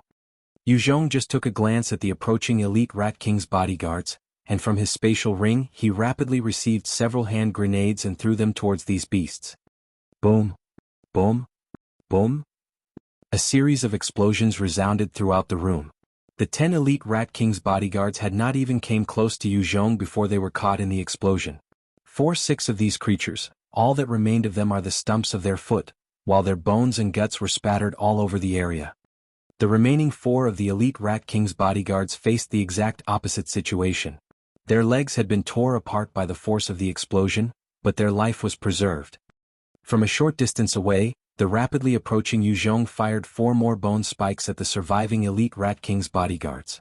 Each bone spike were fired with incredible accuracy, and pierced a massive hole through each of the surviving elite Rat King's bodyguards' brains. 4 massive experience globes were absorbed by Yu Zhong. Translator's Rant 1. Needs to highlight to see it. Yu Zhong would not gain experience for using non-system weapons such as military weapons, grenades etc. to kill any system creatures. However, he would gain experience orbs if he used the bone spikes, as bone spikes were provided by white bones and hence was part of the system. Congratulations for reaching level 28. You have gained 2 points of stats points that you may distribute among your stats. Increase stamina and agility. Yu Zhong quickly made his choice and continued to rush towards the mutant king rat. The mutant king rat saw that Yu Zhong is very persistent in chasing after it, and continuously screamed a low-pitched shrill cry. From all directions surrounding the granary, more and more mutant rats continuously poured out from every nook and cranny, and each of them rushed towards Yu Zhong. Yu Zhong continuously waved his hands and tossed multiple hand grenades into the swarm of rats.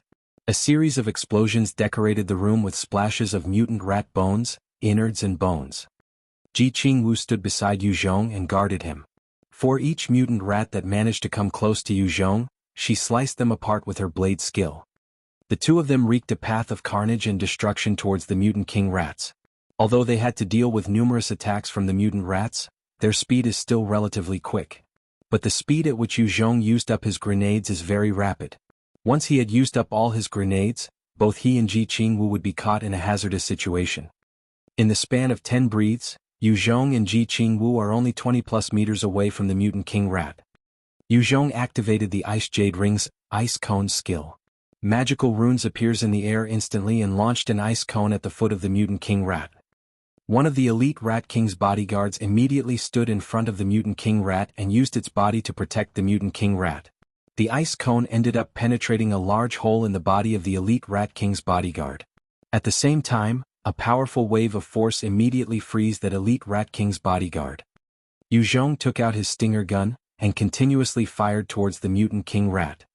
One by one, the elite Rat King's bodyguards took turns to use their body to protect the mutant king rat.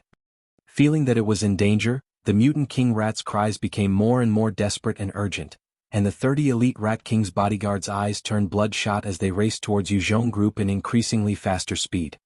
The mutant rats also seemed to be frenzied as they lurched themselves at Yu Zhong without concern for their own lives. But each and every one of the mutant rats could not scratch a hair on Yu Zhong's body as Jianghu easily sliced them apart. Yu Zhong readied his devil flame skill, and mass of flames appeared in his hand. Suddenly he accelerated and like a flash of lightning, he disappeared from Jianghu's side and appeared next to the mutant king rat. With his devil flames, he burnt the injured elite Rat King's bodyguards protecting the mutant king rat. They were turned into ashes. Jianghu was surprised by Yu Zhong's sudden burst of speed. Incredible! Had he evolved so much? Even if Yu Zhong had not used any active skills, his speed had already eclipsed Jianghu by a wide margin. Seeing that it could not flee anymore, the mutant king rat swiped a paw that was as big as bear towards Yu Zhong. With his shadow step skills, he seemed to disappear from the mutant king rat's sights for a moment, only to reappear behind the mutant king rat. The mighty paws of the mutant king rat landed on the ground, and with a massive bam sound, the surrounding area also seemed to shake from the impact. There was a big imprint of the paws on the ground. If this paw strike had landed on a human body, it would have undoubtedly pounded a man into meat paste. If it hits Yu Zhong, even Yu Zhong would have been killed by the might of this blow. But Yu Zhong had long escaped behind the mutant king rat, and had readied another fireball. He fired the ball of fire towards the back brain of the mutant king rat. There was a massive bam sound as the fireball hit the mutant king rat. After the smoke cleared, Yu Zhong was startled to see that the fireball has only created a black burnt mark on the hairs of the mutant king rat and that fireball was unable to penetrate the skull. An impressively hard skin and skull. Yu Zhong cried out in alarm. This is the first time he had encountered a mutant beast that even his fireball was unable to harm.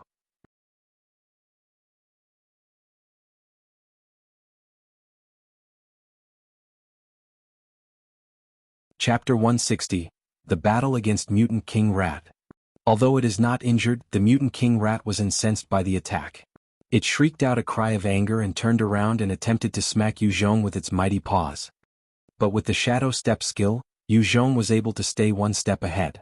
He dodged to the right side of the mutant king rat, and used his stinger gun to fire 3 stinger bullets into the head of the mutant king rat. The stinger gun is powerful, and a single shot was able to seriously injure or kill the elite Rat King's bodyguards. However, the same weapon only managed to create 3 tiny wounds of about 2 centimeters diameter on the mutant king rat's head. Still, unlike the fireball, the stinger gun managed to make the mutant king rat bleed. Blood began to slip out from the wounds on the mutant king rat's head. Although it is injured, the 3 wounds are merely superficial wounds, and are far from enough to kill the mutant king rat. The mutant king rat cried out in pain. It was enraged and furiously lunged at Yu Zhong with both its paws. Yu Zhong was shocked. Even the might of the stinger gun is insufficient to kill it. With the shadow step skill, Yu Zhong easily dodged the attack and moved towards the back of the mutant king rat. He then fired 3 more times towards the mutant king rat's head. Again, the 3 stinger bullets only managed to result in another 3 minor holes in the mutant king rat's head. It turned its head and in one swift motion, lashed out with a paw containing all its strength. Each of the mutant king rat's paw strikes was as heavy as a mountain, and a single hit could even shatter a small jeep. With but a single strike, Yu Zhong would be spattered into meat paste. But the mutant king rat was not as agile as Yu Zhong. Sure, it could have killed Yu Zhong with just a single paw strike, but that was only if it could land a hit on Yu Zhong. With Yu Zhong's superior speed, and under the effects of the shadow step, Yu Zhong was practically dancing in circles around it. Once the mutant king rat made its move, Yu Zhong also moved at the same time. With his superior speed, Yu Zhong was again able to position himself behind the mutant king rat. This time he fired 6 stinger bullets in a row into the hole created by a previous wound. These 6 consecutive bullets were able to take advantage of the earlier wounds and managed to penetrate deep into the brains of the mutant king rat. Although the mutant king rat has very hard bones and skin, its brains is made up of soft matter. The brains exploded under the onslaught, and with a last twitch of its body, the mutant king rat collapsed on the floor. Congratulations for reaching level 29. You have gained 2 points of stats points that you may distribute among your stats. Congratulations for reaching level 31. You have gained 2 points of stats points that you may distribute among your stats. Once the mutant king rat had passed away, a massive orb of experience was absorbed into Yu Zhong's body, allowing him to grant 3 levels at once. Put 3 points into agility and 3 points into stamina. In the battle with the mutant king rat, if not for the fact that Yu Zhong's speed was vastly superior to the mutant king rat, Yu Zhong would have died. It is a fact that he could not even withstand a single blow from that creature. Therefore he unhesitatingly invested 3 points of his hard-earned skills into agility. Congratulations for reaching above level 30. You can learn 2 extra active skills outside of your job skills before reaching level 50. Congratulations for reaching level 30. You have received 1 point of skill enhancement point. Please choose a skill that you desire to enhance.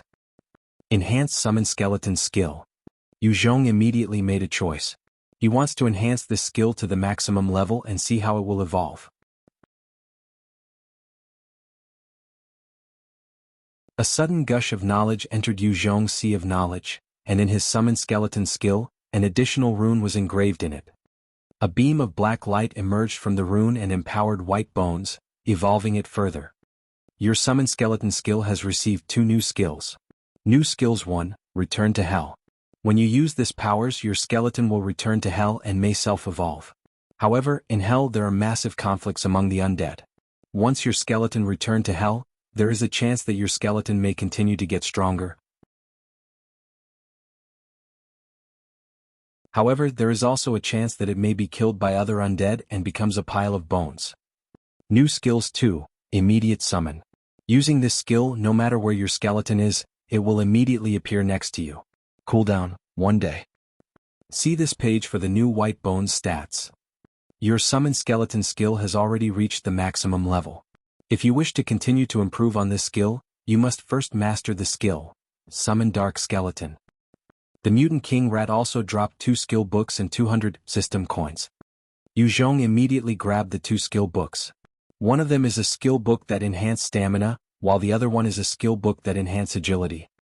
Level 3 Passive Skill Enhancement. After learning this skill, your stamina will permanently improve by 10 points. Yu Zhong did not hesitate and immediately learnt this skill. With a flash of light, he felt the skill immediately enhancing his stats. Once the mutant king rat has died, the tide of mutant rats parted from Yu Zhong and Jianghu as if Moses commanded the sea to part. They fled in all directions. The elite rat king's bodyguards also fled and were no longer as fearless as it was when it guarded the mutant king rat. Rats are actually cowardly by nature. Given a choice to fight or flee, they will naturally prefer to flee.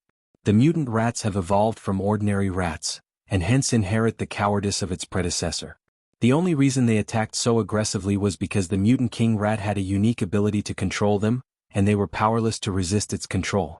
Once the mutant king rat had died, they were freed from its control and immediately reverted back to their cowardly nature. Jianghu was actually saved in the nick of time by Yu Zhong. While Yu Zhong was fighting the mutant king rat, she was trying her best to fend off the numerous mutant rats that kept attacking her. But the packs of mutant rats were unrelenting in numbers. As soon as she killed one, 2 more took its place. As the rat horde kept closing in on her, she found herself without the space needed to execute her superior sword skills and could only use normal strikes to defend herself.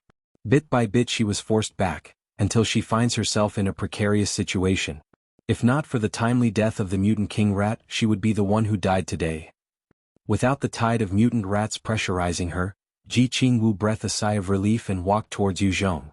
Seeing Jianghu, Yu Zhong passed the skill book that enhanced agility to her. He has never been selfish with empowering his men. Seeing the skill book, Jianghu's eyes shone with eagerness, and immediately learnt the skill. After she had learnt the skill, Yu Zhong immediately asked Jianghu for assistance. "Come and help. Help me cut away its skull." The skull of the mutant king rat was very thick and Yu Zhong found the task to be very difficult. However, Jianghu have the skill Cutting Edge Enhancement, allowing any weapons in her hands to be sharper than normal. To Yu Zhong, using this skill to slice apart the skull is a very useful ability. Jianghu walked over and tried to use her enhanced Tang imitation sword to slice open the skull of the mutant king rat. Although the enhanced weapon was able to chip open a small hole in the skull, it could not slice off the skull in one stroke as Jianghu had expected. Jianghu's eyes flash a hint of surprise. After she had learnt the skill Cutting Edge Enhancement, no matter what she tried to cut, it parted like tofu.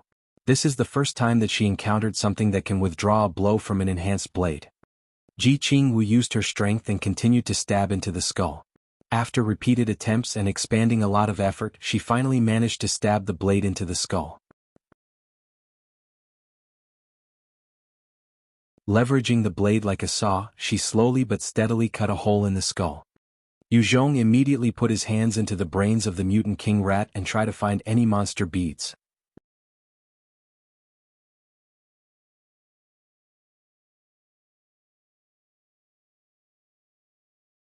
Chapter 161, Flowers Among the Camp. Not long after Yu Zhong and Jianghu had left the camp, there was some activity going on in the middle of the camp that went unnoticed by the humans. 2 claws sneakily protruded out from the ground and continuously scattered the dirt around the area. Before long, a big hole appeared in the grounds in the middle of the camp. From that hole, 2 mutant rats variation climbed out. These mutant rats variation were the same size as a cat, but unlike the other mutant rats, they have pair of forelimbs were unusually developed and were filled with sharp claws. Holy shit! There are rats here. Rat variation. Looking at the mutant rat variations that were rapidly climbing out of the hole, the men were taken back and immediately fired at these rats.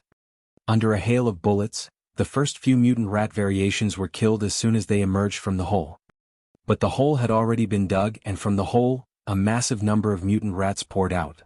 "Fill the hole. Do not let them come out." The leader of a small team of men roared. 7 evolvers holding Tang imitation swords leaped out from among that team of men, and rushed towards the hole. Everyone knew that if these mutant rats continuously poured out of the hole, all the men here would die today. The 7 men used Tang imitation swords to continuously slice apart any mutant rats they came across.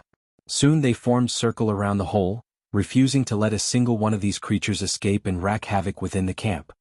"Let me do it." A militant armed with a Type 79 assault rifles took advantage of the 7 Evolver's ability to prevent these mutant rats from climbing out of the hole. He rushed towards the hole and opened fire into the hole with a mixture of glee and reckless abandonment. Data Tatatatea. A continuous stream of bullets shot through the mutant rats that were scrambling through the hole. After emptying all the bullets in his magazine, the militant pulled out 4 of the mutant rat variations corpses that was covering the hole, and immediately tossed a hand grenade into the hole. Bomb! A loud explosive rang out. From the hole, a wave of heat, rocks and mutant rats' body parts were launched into the air, creating a massive cloud of dust. After the cloud of dust has dissipated, the hole was sealed with a mixture of rocks and sand. Suddenly a series of loud shouts sent a chill into the hearts of the men. "There is also a hole here. Holy shit! There is another hole over here." Shouts and screams erupted among the humans as multiple holes suddenly appeared at various points throughout the camp. A swamp of mutant rats emerged from each of these holes, and rushed towards the humans in a frenzy. Then the whole camp erupted in an outpouring of gunfire and screams. From Yu Zhong's side of the camp, Kong Tianyu bellowed, "Spray the gasoline. Quickly spray the gasoline." Although there were many mutant rats emerging from the various holes, the number of mutant rats that managed to enter the camp through the tunnels were a lot lesser in numbers than the mutant rats tide that was outside the ring of fire. If the mutant rats outside the camp took advantage of the confusion within the camp and rushed towards the camp, then all of these men would die under the jaws of the rat tide. The 2 fire trucks constantly sprayed gasoline onto the flames, creating a buffer zone. The initial fire was running out of things to burn and was slowly dying out when it suddenly received this new source of fuel. Torrents of flames that was dying out received a new lease of life as the inferno erupted and raged even more fiercely. In the camp where Yu Zhong's team was defending themselves, several rat holes had been dug by the mutant rats' variations. From each of these rat holes, several mutant rats emerged and rushed towards the men. "Follow me." Zhong Qianyu roared as he grabbed a Tang imitation sword and rushed towards the closest hole. Chen Shirtu and the rest of Yu Zhong close combat team members also equipped their Tang imitation sword and moved forwards to intercept the mutant rats. The war between men and rats became chaotic as the 2 sides crashed together in close combat battle. Every moment there were massive number of mutant rats that were killed. At the same time, there were many men who had bitten to death or seriously injured by these rats. Yao Yao had also participated in this joint exercise. The Tang imitation sword in her hands seemed to be waving after images like a ghost as it danced among the mutant rats. Numerous mutant rats continuously died in her hands, and a large number of experience orbs entered into her body, continuously strengthening her. Little Greeny Eagle also used its wings to knock away the mutant rats that approached toward it. These mutant rats were unable to hurt it at all. With each peck, there will be a mutant rat corpse adding to the pile of dead mutant rats around it. The militants and normal humans in various camps were either injured or killed by the unending streams of mutant rats. Only the evolvers from the Longhai teams and those who wore the water python snakeskin armor like Yu Zhong's team of evolvers were able to escape injury. The scales and skin of the water python snakeskin armor was incredibly tough. Although the mutant rat's teeth were incomparably sharp and were able to chew through a steel plate, the action was not immediate and took place over a period of time. Similarly, these rats could bite through the water python snakeskin armor, but only if they had the time to chew through it. Of course, these battled hardened warriors were not going to stand still and give the mutant rats this luxury. Other than the close combat team, Yu Zhong's team also had many soldiers who were armed with Type 03 rifles. See notes for picture. They also fired at mutant rats in short bursts of fire.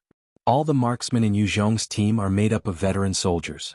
These soldiers had undergone strict military training.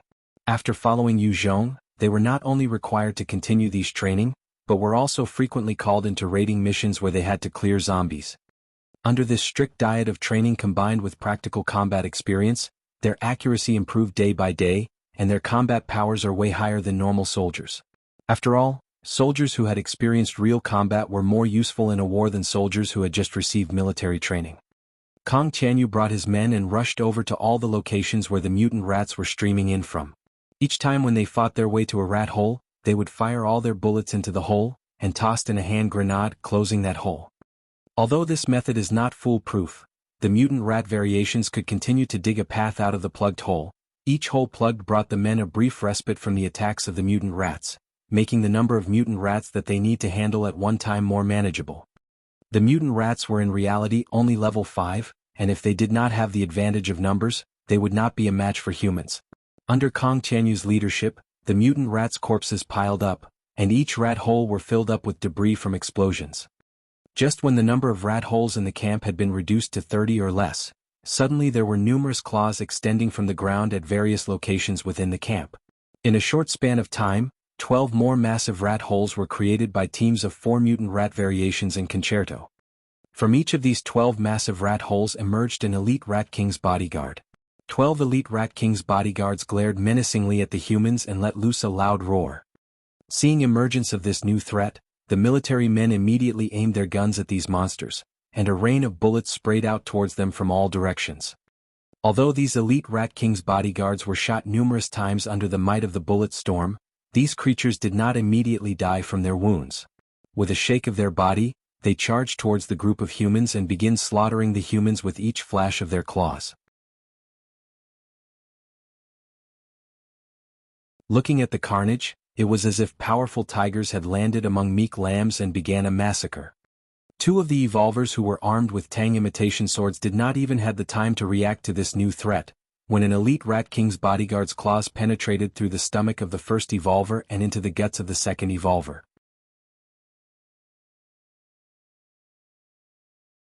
As the elite Rat King's bodyguard withdrew its hands, the intestines of both men were discarded onto the floor, while sprays of blood emerged from the wound as the surprised evolvers lifelessly sunk onto the floor. Even as their life rapidly poured out of them, in a shower of bloodletting, they still did not understand how they died. If even these evolvers were no match for the elite Rat King's bodyguards, then normal humans were helpless against the might of the elite Rat King's bodyguards. Each elite Rat King's bodyguards craved out a path of carnage and destruction, littering the area around them with the blood-stained corpses of the humans it killed. Shoot the cannon. Fire the cannon. Kong Tianyu noticed that the strength of these elite Rat King's bodyguards were extraordinary, and he immediately roared the order. To be continued in next chapter. If you want multiple chapters or faster releases, please donate.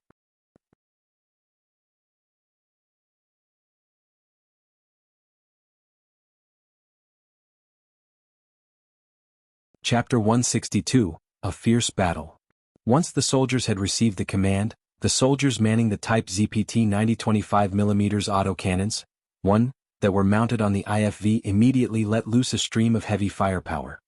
The Type ZPT 90-25mm autocannons used of armor-piercing rounds that could easily tear apart an armored jeep. Although the elite Rat King's bodyguards had hides that were able to shrug off normal bullets, these hides were unable to withstand the might of armor-piercing rounds.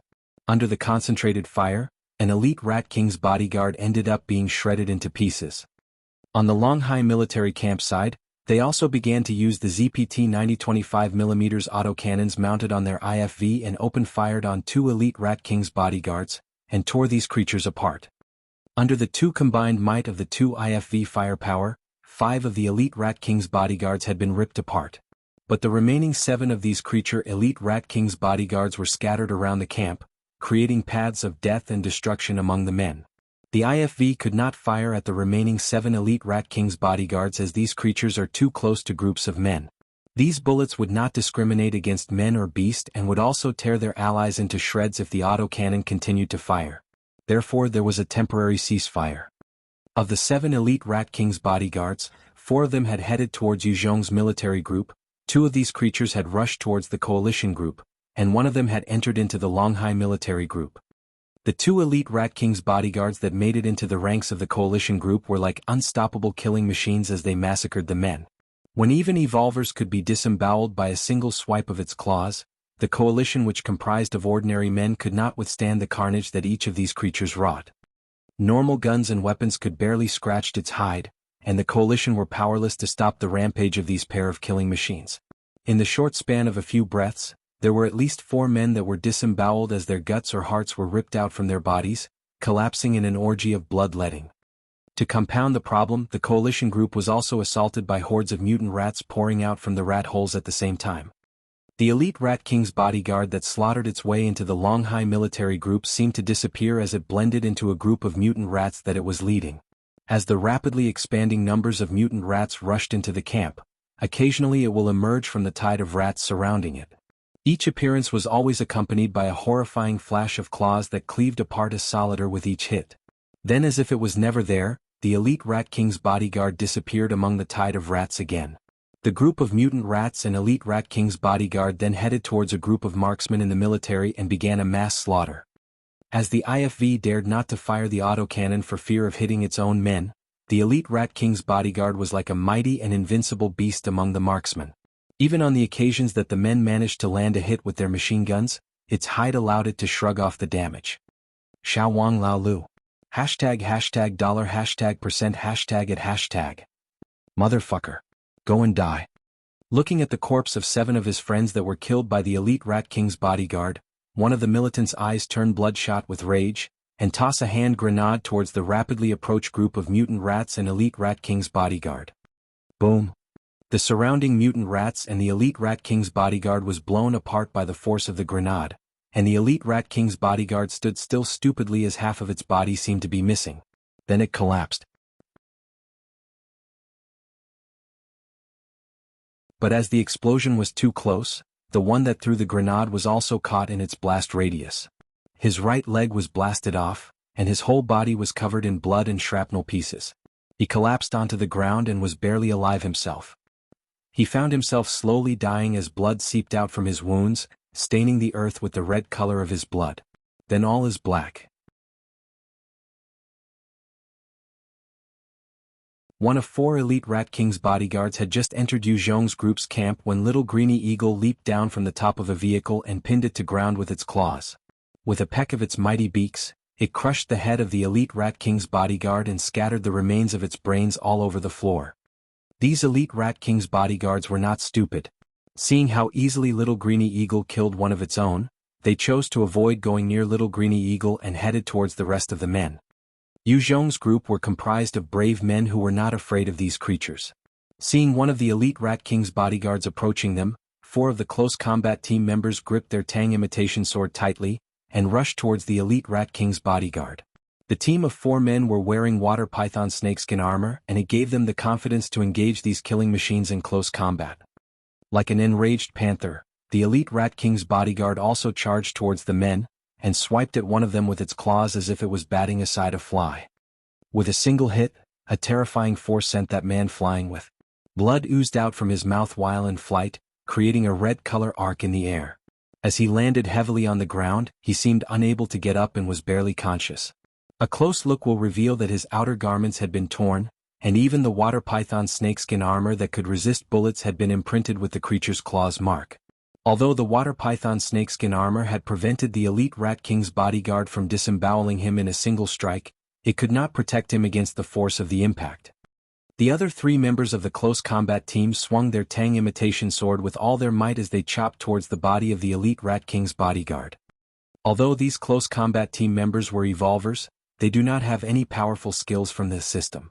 As a result, their blades could only leave white color slash marks on the hide of the elite Rat King's bodyguard. They were dismayed to find that they could not even cut through the hide to make this creature bleed. There was an irritated look in the eyes of the elite Rat King's bodyguard. In its eyes, it considered the 3 men surrounding it as nothing more than pesky flies. It raised its left hand to swat away these files. The faces of these men turned pale. They had seen what a swipe of these claws could do to their comrade earlier. Before its paw could complete the slash, a small shadowy figure used incredible speed to appear behind the elite Rat King's bodyguard. With a thrust of its blade, the shadowy figure stabbed a Tang initiation sword into the right eye of the elite Rat King's bodyguard. Then she retreated. All animals have at least 1 critical point on their body, their eyes. No matter how powerful these animals are, the eyes of a creature is a weak spot. The elite Rat King's bodyguard is no exception to this rule. The Tang imitation sword was able to stab deep into the creature's brain from opening created by the eyes. The elite Rat King's bodyguard struggled for a brief moment as it lashed about in its death throes, and desperately struggled to pull out the sword. But it was obvious that this creature is getting weaker and weaker. With a sudden stiffening of its body, it collapsed into a pool of light and dropped a skill book.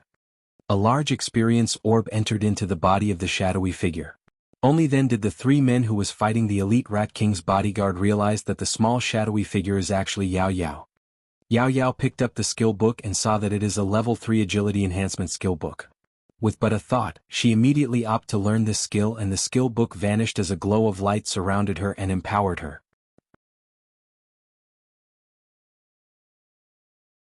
Seeing this, the three close combat team members' mouths slightly curled, but they did not say anything. Yu Zhong had a very strict rule. All the items that were dropped by any creatures in the system had to be submitted to him. Only he was allowed to distribute these rewards based on merits of his men. Secretly keeping an item or learning a skill from a dropped skill book was a big offense, and once any transgressors were discovered, they would be sentenced to death. But Yao Yao had just saved their lives. In addition, she was on close terms with Yu Zhong. They had no intention of reporting Yao Yao for this violation of rules. On the other side of Yu Zhong's camp, one of the elite Rat King's bodyguard was locked in fierce combat with Kong Tianyu, Qin Shi and two other close combat team members. That elite Rat King's bodyguard swiped a massive paw at one close combat team members and sent him flying. Although he is not disemboweled in one hit, his bones were crushed from the impact of the blow. Qin Shi had innately practiced a type of kung fu before the apocalypse. After he had attained the ability to evolve, he had participated in numerous raiding missions with Yu Zhong's team. Although he joined Yu Zhong's team relatively late compared to other members, his level is not low, and he is now a level 7 evolver. He stepped forward and, using his kung fu training, launched a mighty low kick at the elite Rat King's bodyguard's leg. The elite Rat King's bodyguard lost its balance and fell heavily into the floor. Qin Shi quickly used his military knife to cut the throat of the prone elite Rat King's bodyguard. If this is a man or an ordinary zombie, they will be decapitated by now. Alas, the knife was unable to even scratch a mark on the surface of the elite Rat King's bodyguard's skin. The elite Rat King's bodyguard used its hands to support itself and was trying to stand up again by pushing against the ground. Kong Tianyu was not going to let go of this excellent opportunity. He quickly stepped forwards and stabbed his Tang imitation sword through an eye socket of this beast. Then he used his body weight to push the sword deeper and deeper into the eye socket, while twisting and turning the sword in his hands. The blade drilled a path inside the brains of this elite Rat King's bodyguard, pounding it into a sticky brain paste. But Kong Tianyu has made a fatal error. He was standing in front of the elite Rat King's bodyguard as he used all his strength to drive the Tang imitation sword deeper into its brain.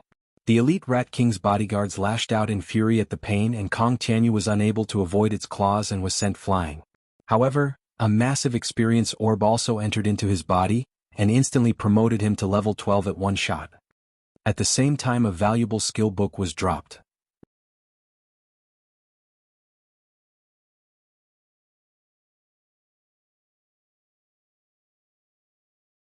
Chapter 163, Tragic Victory. Having killed an elite Rat King's bodyguard, Little Greeny Eagle searched the area for any more threats. Its sharp eyes spied the last elite Rat King's bodyguard in Yu Zhong camp, and with a terrible speed, it rushed towards it. With a single peck, its mighty beak crushed the brains of elite Rat King's bodyguard before the elite Rat King's bodyguard could react. Boom! Boom! Two mighty explosions rang out. The last two elite Rat King's bodyguards were taken down by two suicide bombers in the coalition group armed with live grenades in a kamikaze attack. But how did the various factions in the coalition group got hold of these weapons, especially grenades, in the first place? It should be noted that in China before the apocalypse, machine guns and hand grenades were restricted to the army or police. It is the same in Longhai survival camp. The truth is that a lot of the coalition group members had cultivated good guanxi with the military in Longhai survival camps. After the apocalypse, weapons are strength, and strength means survival in a post-apocalypse world. Many factions have donated food and women to get weapons such as machine guns and hand grenades from the military, and these weapons become the bottom-line insurance for their lives. Without the added threat of the elite Rat King's bodyguards, the rest of the men began to slowly turn the tide against the mutant rats that were still pouring out of the rat holes. The men quickly worked together to deal with the mutant rats in their territory and close up each existing hole with a grenade. Just when the situation was getting under control, again several pairs of claws protruded from the ground and scattered rocks and soil all over the grounds. With the mutant rat variations working in unison, 24 large holes were quickly created. From each of these holes an elite Rat King's bodyguard emerged. Looking at this situation, all the men felt a hinge of despair. It was with great difficulty and heavy causalities before they managed to kill 12 of these monsters, and now there are twice as many elite Rat King's bodyguards. Even if they managed to kill or drive these creatures off, the death count will be very high, and many of them would undoubtedly perish. As well, even if they managed to drive off this wave of beast, will the next wave come in even greater numbers? Having experienced what these beasts could do if they ran unchecked, the men manning the Type ZPT 90 25mm autocannon in the IFV immediately focused all their firepower on this new threat. Under the roar of the autocannon firepower, many of the mutant rats and elite Rat King's bodyguards were torn asunder. But as powerful as the IFVs were, there were only 2 of these machines. Although 8 of the elite Rat King's bodyguards were ripped into shreds, 16 of the monstrous creatures still managed to lead a large number of mutant rats into the areas where there are dense concentrations of men. Just when the elite Rat King's bodyguards and mutant rings were about to engage the humans in fierce combat, a surprising thing occurred. The swarm of rats suddenly scattered and fled in all directions, leaving the men alone. Even the elite Rat King's bodyguards that were unstoppable killing machines suddenly raised their head, sniffed into air, and ran back to the hole they appeared from. The 2 gunners from the IFV grinned and displayed their might as the autocannon burst apart some of the fleeing mutant rats and elite Rat King's bodyguards. "Do not shoot anymore. Stop shooting. Stop shooting." Kong Tianyu yelled out a command. Yu Zhong's forces had limited ammo. It is for this reason that the IFV seldom use its Type ZPT 90 25mm autocannon. The autocannon is usually used for showing off their strength and not for actual combat. Only when the men in Yu Zhong's camp were facing a desperate situation did Kong Tianyu authorize the use of this weapon of war. The reason why Yu Zhong had trained a large number of close combat team members is because they want to conserve their ammunition. Although the firepower is very strong, but the consequences of reliance on these weapons is also very dangerous. Without bullets, a sword is much better than a rifle as a weapon. All the men in Yu Zhong team stopped firing, and the surviving close combat team members immediately chased and hacked apart any mutant rats within reach. Now that these mutant rats are fleeing and not attacking them in groups, the mutant rats are easy prey. Each mutant rats are level 5 mutant beasts, and each kill will enable the close combat team members to gain more experience and hopefully evolve further. After Yu Zhong has slayed the mutant Rat King, the mutant rats and elite Rat King's bodyguards are in confusion and dispersed in all directions as they fled the area. Seeing the actions of Yu Zhong's team members who continuously collected the experience orbs, the rest of the evolvers from the coalition group also charged out with their Tang imitation swords, and tried to gain more experience. Watching the fleeing mutants rats and elite Rat King's bodyguards, the surviving humans let out a cheer.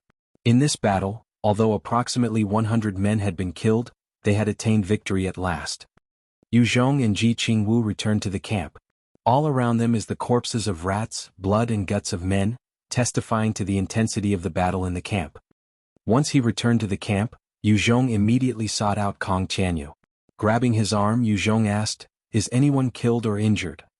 For this mission, all the men that Yu Zhong brought out are elite troops from his party. Each of these men had killed at least 30 zombies. As well, all of these elite troops were equipped with water python snakeskin armor. Even if there is one death, Yu Zhong would be saddened by the loss of an elite troop member. Report: 2 of our men were seriously injured. However, they had already consumed the life recovery grass, and their life should not be in danger. Zhong Tianyu also passed a skill book and a small pile of coins to Yu Zhong. "Captain Yu, this is a skill book that dropped in some coins. Level 2 skill, Super Strength Enhancement. After activating this skill, within 30 seconds your strength will be increased by 30. However, after 30 seconds, current stamina will drop by 10 points. If current stamina is less than 10 points, you will be unable to use this skill." Yu Zhong tossed the book to Kong Tianyu. "This time you have done well. This skill book will be yours." Yu Zhong was not interested in this skill. The surge in power of this skill could only be used for a short time, and learning this skill will also consume 1 slot and reduce the number of active skills he may learn. "Thank you, Captain Yu." Kong Tianyu was very happy and immediately learnt the skill. With a ray of light, the book disappeared, and the knowledge of that skill appeared in his mind. At level 10 he gained the ability to enhance 1 skill. However, at that time he did not have any skills. Now that he had a skill, he also chose to put his skill enhancement point to this skill. From his mind came a message: level 2 skill. Surge in strength +1. After using this skill, your strength will increase by 35 for a time period of 5 minutes. After 5 minutes, your current stamina will be reduced by 10. If your current stamina is lower than 10, you may not use this skill. There is no cooldown on this skill. Kong Qianyu was very glad, and in his heart he laughed, "Ha, with this I am now a true evolver." Once he activated this skill, for 5 minutes Kong Qianyu will become like Hercules, and normal men would not be able to withstand the might of his blows. Yu Zhong walked towards the injured men. Seeing Yu Zhong, the 2 men who were injured tried to get up and called out weakly, "Captain Yu." Yu Zhong just helped them back to rest. There is no need to get up. Just focus on resting for now and slowly regain your strength. The 2 injured men was touched and feebly nodded their heads. This consideration for their well-being increased the feeling of loyalty they felt towards Yu Zhong. After ensuring that all his men were all right, Yu Zhong then walked towards the Longhai military camp. The Longhai military group painted a tragic scene. Other than the men who were smacked to death or disemboweled, there are 8 more soldiers who had been bitten by the mutant rats. These men were spread out on the floor and blood seeped out from their wounds, while they cried out in pain. Su Jigang was holding an injured man in his arms. This man is wounded in several places, and he was crying as he begged Su Jigang, "Platoon leader, please shoot me and release me from this agony. I can't stand it. It is so painful. Please have mercy on me and end my sufferings."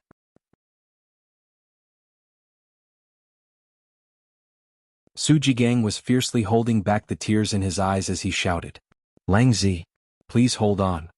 I will definitely save you. You will definitely get well."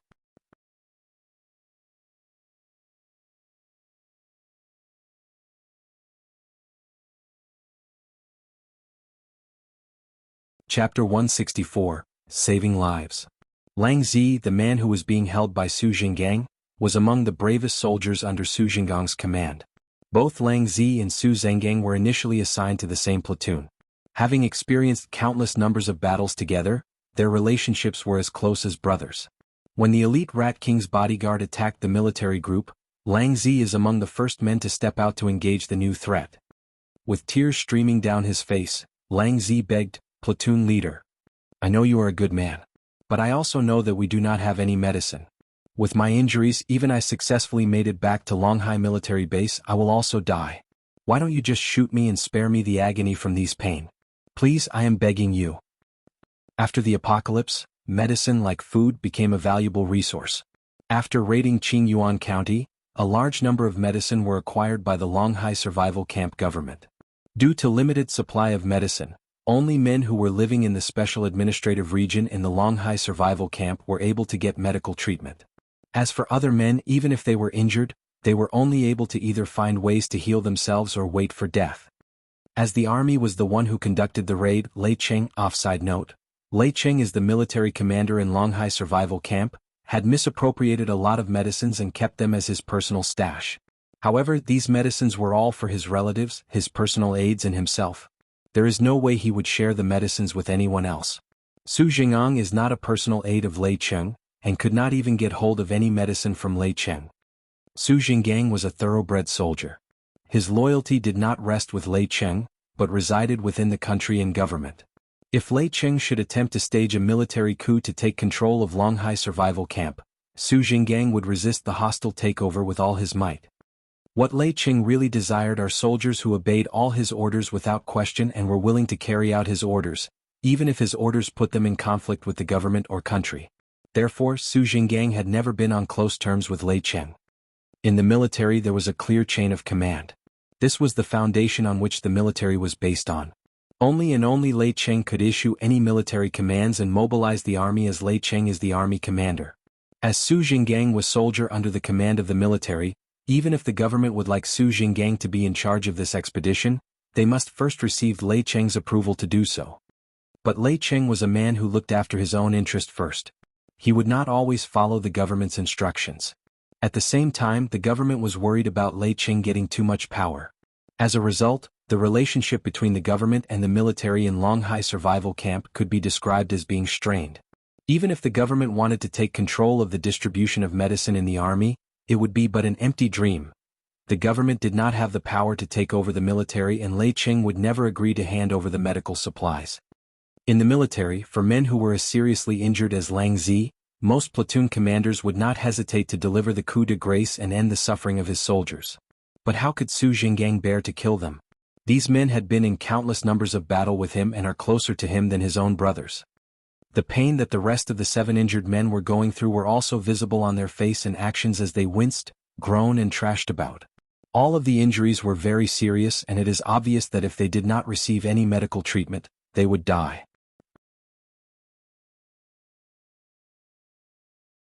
The rest of the men in the platoon could only stand and watch the scene unfold with tears in their eyes, and feelings of sadness and being powerless to help swelled in their hearts. All of these injured men are men who had experienced several life and death situations with them. Their relationships were cultivated over the spans of several dangerous missions where they worked as one and trusted in each other to watch their backs as they overcame many obstacles together. Over time, an unshakable bond was formed between them. Fuck.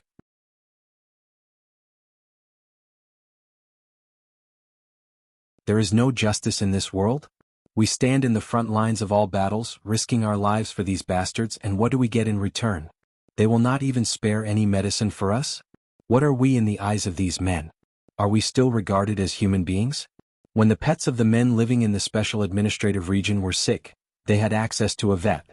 Are we the soldiers who risked our lives to get more food for the population of Longhai Survival Camp, even inferior to pet dogs?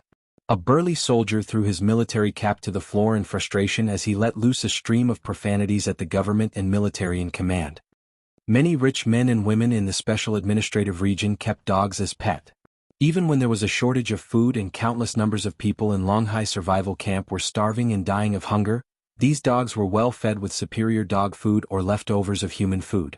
When these dogs were sick, they had access to vets and expensive veterinary medicine. In contrast, the living conditions for many survivors in Longhai Survival Camp were inferior to a dog. The burly men's words struck a chord with the sentiments in the hearts of the Sodders. Another soldier also took off his military cap and threw it to the ground in frustration. That's right. We are disposable. Even if we died, in the eyes of the top brass in the government or military, we are worse than a dog. Listening to these words, the morale of the soldiers dropped drastically. These men were often the first to engage in battle and the last to retreat. They often have to participate in many dangerous missions to raid food and other supplies, and have a high injury and death toll. These soldiers are also human. Seeing this unfair and biased treatment, all these soldiers were of course, unhappy and fuming in anger. Lang Zi knew that he will definitely die. He took the opportunity to finally say the words that he had long kept in his heart. Platoon leader, you bring the rest of our brothers, and leave. The further you go, the better. Do not follow Lei Ching anymore. He wants the lives of us all. Lang Zi's words spelled out what many soldiers also felt in their hearts but did not say it out. They all just stared at the platoon commander, Su Jinggang. They were not blind nor were they stupid. They of course knew the Lei Ching had regarded them as disposable men. Su Jinggang had tears in his eyes as he replied, Lang Zi, we cannot leave. We are military soldiers, government soldiers and civilian soldiers. Now that the country is in danger, we, the military, have to protect the citizens. If we all leave, who will protect our people and country? There was a bitter smile in Lang Zi's mouth as he sighed. He had worked with Su Jinggang for so many years, of course he knew the character of Su Jinggang inside out. Su Jinggang was a man with strong convictions and belief. No matter what others people said to him, he would never give up on his beliefs. But this was also what made Su Jinggang so attractive to his men, and why Lang Zi was willing to fight alongside Su Jinggang. At this time Yu Zhong stepped forward. I can heal them, and in addition I have 70% chance that they will be completed healed, Yu Zhong said. Su Jingang's eyes shone with a flash of hope, but at the same time he was wary of Yu Zhong. What are your terms and conditions? If you want me to betray the government or military in Longhai Survival Camp, I will not agree to your terms. Su Jinggang was not that stupid as to believe that Yu Zhong would help him out of the goodness in Yu Zhong's heart. The situation among these two leaders was quite awkward. After this joint mission had been concluded, it is likely that they might be enemies in the near future. Yu Zhong looked at the men who were injured and named his terms. If I heal you after you have recovered, you must join my team and become my men. Your boss, Lei Cheng, treated your lives as insignificant as grass. But I see you men as treasures. If you are willing to join me, I will give you nothing but the best. The best weapons, the best food, the best medicine. All these are available to you. If you have the ability, having 2 or more wives is also not a problem. In Yu Zhong's side, what he lacked most were professional soldiers.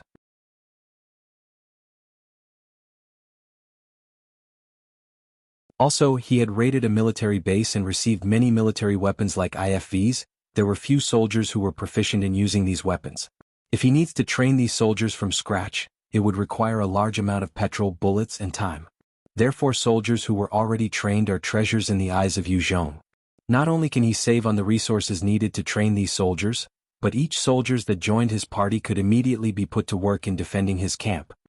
Even if these soldiers could not drive or operate IFVs, these experienced soldiers only need more combat experiences and they would be elites among the men.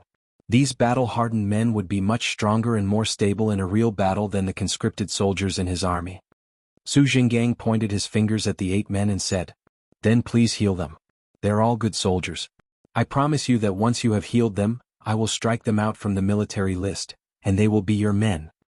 If these soldiers did not get any help, they would die without any doubts. Su Jinggang could not bear the thoughts of men who he regarded as brothers dying, especially when an opportunity to preserve their lives is right in front of him. Yu Zhong nodded and took out some powder made from the life-saving grass, and sprinkled them into a bowl of water. Then he let the men drink the bowl of water and sprinkle some powder onto the wounds of these men.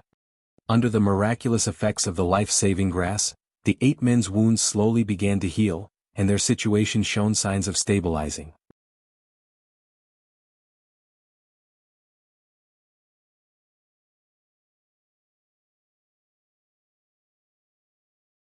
Chapter 165.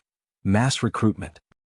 Seeing that the wounds on these 8 soldiers were slowly closing and that their comrades' conditions were stabilizing, the surrounding soldiers also heaved a sigh of relief. These men had fought besides them in countless battles. Needless to say, there were close relationships between the injured soldiers and their platoon mates. Having seen the miraculous recovery of 8 of his subordinates, Su Jinggang sincerely thanked Yu Zhong. "There is no need for thanks. Since they are my men, of course I will naturally protect their lives." Yu Zhong replied.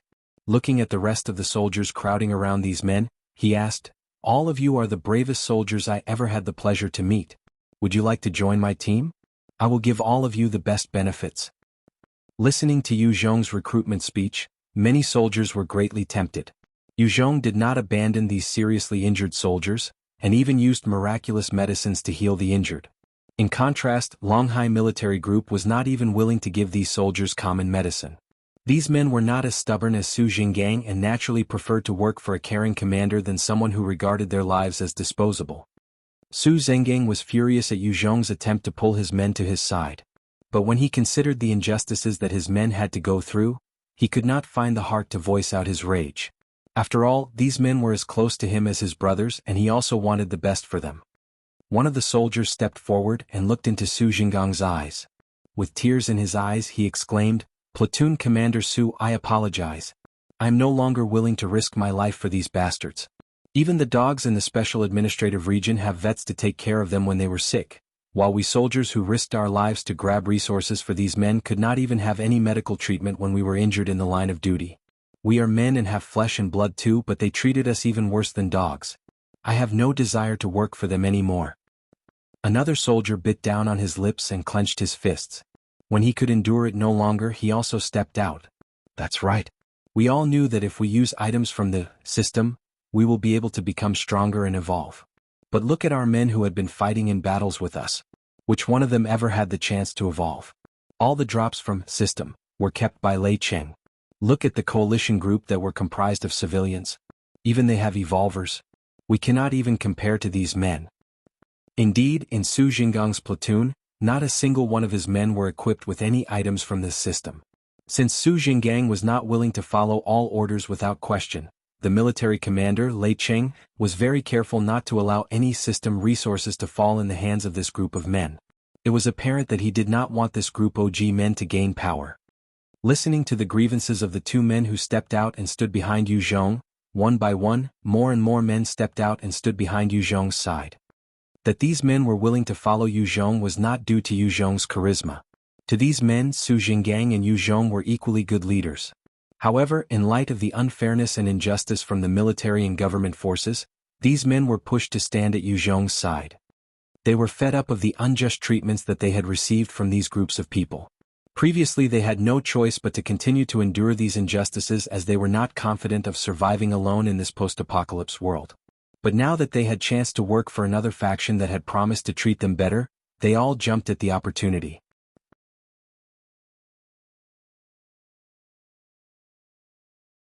There were no doubts in their minds at all that Yu Zhong would fulfill his promise to treat them better. They had seen that Yu Zhong was willing to use some miraculous medicine to save their comrades earlier. This action already spoke volumes of the extent that Yu Zhong went to take care of his men. You guys. Su Jinggang looked at the men standing behind Yu Zhong. He felt helpless. There were more than half of his men who had already moved to stand behind Yu Zhong. Su Jinggang's eyes turned bloodshot as he fiercely glared at Yu Zhong. Yu Zhong, do you want to force all of us to serve your faction? Each of men still standing behind Su Jinggang's side were alarmed. They had seen Yu Zhong's team members in action earlier and his team indeed had the power to annihilate all of the remaining men standing behind Su Jinggang. Yu Zhong just calmly replied, I do not have that intention. But these men joined me of their own free will by stepping behind me. Once they became my men, I will not easily let anyone snatch them away. Longhai Survival Camp still had a massive military presence. If Yu Zhong had opted to force all the men in Su Jinggang platoon to join his team, Longhai Survival Camp would take this transgression as a reason for war. From Yu Zhong's perspective, even if they win the war, they will only do so with heavy losses. A war will consume a significant number of resources such as bullet, medicine and cannon ammo. Before he created a factory for producing more of these resources, he preferred to try to conserve whatever resources he had. If it was possible to avoid a battle with mere words, he would rather not fight. But if a battle is imminent, he will not shrink from it either. Su Jinggang suspiciously looked at Yu Zhong. How do you plan to distribute the food? Now that the coalition group had suffered massive loss of lives, and half of the surviving men in the military group had joined Yu Zhong's side, the balance of power had tipped in Yu Zhong's favor, and Yu Zhong's team was indisputably the strongest among them all. Su Jinggang was very worried about this issue. If Yu Zhong had chosen to take advantage of this chaos and rob them of their share, Su Jinggang would have no choice but to concede. Yu Zhong just glanced at Su Jinggang and replied, Nothing has changed from our earlier agreement. I will take 50% of any resources we find. The other 50% you divided among your party and the coalition. I will not interfere in this. Su Jinggang then breathed a sigh of relief, and with a bitter expression, he glanced at his former platoon men who opted to be with Yu Zhong's group. Leave. Get out of my sight. Yu Zhong turned around and walked towards the coalition group. The soldiers who chose to leave saluted Su Jinggang for one last time. Then they gathered the 8 injured soldiers and walked towards Yu Zhong's camp. In the camp of the coalition group, there were 10 men who were injured.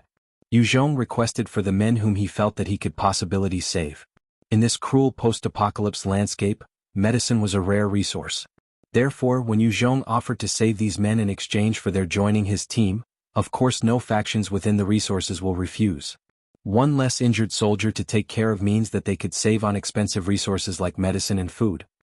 These injured soldiers were very thankful to Yu Zhong for agreeing to save their lives. Hence after they had recovered, almost all of them agreed to work under Yu Zhong's banner. In addition, 6 smaller faction leaders brought all their men with them and requested to join Yu Zhong's team. In Longhai Survivor Camp, the bigger factions were thriving. However, smaller factions were struggling to get by. Being a leader of a smaller faction was not something cool nor was it enviable. These faction leaders had to find various ways and means to feed their men. As their teams were small in number and relatively weak, they found it very hard to do so. That was why they were tempted by the offer of food from the military and had taken part in this joint expedition. Of course Yu Zhong did not reject any men. As long as these men were willing to follow his rules, he was willing to accept any men. Right now what he lacked most is manpower. After the battle, the camp is littered with the corpses of the mutant rats. Many men also take these rat corpses and proceeded to roast the rats.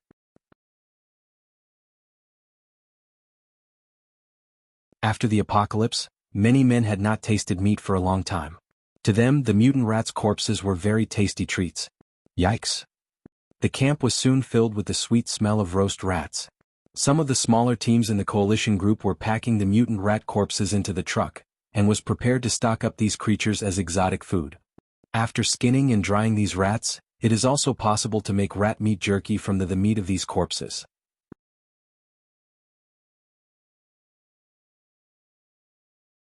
In the military group and Yu Zhong's group, all the men were also stocking up the corpses of these mutant rats. These are rare treats and a delicacy to be had. Yu Zhong gave a command to Chen Shi to quickly take some members with you and retrieve all the corpses the elite Rat King's bodyguards. Although the hides of these elite Rat King's bodyguards were inferior to that of the water python snakeskin armor, but these are also good materials for making leather armor. After all, these creatures could shrug off the impact of normal weapons and bullets, and normal zombies will not be able to break through these hides and infect his team members with the zombie virus. Although the water python snakeskin armor was much better than this ratskin hide, there is a limit to the number of armor that could be made given the limited number of snakes that Yu Zhong had encountered. At most there will be 70 sets of snakeskin armor. These elite Rat King's bodyguard skin may be slightly inferior to that of the water python snakeskin armor, but the number of these creatures are not small in number. These elite Rat King's bodyguard hides will allow Yu Zhong to better equip his team members. Even the fur of the mutant rats could be used to create clothes. Although there were many tailoring machines in Stone Horse Village, there were limited number of materials that could be used to make clothes. Almost everyone else were wearing what they had worn before the apocalypse, and changes of clothes were rare. WAG 1990 explanation. It might imply that they just haven't created any clothes that will help them survive this apocalypse. Basically it is saying that they are wearing normal, unarmored, civilian clothing that was made before the apocalypse and provides no protection whatsoever.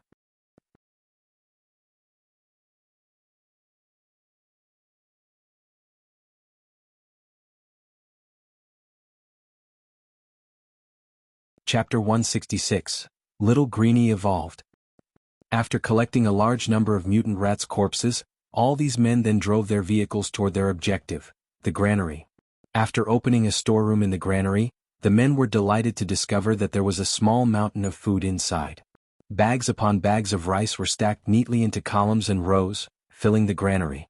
However, some of the bags of grains had been bitten open by rats, and a lot of the food were spilled onto the floor. The granary had 8 storerooms. But of the 8 storerooms, only 5 of them contained food. The remaining 3 storerooms were empty. But in the 5 remaining storerooms that contained food, about 20% of the food had been eaten by the rats. On closer examination, about half of the food in the granary was deemed to be eaten by the rats. Yu Zhong looked at the 3 empty storerooms that were supposed to be full of food, but he did not say anything.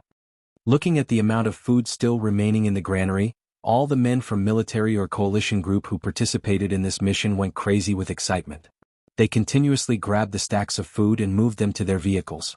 Food in Longhai survival camp is more valuable than gold. Yu Zhong ignored the actions of other men. Instead, he had some of his men to guard his share of 5 storerooms worth of food, while the rest of his men continued to load the food into the vehicles. When the vehicles are full, he had the workers transport the food to Stone Horse Village to unload the food, then come back again. Meanwhile, the other half of his team continued to guard the food. There was too much food for their vehicles to load at one go. Now that the most pressing issue had been resolved, Yu Zhong then examined the spoils of war. During their chase of the mutant Rat King, Ji Qingwu and he had killed several elite Rat King's bodyguards, and 4 skill books were dropped. On closer examination, the 4 skill books were Level 2 Shadow Steps, Level 2 Massive Strength, Level 2 Heal, and Level 2 Continuous Miniature Fireball. Level 2 Heal. Using this skill, one may treat most types of injuries including external wounds and internal injuries. The healing effect of this skill is relatively good. Using this skill will consume 20 spiritual points. Non-priest class who mastered this skill may only use this skill once a day. Level 2 Continuous Miniature Fireball. Using this skill, 5 miniature balls of fire can be summoned. All 5 fireballs will become a continuous stream of fireballs to attack an enemy. Using this skill will consume 20 spiritual points. Non-mage class that mastered this skill may only use this ability once a day. Yu Zhong swiftly decided how he planned to distribute these skills. Lu Yen should get the Shadow Step skill while Lu Wen will get the healing skill. As for the level 2 massive strength skill, I will grant this skill to Qinshi too. His performance is very good. Qinyao is a mage class, so giving her the continuous miniature fireball skill will be best for her. Having determined how he would distribute the skill books, Yu Zhong took out the crystal that he had received from the mutant rat king's brain. He was in conflict over if he should eat this crystal. He looked at the crystal. Unlike the red blood bead, he did not feel any temptation to eat it. Looking at the crystal in Yu Zhong's hands, little greeny eagle's eyes seemed to shine with a bright light. Flapping its wings, it rushed towards Yu Zhong. Before Yu Zhong could react, little greeny grabbed the crystal in its beak and immediately swallowed the crystal. Looking at little greeny eagle's actions, Yu Zhong had a flash of inspiration. Looks like the crystal is for mutant beasts to eat, he thought. The crystal and the red blood beads were very rare items.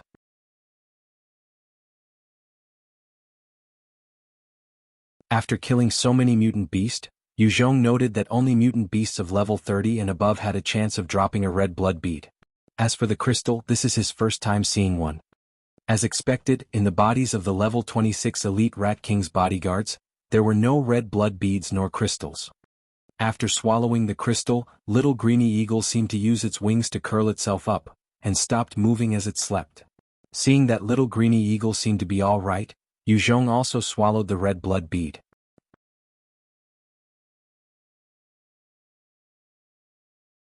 The red blood bead seemed to turn into a fiery bead of fire as it traveled through Yu Zhong's body, continuously changing and strengthening his body.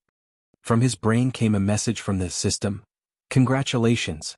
Your vitality has been enhanced by 12 points, and your strength has been enhanced by 3 points. Whoa! Plus 12 vitality? This mutant king rat's red blood bead is really powerful. Yu Zhong could not help grinning in delight. Each of the 6 stats had their own use. Having more vitality would increase his rate of recovery when he is injured, and made his rate of recovery much faster than normal men. Little greeny eagle slept until late into the night. While it was sleeping, feathers began to drop from its body. Each feather was quickly replaced by new feathers that seemed to grow very rapidly. His body also seemed to grow bigger. After little greeny eagle woke up, it opened its eyes and spread its wings.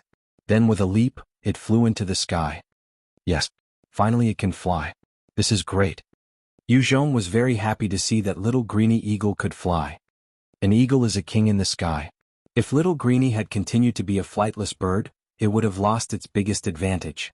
Now that little greeny could fly, Yu Zhong's forces had gained a powerful flying ally. Nobody noticed the moment when Yao Yao managed to slip in beside Yu Zhong.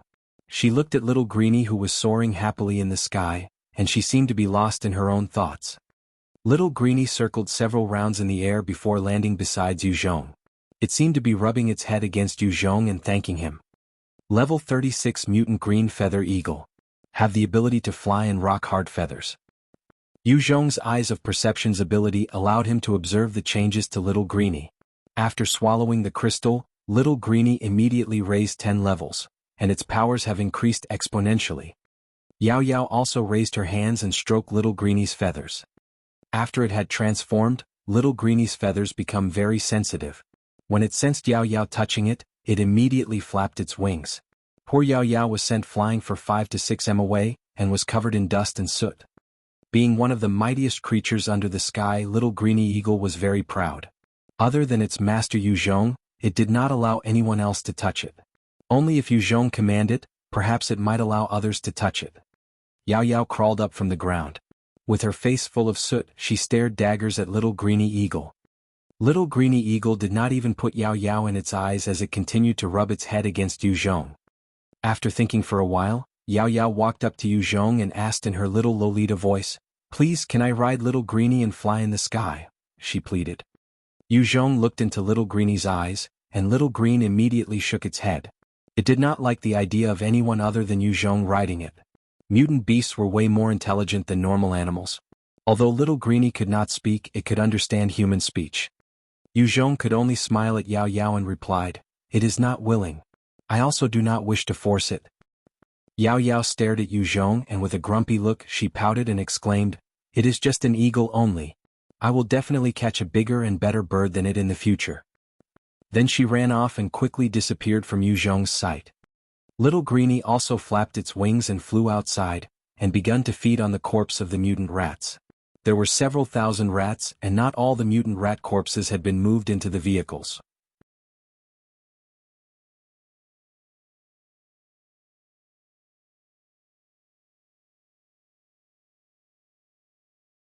Chapter 167, Big Cliff Village. After all the food had been moved out Shanglin County Granary, both Yuzhong Stone Horse Village and Longhai Survival Camp men also breathed a sigh of relief as they went back to their respective villages. After Su Jinggang returned to the survival camp, he was praised by his superior, Lei Cheng. Lei Cheng had noticed that Su Jinggang had less men in his platoon, but he did not even ask about the death toll or injuries among Su Jinggang's men. This made Su Jinggang feel very upset. Since Lei Cheng did not ask, Su Jinggang did not report that some of his men had defected to Yuzhong's camp. Big Cliff Village is to the east of Stone Horse Village.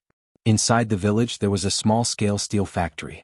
As well, there were also a lot of enterprises that provided services that complements the steel factory, e.g., creating knives from steel produced from the factory, etc. One day an IVF, 7 Dongfeng trucks, 5 jeep vehicles, 5 military jeeps loaded with heavy guns stopped outside Big Cliff Village. Alight quickly. You trashes better come down as fast as you can. Under Kong Tianyu's angry roar from the 7 trucks, about 100 men who were dressed in rags disembarked from the trucks. Besides each truck were several men who were armed with Type 79 assault rifles or Type 03 rifles. These guards stared at all the men who dismounted from the truck. There was a flash of contempt in the eyes of the guards. Several men carrying large number of machetes and shields threw these weapons in front of the 100 men who were dressed in rags.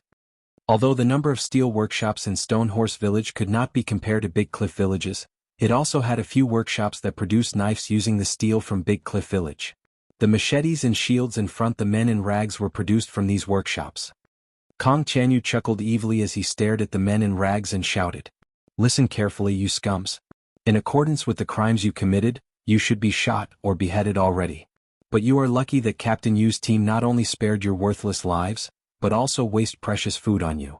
He had allowed you to have food to eat and water to drink. Now is the time for you to show your worth. Immediately pick up the machetes and shields in front of you, and follow my orders to kill zombies. Understand?"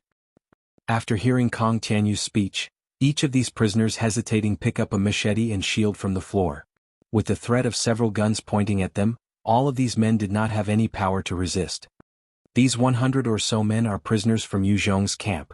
Although these prisoners outnumber the number of guards, but compared to the threat of guns, IFV and heavy firearms mounted on 5 jeeps, these men were still powerless to resist their captors even when armed with a shield and machete. "Come here, you scums." Under the bellow of Kong Tianyu, the prisoners carrying a shield and machete assembled at a corner waiting for further orders. The guards quickly spread out with and readied their guns. Several men also rushed forward and 2 large stakes into the ground. Then they tied several lines of wires to the stakes to create a trip-wire barrier. This barrier could be used to trip the zombies. Once the team are ready for combat, Yuzhong commanded White Bones, "Go and draw these things out." The eyes of White Bones seemed to glow with an eerie light as it walked into the county. White Bone was covered with flesh blood. White Bones waved his massive axe, and like a whirlwind of destruction, beheaded zombies near the entrance of the village. Smelling the blood on White Bones, the zombies in the village began to move. But unlike previous experience where the zombies were let out in manageable waves, the zombies residing in Big Cliff Villages could not be lead out in small groups.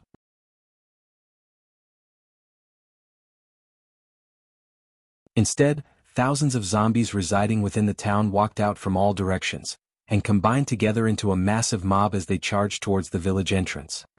After killing slightly more than 10 zombies, White Bone was forced to retreat under the mob of zombies. All these zombies were wearing tattered clothes and their body had rotted. They shakily walked out of the village towards the men. Looking at the massive number of zombies that were chasing White Bones, Yuzhong frowned.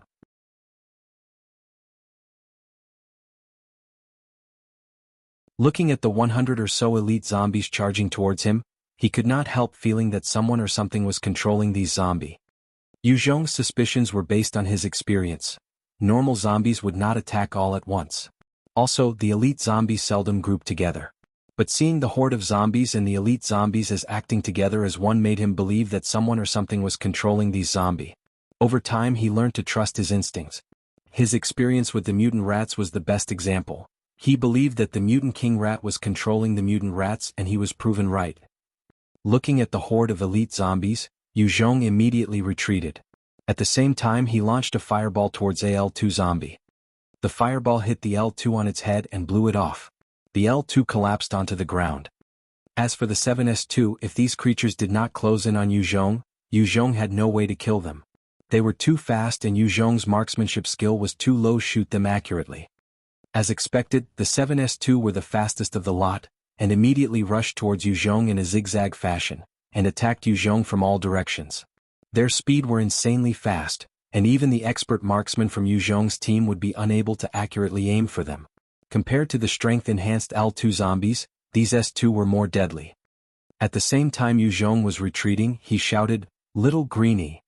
From the sky, a bolt of green color lightning struck down and immediately crushed an L2 zombie's head into pieces. The green color bolt of lightning was none other than Little Greenie. With a single strike it destroyed an L2. Then it flapped its wings and flew upwards. A moment later, it became another bolt of green lightning as it charged towards another L2 and tore the head of the L2 off its body with its sharp claws. After having evolved, Little Greenie was now able to fully utilize the power of flight. Its claws and beak were extremely sharp, as befitting a level 36 beast. Although the L2 were powerful, it could not withstand a hit from these claws that could rip apart the scales of water python. Even though the L2 were monstrous strength-enhanced zombies, they could not fly and posed no threat to Little Greenie. Meanwhile, the 7S2 quickly caught up with Yu Zhong. Yu Zhong had fought these creatures before and knew that with his current speed, he could not hope to take them on.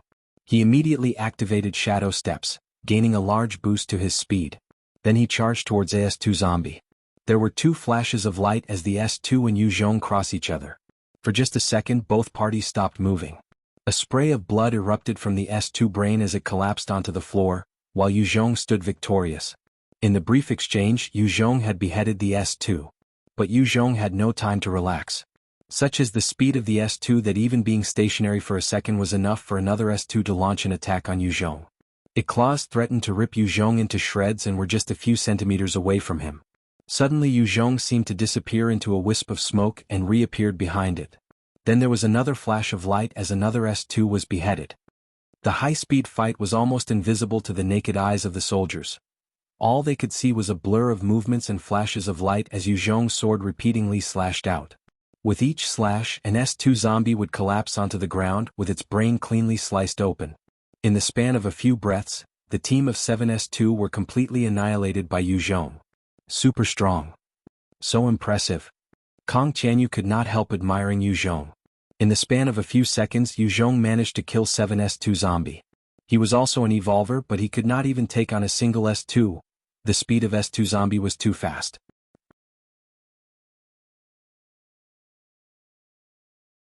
Congratulations on reaching level 32.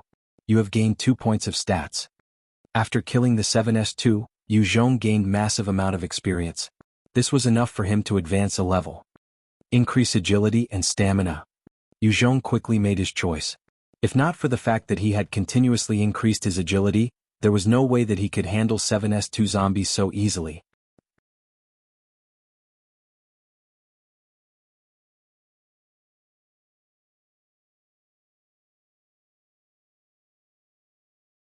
Chapter 168.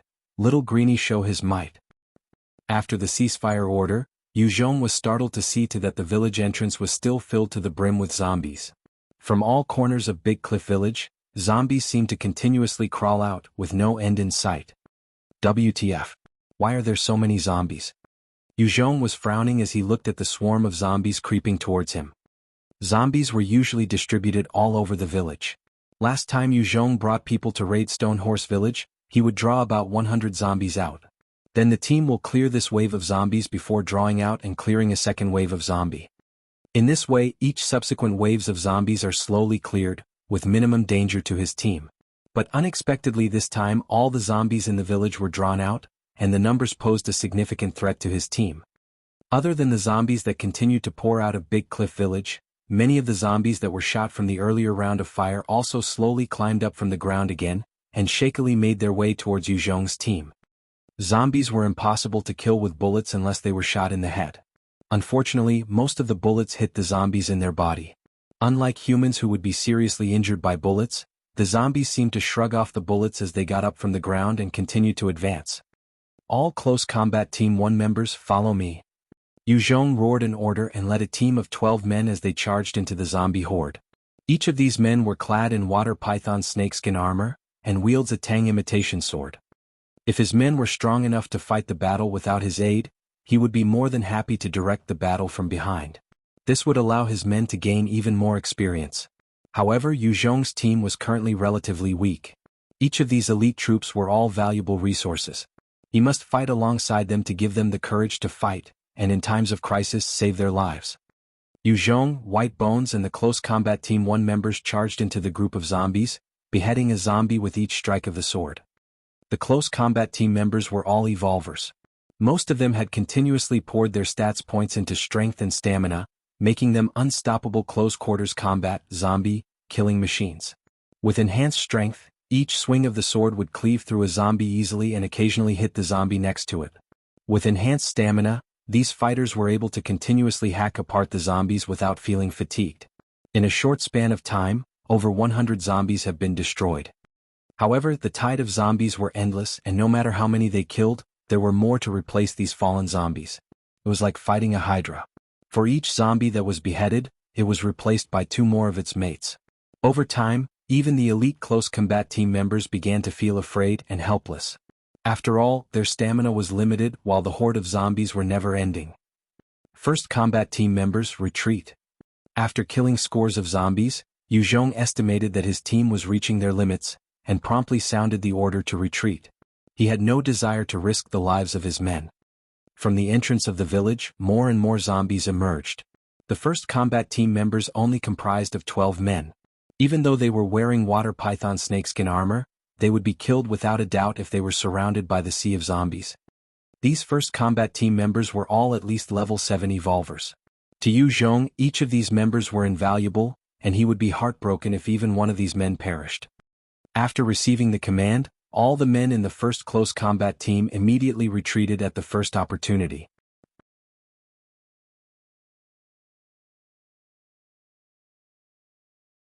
Yu Zhong and White Bones continued to hold back the tide of zombies to buy time for his men to escape.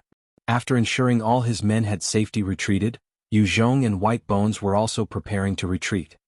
At this moment, suddenly the zombie horde parted to make way for another group of zombies. To Yu Zhong's horror, there were 7 S2 zombies, 8 L2 zombies, 36 S1 zombies, and 43 L1 zombies rushing out towards him.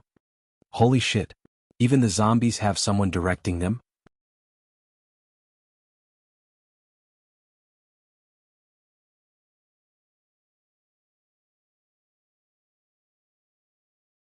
Chapter 169.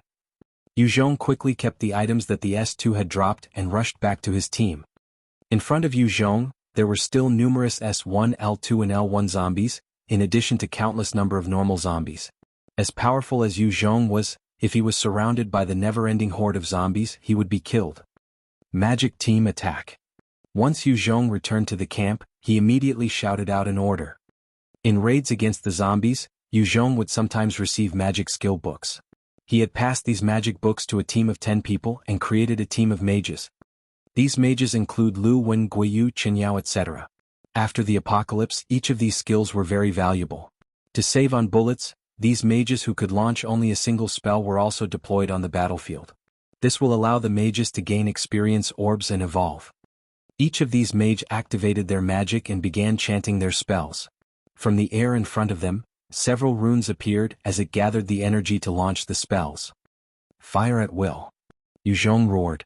Although magic was very powerful, but the time required to cast a spell was also relatively long.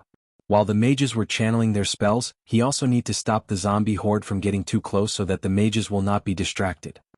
Once Yu Zhong gave the command, the men immediately let loose their ammunitions as a hail of bullets tore into the ranks of the zombies. Under the rain of bullets, several S1, L1 and normal zombies were like string puppets that had their strings cut and collapsed onto the floor. However, the L2 was built like a tank and continued to advance despite the bullet storm. Each bullet that hit the L2 were repelled and could not even slow its charge with but one exception. The 12. 7mm heavy machine guns that were mounted on the top of the jeeps were able to penetrate the hide of these creatures. Each 7mm heavy machine guns were able to shred a lightly armored jeep into pieces, and have great penetrating power. Therefore it was no surprise that the L2 zombies were unable to cope with the firepower. Cease fire. Seeing that the group of evolved zombies had been knocked down, Yu Zhong requested a ceasefire.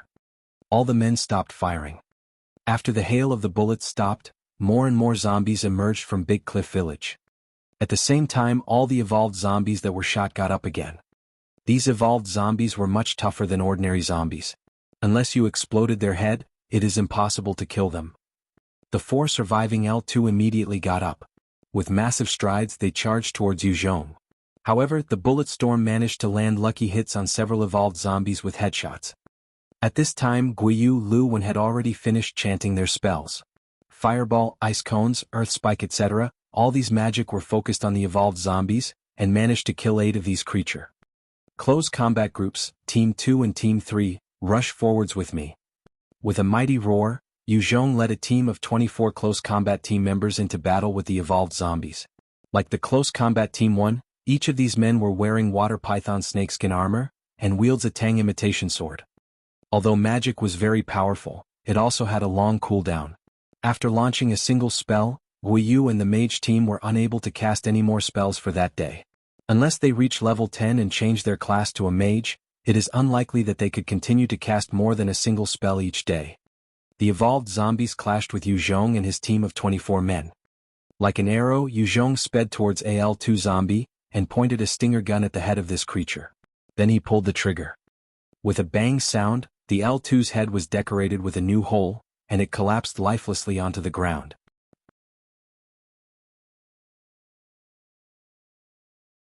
A mighty fist threatened to crush Yu Zhong into pieces as another L2 discovered his presence, and raised his fist to smash Yu Zhong.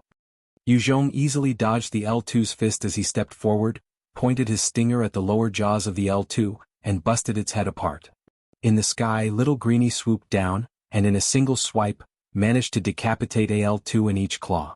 2 L2 lifelessly collapsed as their heads were ripped off their body.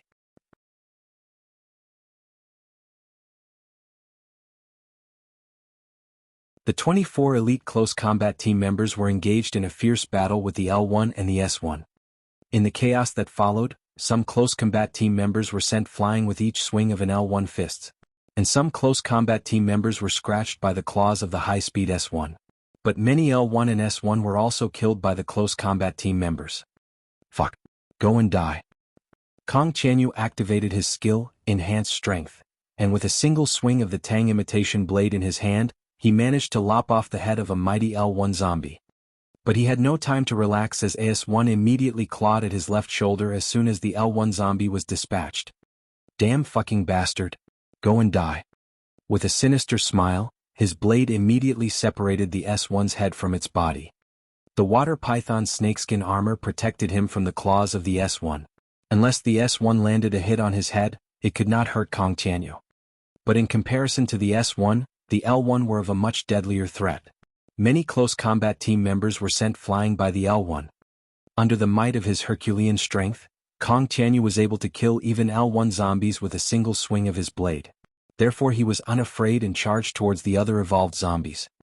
The rest of the team found that dealing with S1 zombie were relatively easy. They could use their body as a bait to draw these creatures closer before taking a swipe at them. With their water python snakeskin armor, the claws of the S1 could not even scratch them. But the L1 were a totally different story. They need to repeatedly hack at the L1 multiple times before they could lop off a single L1's head. In addition, the L1 attacks were very powerful and sent men flying with each hit. Many team members managed to land a hit on the L1 heads, but they were left open to the L1's retaliation strike, and was seriously injured. If not for the water python snakeskin armor absorbing a massive portion of the impact, these men would have immediately perished. But once the level 2 evolved zombie had been cleared, Yu Zhong, White Bones and Little Greenie turned their attention to the level 1 zombies. Under their combine attacks, the evolved zombies were quickly clear out. 5 of Yu Zhong's team members were injured by the L1 zombies and could no longer participate in this battle. To be continued.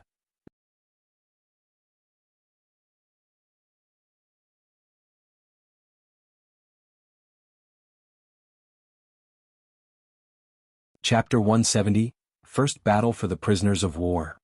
These evolved zombies were not so easy to deal with. Each evolved zombies had extraordinary abilities, especially the S-series zombies. If not for the water python snakeskin armor that protected the close combat team from the S-series zombie strikes, more than half of the men would already been infected with the zombie virus. But under the protection of the superior armor, only 5 men were injured. Retreat. After destroying the evolved zombies, Yuzhong kept some of the items that were dropped by the evolved zombies in his spatial ring. Then he led the 2 close combat teams to retreat from the zombie horde.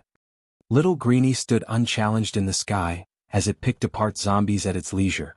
From time to time it would swoop down and crush a zombie. Before any zombies could fight back, it was long gone, having flew out of reach of the flightless zombies.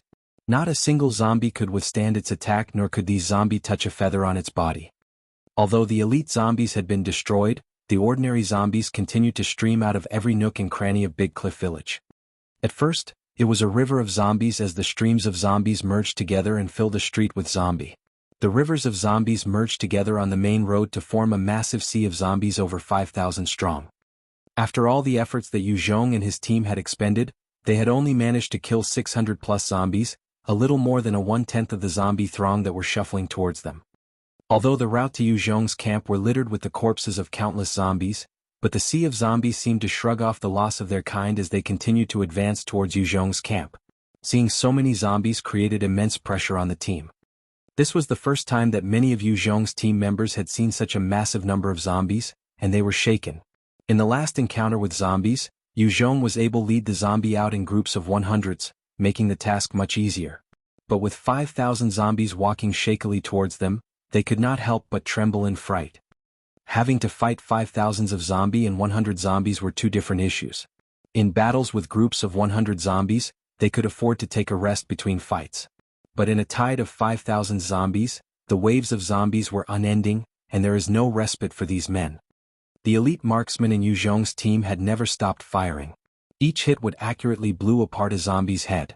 Although many zombies had fallen, it had no impact on stopping the mass of zombies from advancing forward. The zombies behind would step on the corpses of the fallen and continue to advance, slowly but steadily.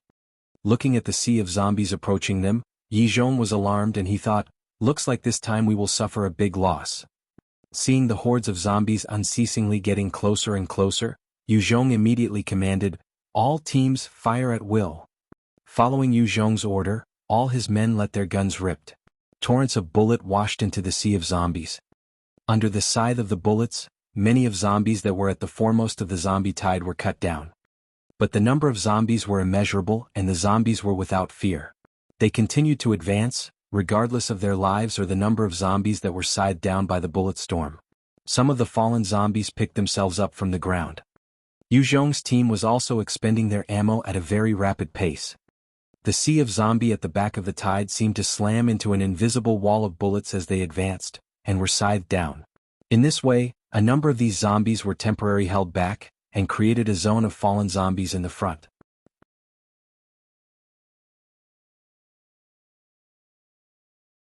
Looking at the carnage, Yu Zhong commanded, "Stop firing. All the prisoner team advance." Yu Zhong must let his team conserve stamina, so that they have the ability to continue to fight or retreat. Using the prisoners at this team will buy his team some time to regain their diminishing stamina. These prisoners shook uncontrollably and dared not advance. Kong Tainu angrily shook his fists at the prisoners and shouted, "Damn you bastards! You shitheads better rush forward. Otherwise I will kill you with my own hands."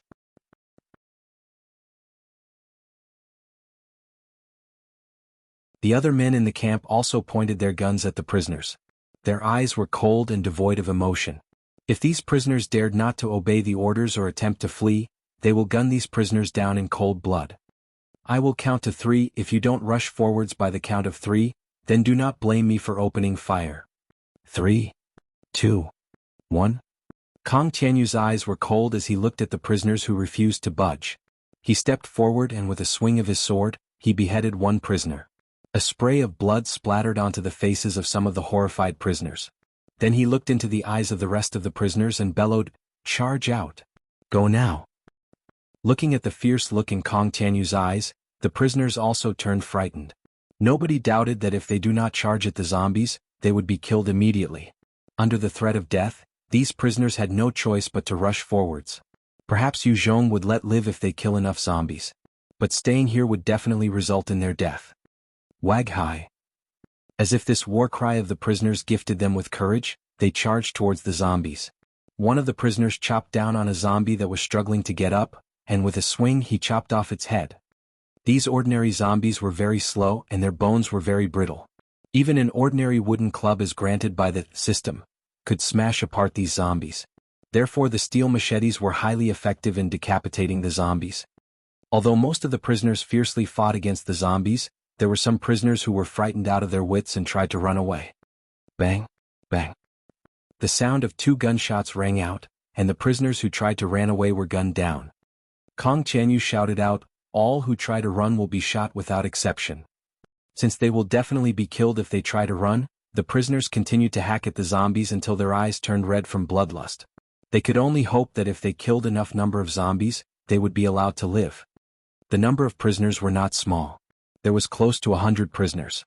As long as they overcame their fear, these normal zombies that were slowly climbing up from the bullet storm were not a match for these desperate men.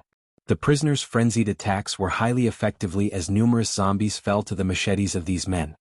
One of the prisoners was a massive 1.9 tall man.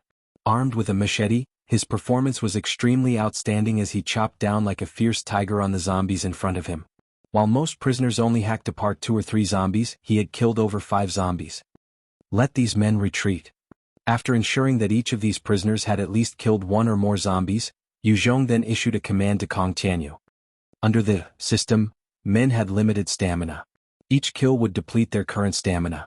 Having killed a few zombies, their stamina had dropped a lot. If these prisoners had continued to battle, all these prisoners would be wiped out. After the apocalypse, each men were also valuable resources. Men are not solitary creatures. No matter how powerful a man was, there was a limit to how much he could do alone. Men could only survive this apocalypse if they worked together. These prisoners are all men with able bodies. Although they had committed crimes against humanity by engaging in torture, rape, murder or cannibalism, Yu Zhong had no intent to waste their lives.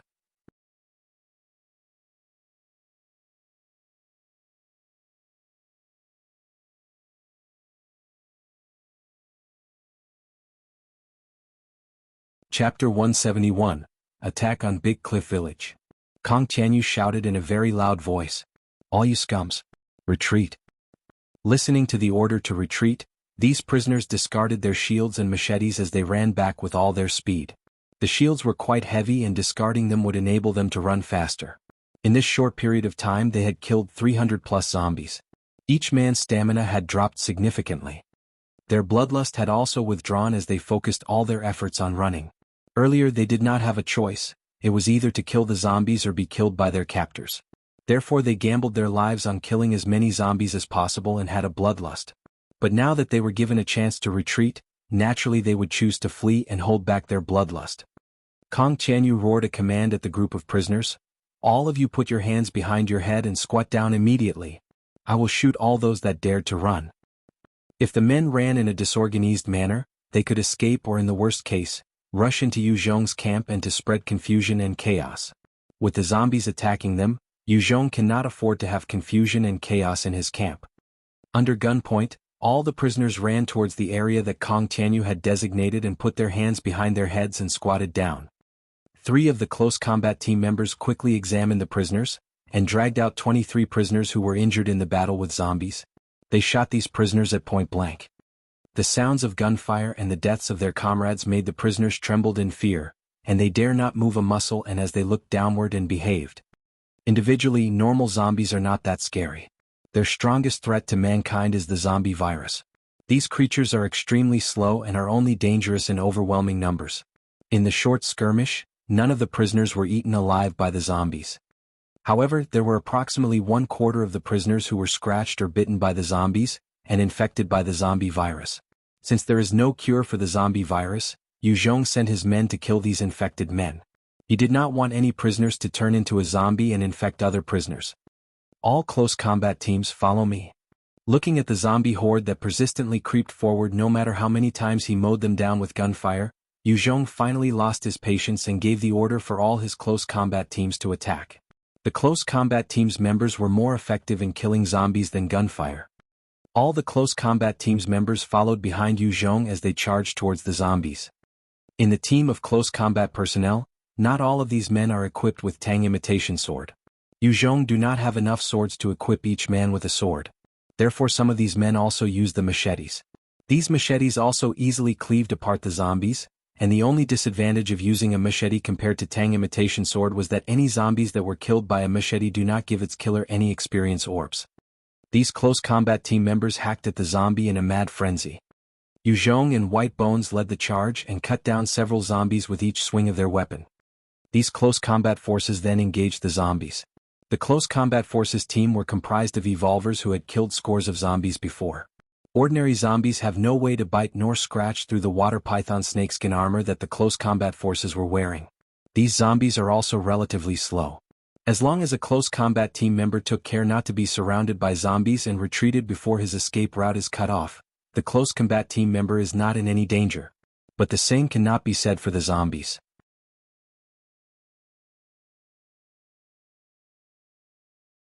Each hack with the sword or machete will kill at least one zombie without fail. Meanwhile, the elite marksmen continued to burn their bullet supply as they continuously dropped zombies with each headshot. With the aid of a team of about 50 men, Yu Zhong's group finally managed to whittle down the number of zombies to a more manageable number. But each close combat team member seemed to be drained of stamina, as they were breathing heavily from just the effort of standing up.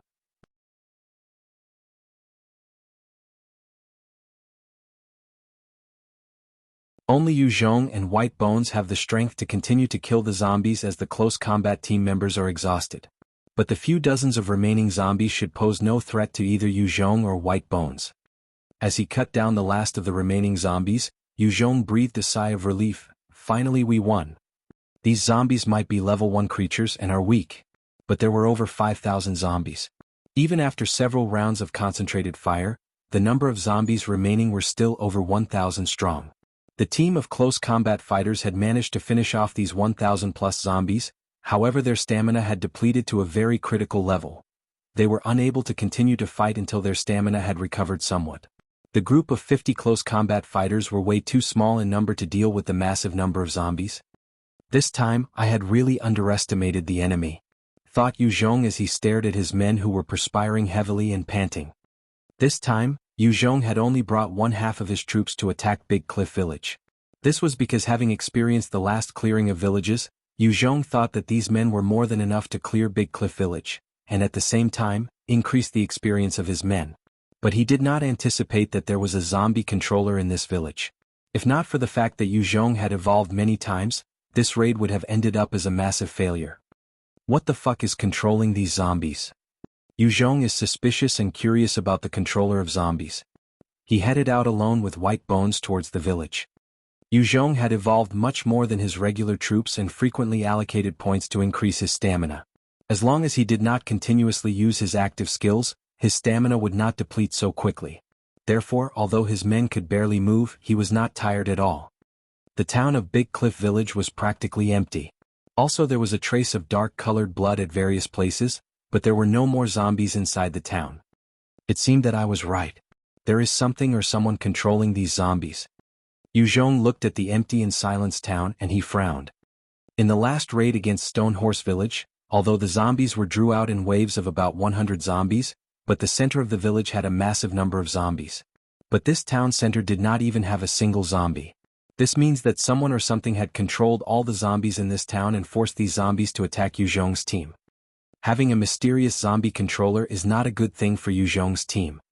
If there was something or someone controlling these zombies, then Jianghu City, its name means Thunder River City, with its population of 100,000 zombies would be invincible as there was nothing that could stop this massive army. Although the strength of the men in Yu Zhong's team were much stronger than the time when he raided Stone Horse Village, but the ammunition spent in this raid was several times the ammo used to capture Stone Horse Village. As well, each member of his team were more exhausted compared to the time they raided Stone Horse Village. A 100,000 zombie army was a very fearsome number. How much more ammo would they need to repel just a fraction of this army? Therefore this zombie controller must die. It must not be permitted to escape into Jianghu City. Yu Zhong could not see any activity from the street where he currently was in. Therefore he activated his combined armor defense skill and merged with white bones.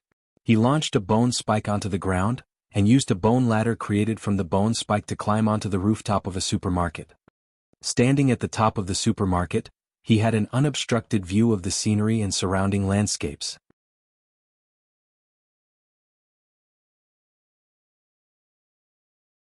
Although he did not have the 1,000 Li eyes ability that would allow him to see as far as 500 kilometers, but his vision is relatively good. Somehow being an evolver had increased the range of his vision. At the east side of the village, Yu Zhong saw there were 8 L2 and 7 S2 zombies that were grouped together and fleeing towards the east side of the city, as if they were protecting someone important. Yu Zhong fired another bone spike into the ground and created another bone ladder to bring him safety back to the ground level.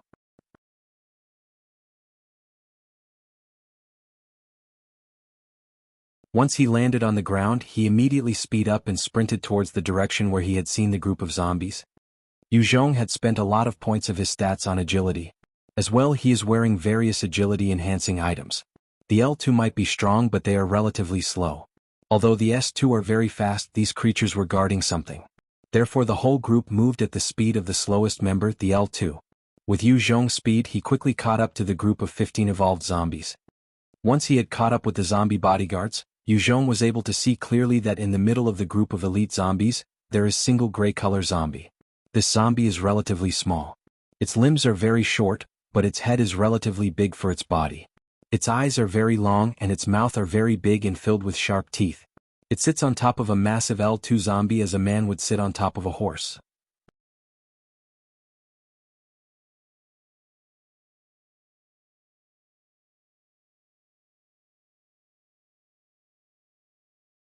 Chapter 172, Spiritual Attack. Level 40 Intelligence Enhanced Zombie Variant. Type 1 Commander Z1. As soon as the Commander Z1 zombie saw Yu Zhong, it uttered a sharp cry. The L2 that was carrying it seemed to increase its speed as the group fled. However, not all of these zombies fled. Like a ghost, 3 S2 zombies rapidly drifted towards Yu Zhong. Yu Zhong smiled at the 3 incoming S2 zombies. Then he suddenly accelerated and sprinted with all his might. He seemed to become a bolt of lightning as he charged towards the Commander Z1 zombie. As he passed by the incoming S2 zombies, there was a flash of light. Then he continued to chase after the Z1 zombie at full speed, ignoring the S2 zombies. Shortly after, the bodies of the 3 S2 zombies collapsed lifelessly onto the ground. The scariest thing about these corpses was that each of the corpses had no head. Then, as if answering the question of what had happened to the heads of these zombies, the heads landed a short distance away from their bodies. In the short period of time that the two parties had charged past each other, Yu Zhong had cleanly lopped off the heads of the 3 S2 zombies. Looking at the ease with which Yu Zhong had dispatched its guards, the Z1 began to panic. It cried out a call of distress. Following its cries, 3 massive L2 zombies turned away from the group and charged toward Yu Zhong. Each of these L2 zombies could withstand massive amounts of punishment before collapsing in permanent death. Their rock-hard muscles were capable of repelling most ordinary swords and bullets. Even Yu Zhong found it very difficult to use the Tang imitation sword to hack apart a single L2 zombie's head. These 3 L2 zombies were indeed very formidable opponents for Yu Zhong. Luckily for Yu Zhong, although these creatures were very tough, they were relatively slow compared to him. Looking at the 3 L2 zombies smashing apart anything in their way as they charged towards Yu Zhong began to frown. He immediately activated his skill Devil Fire. In his right hand, an orb of devilish red-colored fire that could burn anything into ashes was formed. Taking advantage of his speed, he ran in front of a hulking L2 zombie. Before the zombie could react to him, Yu Zhong had already launched the orb of Devil Fire in his hands towards the head of the zombie. The Devil Fire was truly worthy of its name, as even the powerful and extremely tough L2 zombie's head was burnt into ashes. The power of the Devil Flame skill depended on Yu Zhong's spiritual power, stamina, strength, and vitality at the time of casting the skill. The stronger these 4 attributes were, the stronger the power of the Devil Flame. However, if Yu Zhong wanted to increase the power of the Devil Flame further, he could sacrifice more spiritual power and stamina to do so. Similarly, Ice King Zhang Yun was able to take advantage of this loophole to create a wall that was able to withstand the might of a 12.7 heavy machine gun. Normally his ice wall could not last even a few rounds of bullets. But by expending a massive amount of stamina and spiritual power, Ice King Jianghu was able to strengthen his ice wall. By using the Devil Flame, Yu Zhong was able to one-shot kill an Abomination L2 zombie. But this kill came at a cost to him. He had expended 2 points of spiritual power and 2 points of stamina to do so. He had already tried to minimize the usage of Devil Flame by using it only to burn the head of the L2 zombie, instead of using it to burn the entire L2. Looks like I will also need to increase my spiritual power, thought Yu Zhong. Yu Zhong's body seemed to flicker as he temporarily disappeared, and reappeared in front of one of the 2 surviving L2 zombies. With a Devil Flame in his hand, he burned the head of the creature into ashes. Then he repeated his movements and dispatched the last L2 zombie that charged towards him.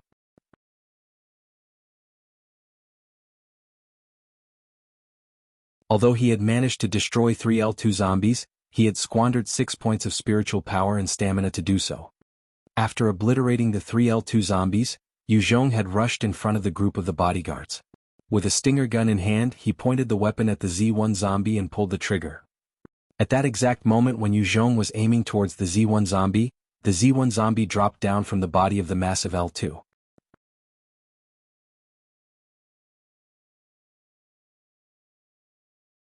As well, 3S2 zombie appeared out of nowhere and used their bodies to block the bullet. The stinger gun blew apart the shoulders of an S2 zombie. Having missed his shot because of the interferences of the S2 zombies, Yu Zhong refused to give up. He stepped forward and attempted to chase the Z1 zombie. With a Tang imitation sword in his left hand, he beheaded an S2 zombie that was blocking his way. But he was greeted with the sight of a powerful fist smashing down towards him as an L2 zombie attacked him. One usage of Devil Flame later, the L2 zombie's massive body collapsed lifelessly onto the ground as its head was burned into ashes.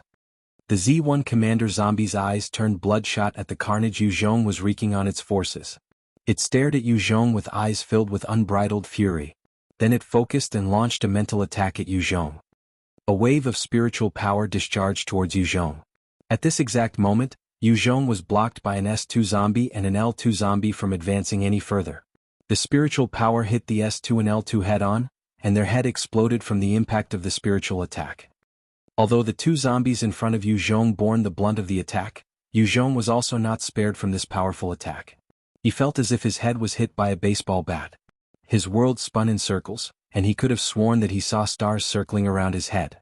He could not maintain his balance and collapsed onto the ground. The Mind Blast attack is an area of effect AoE spell that does not distinguish friend from foe. It directly blew apart the brains of the zombies near Yu Zhong, and almost knocked Yu Zhong unconscious with a single blast. Seeing that Yu Zhong had fallen, 3S2 zombies immediately rush up towards Yu Zhong, intending to finish him off. 3 massive L2 also began to walk towards Yu Zhong. Yu Zhong was shaken and his vision was blurry. He seemed to see double or triple of everything. He bit down hard on his lips until he was bleeding. The pain seemed to jolt his brain into working again as his survival instincts kicked in. Finally he regained control of his body. His first action was to rapidly retreat. Yu Zhong believed that the Mind Blast had a limited range. If not, Yu Zhong would have already been hit with the attack from afar, rendering him unable to fight the first group of 3S2 zombies that charged towards him. From the sky, Little Greenie became a ray of green light as it charged down towards the zombies. A mighty swipe of its claw separated the head of an L2 zombie from its body. Yu Zhong was still feeling a bit groggy from the mental attack and was not as fast as before. The group of 3S2 zombies were able to rapidly close in on Yu Zhong. Yu Zhong tried his best to focus and calm his mind. At that instant when the 3S2 closed in on him with their terrible claws swiping at his head, 3 bone spikes were launched from his bone armor, and directly penetrated through the heads of the 3S2 zombies. Their claws was but a few centimeters away from Yu Zhong's head, when they lifelessly collapsed onto the ground.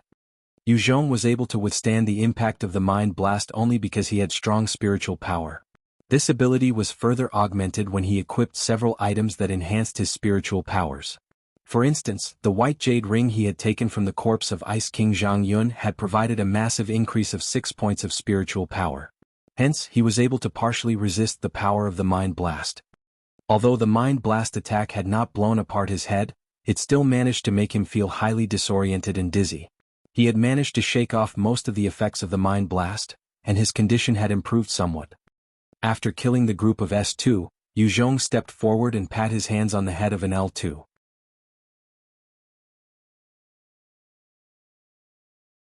He was intending to use his devil fire to burn the brain of the L2 into ashes. But suddenly he felt a massive headache, and his spiritual power seemed to be drained and unstable. The devil flame did not appear. The L2 raised both its fist and smashed down towards Yu Zhong. Like a gust of wind, little Greenie appeared behind the L2 zombie. With its mighty claws, it lifted the L2 zombie off the ground as it flew upwards.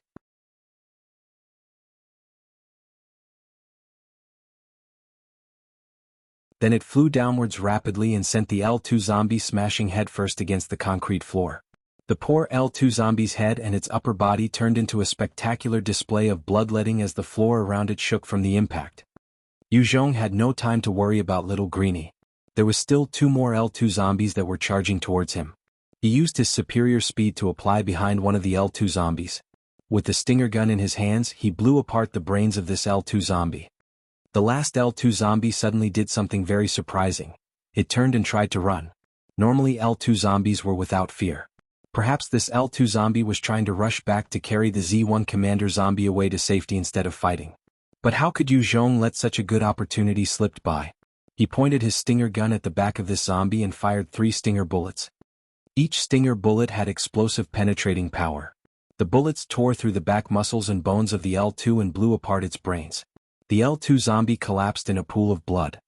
But when Yu Zhong saw the shadow of the Z1 zombie leaping off from the L2 zombie arms at the exact moment he fired the stinger bullets, he understood why the L2 had ran instead of fighting him. For some strange reasons, all the commanders he had met so far were cowardly in nature. This included the Z1 commander zombie and the mutant king rat. Although the Z1 zombie had very short limbs, its speed was not slow at all as it scrambled off to safety. If the Z1 zombie had chosen to fight and launch another mind blast, Yu Zhong would be in trouble. But for some strange reason, the Z1 zombie had chosen to run and exposed its back to Yu Zhong. Yu Zhong had no qualms about killing an enemy from the back. In fact, there was nothing he liked better. He grinned and activated Ice Cone's spell from his white jade ring. Runes appear from the air around Yu Zhong and a cone of ice flew towards the Z1 commander zombie. It tore a massive hole in the Z1 commander's body and proceeded to encase the body in a block of ice. A massive globe of experience flew from its body toward Yu Zhong. Congratulations. You have advanced to level 33 and have gained 2 stats points. Put all the stats points into spiritual power, groaned Yu Zhong as he rubbed his head. He was having a spitting headache.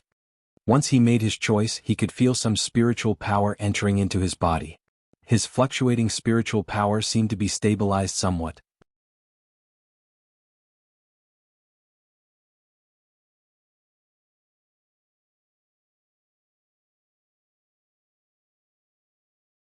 Chapter 173, Spiritual Solidification.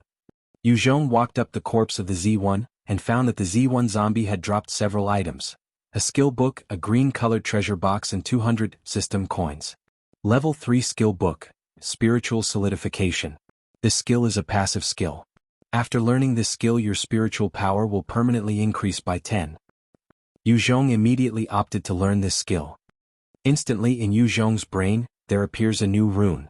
Once this new rune appeared, Yu Zhong's headache seemed to magically disappear.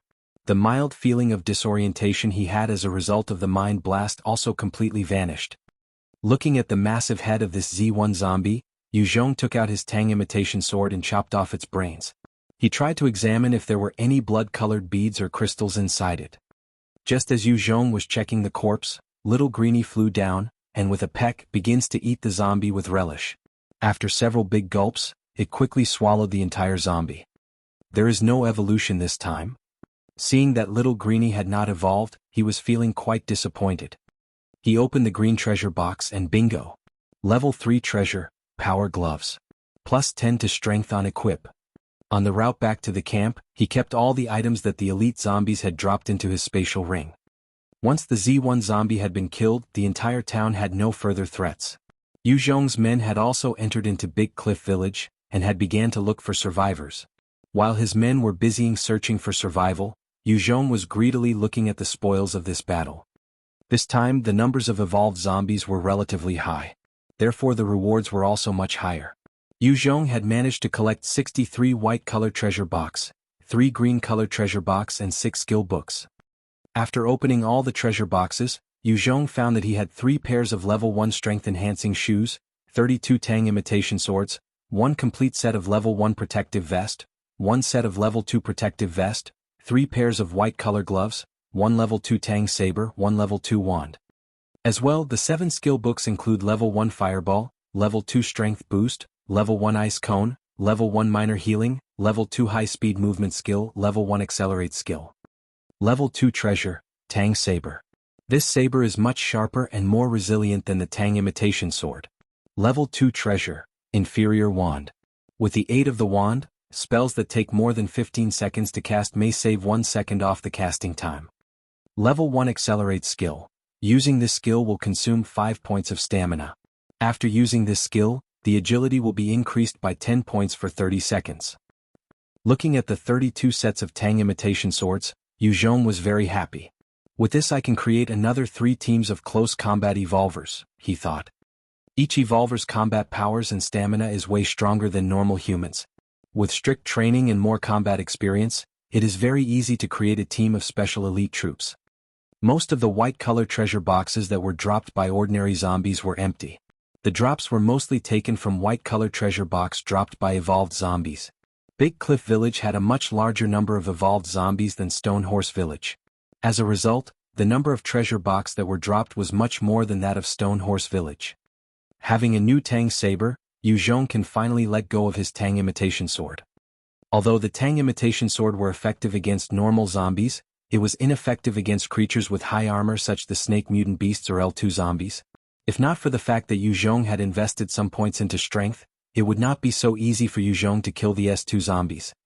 With each successive evolution, the zombies not only increase in their primary stat.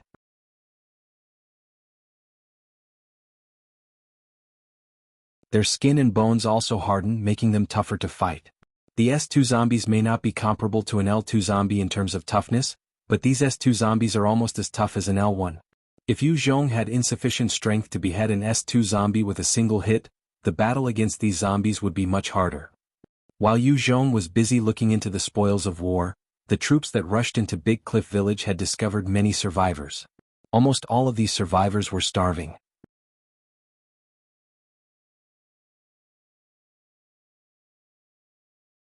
The village that used to have more than 5,000 plus people had been reduced to less than 400 survivors. Of course, there were cannibals among the survivors who preyed on other humans. These cannibals were shot by Yu Zhong's men. For those who had commit other crimes against their fellow men, they were dragged towards the prisoner camp. The prisoner camp suddenly had 53 more prisoners.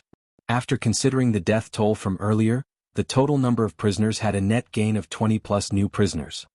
Big Cliff Village had a steel factory. At the same time, there were many enterprises that used the steel from the factory to produce other items. Before the apocalypse, the steel factory and the coal power plant had massive amount of coal in their reserves. If there were sufficient men, it would be possible to restart the factory.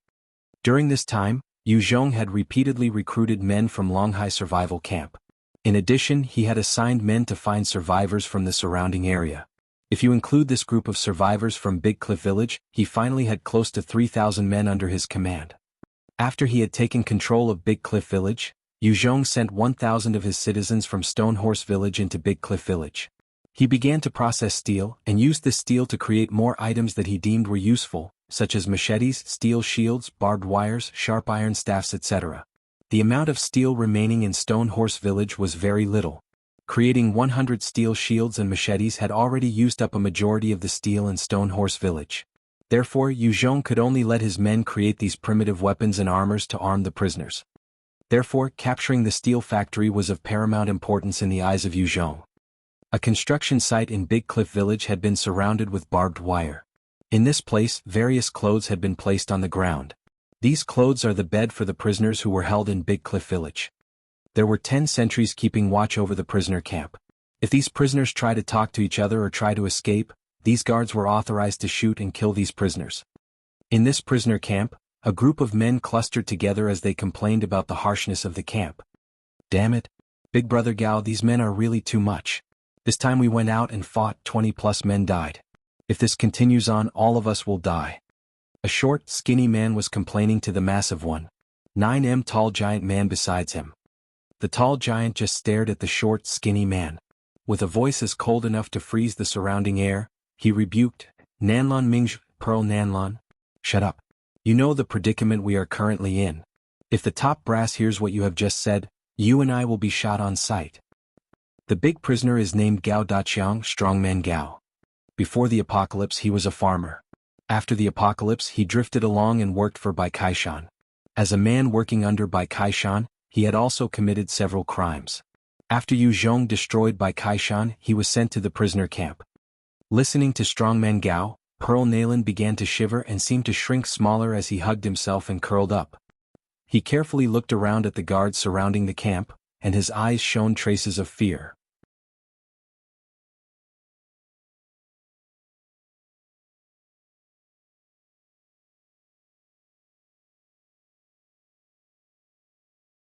Chapter 174, Strongman Gao. In Yu Zhong's base the prisoners do not have any human rights at all. If the words of Pearl Nailan reached the ears of the guards, even if the guards shot him immediately, no one will say a single word. These prisoners also have no power to object to this treatment. If they try to revolt, the Type 79 assault rifles of the guards are more than enough to kill them all. In addition, there were 2 heavy machine guns mounted on vehicles that were pointed at the group of prisoners. Pearl Nailan had a stupid grin on his face as he tried to brush what he said away. "It is a careless rant." "Who is Strongman Gao?" A guard walked into the camp and shouted out aloud. All the prisoners' eyes turned to look at Strongman Gao. Many of the prisoners who were sitting next to Strongman Gao also shifted their body as they tried to put as much distance between them and Strongman Gao as possible. Although his face turned white with fright, Pearl Nailan continued to sit next to Strongman Gao. Strongman Gao also turned pale. He clutched his fist and slowly stood up. He was perspiring heavily as he declared, "Me. I am Strongman Gao." To these prisoners, having their name called out is not a good thing. Not long ago there were 20+ men who were called out, and these men were all shot dead in front of the other prisoners. The soldier looked at his journal and shouted, "Today Strongman Gao has shown his courage in battle, and killed 7 zombies by himself. From now on he is promoted to be a squad captain among you prisoners. The following prisoners are assigned to his squad with immediate effect: Pearl Nailan, Tiger Wang, etc.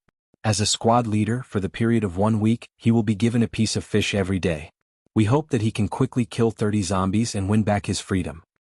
Pearl Nailan's eyes shone with happiness for his friend, as he congratulated Strongman Gao.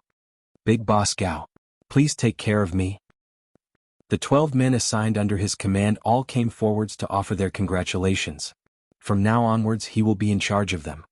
Strongman Gao was stunned by the announcement and could not believe his ears. But listening to the stream of congratulatory messages from his team woke him up from his stupor. He immediately thanked the soldier. "Thank you. Thank you."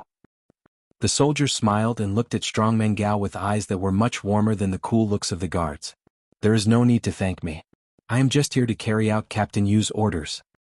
The soldier continued to list out the names of prisoners who shown promise in fighting zombies, and promoted 10 prisoners into squad leaders, and assigned team members to each squad leaders.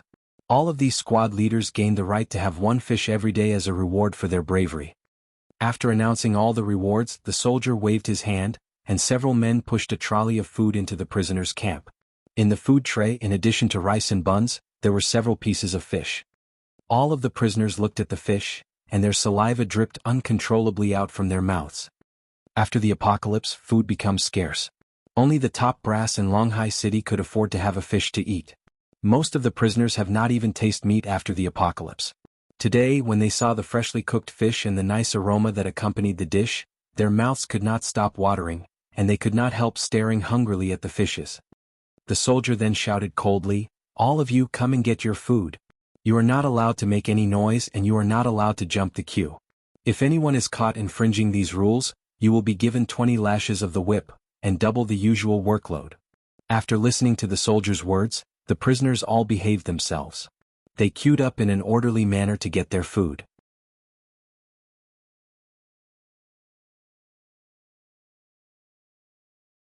The behavior of these prisoners was much better than their behavior before the apocalypse.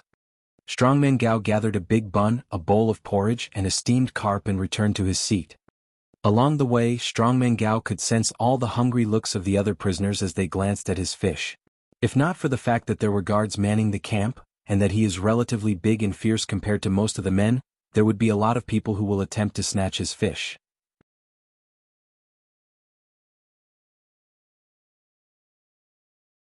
Pearl Nayland took a bowl of porridge and a bun and sat next to Strongman Gao. Like all men, he had not tasted fish for months, and with great difficulty, swallowed his saliva as he looked at the fish. Strongman Gao placed the fish between them and said, "Pearl, come here. Let's eat together." Pearl Nayland's face flushed with happiness as he thanked Strongman Gao repeatedly. Strongman Gao smiled and picked up a piece of steamed fish. In front of the envious men, he ate the fish and savored the taste. Although he was but a farmer before the apocalypse, he is not stupid. He understood that in order to take control of a team, he needs to take control of people's hearts. Only then will he have people who are willing to follow his orders. If his team refused to obey him, he would be nothing but a commander in name only. Having saved Pearl Nayland's life during the battle with the zombie and shared his fish with Pearl Nayland is naturally willing to follow him. Our current population is 2,786 men. Stone Horse Village has 1,438 men, while Big Cliff has 1,348 men. Yesterday, the men managed to find another 87 survivors. Inside the Stone Horse Village, Guiyu was wearing a white dress, and was reporting the status of the village to Yu Zhong. "We are still short of men." Sitting on the table, Yu Zhong was frowning as he seemed lost in his thoughts. As a commoner without any government authority, it is very hard for Yu Zhong to recruit more people. Even if he used radio or TV to broadcast his intent to recruit more men, the number of survivors who would come to him would be very small in number. The majority of the survivors prefers to go to Longhai Survival Camp as they believe more in government officials. Although Yu Zhong had been stealing people from Longhai Survival Camp, and had tried his best to find more survivors in surrounding area, the number of people he could get is still very small in number. Without men he could not build a stronger army. Longhai Survival Camp has more than 6,000 plus survivors, and is getting more survivors every day. This made Yu Zhong realize the power of just having a status as a government official. Qin Jiguan has sent a secret message. Longhai Survival Camp had issued an order to prevent us from recruiting more men to build a wall in our village. They also began to build a wall around their camp. Yu Zhong's eyebrows raised as he said, "What? Let me see the report." Qin Jiguan had already become a trusted man who will provide Yu Zhong with insider information in Longhai Survivor Camp. He is a local resident in Longhai Survivor Camp, and well versed in the ways of the city. He had been assigned to help Yu Zhong recruit more men from Longhai Survivor Camp. Most of the men in Yu Zhong's villages were recruited from Longhai Survival Camp. By banning him from recruiting more men, Yu Zhong's plans for expansion had been greatly affected. Should I forcefully attack the Longhai Survival Camp? Yu Zhong struggled with this decision. The presence of Longhai Survival Camp prevented Yu Zhong from expanding his base. Although they had worked together in the past to raid the granary, it was more like this matter was of mutual interests. Right now, it is hard to determine if Longhai Survivor Camp is an ally or a foe.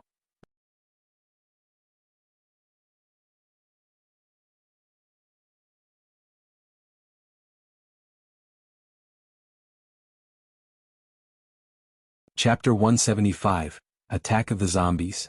In restricting Yu Zhong from continuing to recruit survivors, Longhai Survivor Camp seemed to imply that they had already regarded Yu Zhong's group as a possible enemy, and is not willing to allow Yu Zhong to continue expanding his forces.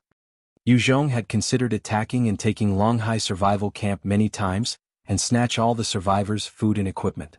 But Yu Zhong's forces were limited as a majority of his men were normal humans. In a battle, the strongest two groups of men are naturally the evolvers and the military. In a real war, the military group will be much more effective than an evolver. The military had taken control of all military weapons including but not limited to IFV, cannons, rocket launchers etc. Although Yu Zhong had many militants who had defected to his camp, Yu Zhong had no confidence that they would listen to his commands and attack Longhai Survivor Camp. After all, many of their friends are still in the Longhai Survivor Camp. Also, the Longhai Survivor Camp group is not weak either. There are more than 6,000 survivors in Longhai Survivor Camp. In addition to the military, there are still countless numbers of policemen, commandos, military police and several factions with power. Even if Yu Zhong tries to take them head-on, he does not have any guarantee that he will be able to win the war. But if he does not take control of Longhai Survivor Camp, he will need to leave at least half of his army to guard his camp. If he takes all his soldiers out with him on a raid, it is highly probable that the Longhai survivor camp will launch a sneak attack at his camp. All that he had worked to build up will be swallowed by the Longhai survivor camp. Similarly, Longhai survivor camp also feel threatened by Yu Zhong's group. They also dare not to take any large-scale actions in the event that Yu Zhong's group attacked them when all their forces were engaged with the enemy. They could only send small teams of men to go to the surrounding areas to search for more food. Both parties are wary of each other, and are placed in a difficult position by the presence of each other. At the same time, they are locked in a stalemate. Neither of them dare to use all their forces to try to recover surrounding villages. Looking at the pretty Guiyu in front of him, he could not help feeling a bit better. "One, come here," he waved. Guiyu approached Yu Zhong and sat on his lap. Feeling the soft feeling of Guiyu's body and the lovely smell of her fragrance as she slipped into Yu Zhong's arms, Yu Zhong felt very happy as he hugged Guiyu. His troubles seemed to magically disappear. Yu Zhong hugged Guiyu and slowly shared his troubles and frustration with her. Longhai survivor camp is becoming an eyesore to me. I am hoping to move my soldiers and take the city by force and remove this obstacle. What do you think? After listening to Yu Zhong, Guiyu's big round eyes seemed to widen in surprise. She smiled and replied, "Master, I feel that now is not the time to forcefully launch an attack. For Longhai survivor camp, there is only one man standing at the top, Qin Jianfeng. All we have to do is to assassinate him. Longhai survivor camp will be in chaos as each faction fights for control of the city. All we have to do is to grab the opportunity created by the chaos to attack Longhai survival camp. This will allow us to get what we want with half the effort." Listening to Guiyu, Yu Zhong's eyes also widened in surprise. He looked at the pretty and seductive Lolita in his arms. Never did he imagine that Guiyu would come up with this devilish plan. But this plan is really not a bad idea. The officials in power Longhai survivor camp are corrupted and only care about their own powers. Only Qin Jianfeng and a few other officials are holding the fort by themselves.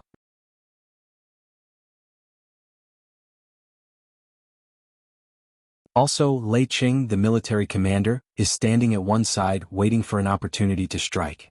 If Qin Jianfeng is assassinated, there will definitely be chaos in Longhai survivor camp as various factions fought for power. It is just that Yu Zhong did not expect that the pretty and innocent-looking Guiyu would come up with such a plan. Guiyu also looked at Yu Zhong. Her big pretty eyes did not even blink or show any trace of impurity. She had racked her brains to think of this scheme to assist Yu Zhong.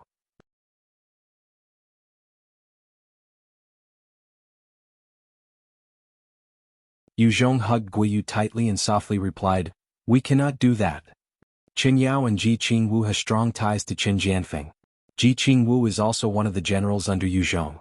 If he tries to attack Longhai survival camp, Ji Qingwu and Qin Yao will sit on the fence, and will not help either party. But if these two girls know that Yu Zhong had ordered a hit on and assassinate Qin Jianfeng, they will not take this lying down and may attack Yu Zhong's camp instead. Only a few very loyal men from Yu Zhong's team would be comfortable with the idea of Yu Zhong assassinating Qin Jianfeng. But as for the rest of his men, especially the newly recruited men from Longhai survivor camp, it would be difficult to predict their reactions." Guiyu just smiled and said, "Then we have to wait for a chance. Lei Qing is not willing to take orders from anyone, including Qin Jianfeng. I estimated that we need not wait for long before he will stage a coup." Yu Zhong was playing with Guiyu's fingers as he considered for a moment and agreed. "For the time being we could only do this." Seeing that Yu Zhong had turned silent, Guiyu is like a cat, as she enjoyed the pampering that Yu Zhong showers on her. Yu Zhong is often busy and seldom have much time to be with her. If he is not bringing men to search for more food supplies, he would be among the marksmen to practice his shooting skills. They have very little time spent together and Guiyu treasured each moment. Captain Yu. Qin Zhiguang issued an urgent missive. De Go shouted as he entered into the room without knocking. Seeing that Yu Zhong was hugging Guiyu, he turned beet red in embarrassment and stopped moving and shouting. Once Yu Zhong let go, Guiyu discreetly walked away from Yu Zhong's embrace with a hint of disappointment on her face. She stood beside Yu Zhong, and her presence was like a pure and flawless lily. De Go quickly informed Yu Zhong of Wiseman Chen's missive. Shanglin County has a huge army of zombie that was marching towards Longhai survival camp. Longhai survival camp has requested for help from us, and request that we assign some soldier to protect the survivor camp. Yu Zhong raised his eyebrows and seemed to mull over this piece of news. Then he asked Go, how reliable is this piece of information? Has Qin Shi Tu verified this piece of information? Before the apocalypse, the population in Shanglin County has a population of over 100,000 people. It is much bigger than Qingyuan County where the survivor camp is located. Although the number of people is lesser than Shanglin County, it is also easier for Li Jianfeng to control the city. Killing 5,000 plus zombies in Big Cliff Village is already the limit of what Yu Zhong's party could do. If there were 100,000 zombies, Yu Zhong feels that this is mission impossible. A town has various ancillary facilities that were much better than that of villages. Yu Zhong also knows this fact. But the problem is that a town has insanely high numbers of zombies. Capturing a town will need a massive amount of ammunition. With the Longhai survivor camp watching at the sidelines, Yu Zhong dared not to lead his men to capture any town. Go quickly replied, Qin Shi Tu has already verified that piece of information. There is indeed a massive throng of zombies that were making their way towards Longhai survival camp. Qin Shi Tu is a very careful man. He would definitely confirm the information before reporting it to Yu Zhong. You're tuning in to the Han Li's Wuxia Adventures YouTube channel. We're so grateful for your support and don't forget to subscribe to join us on this incredible journey through captivating stories. Your generosity through donations truly makes a world of difference, as it's the primary source of revenue that allows me to expand and enhance this channel for you.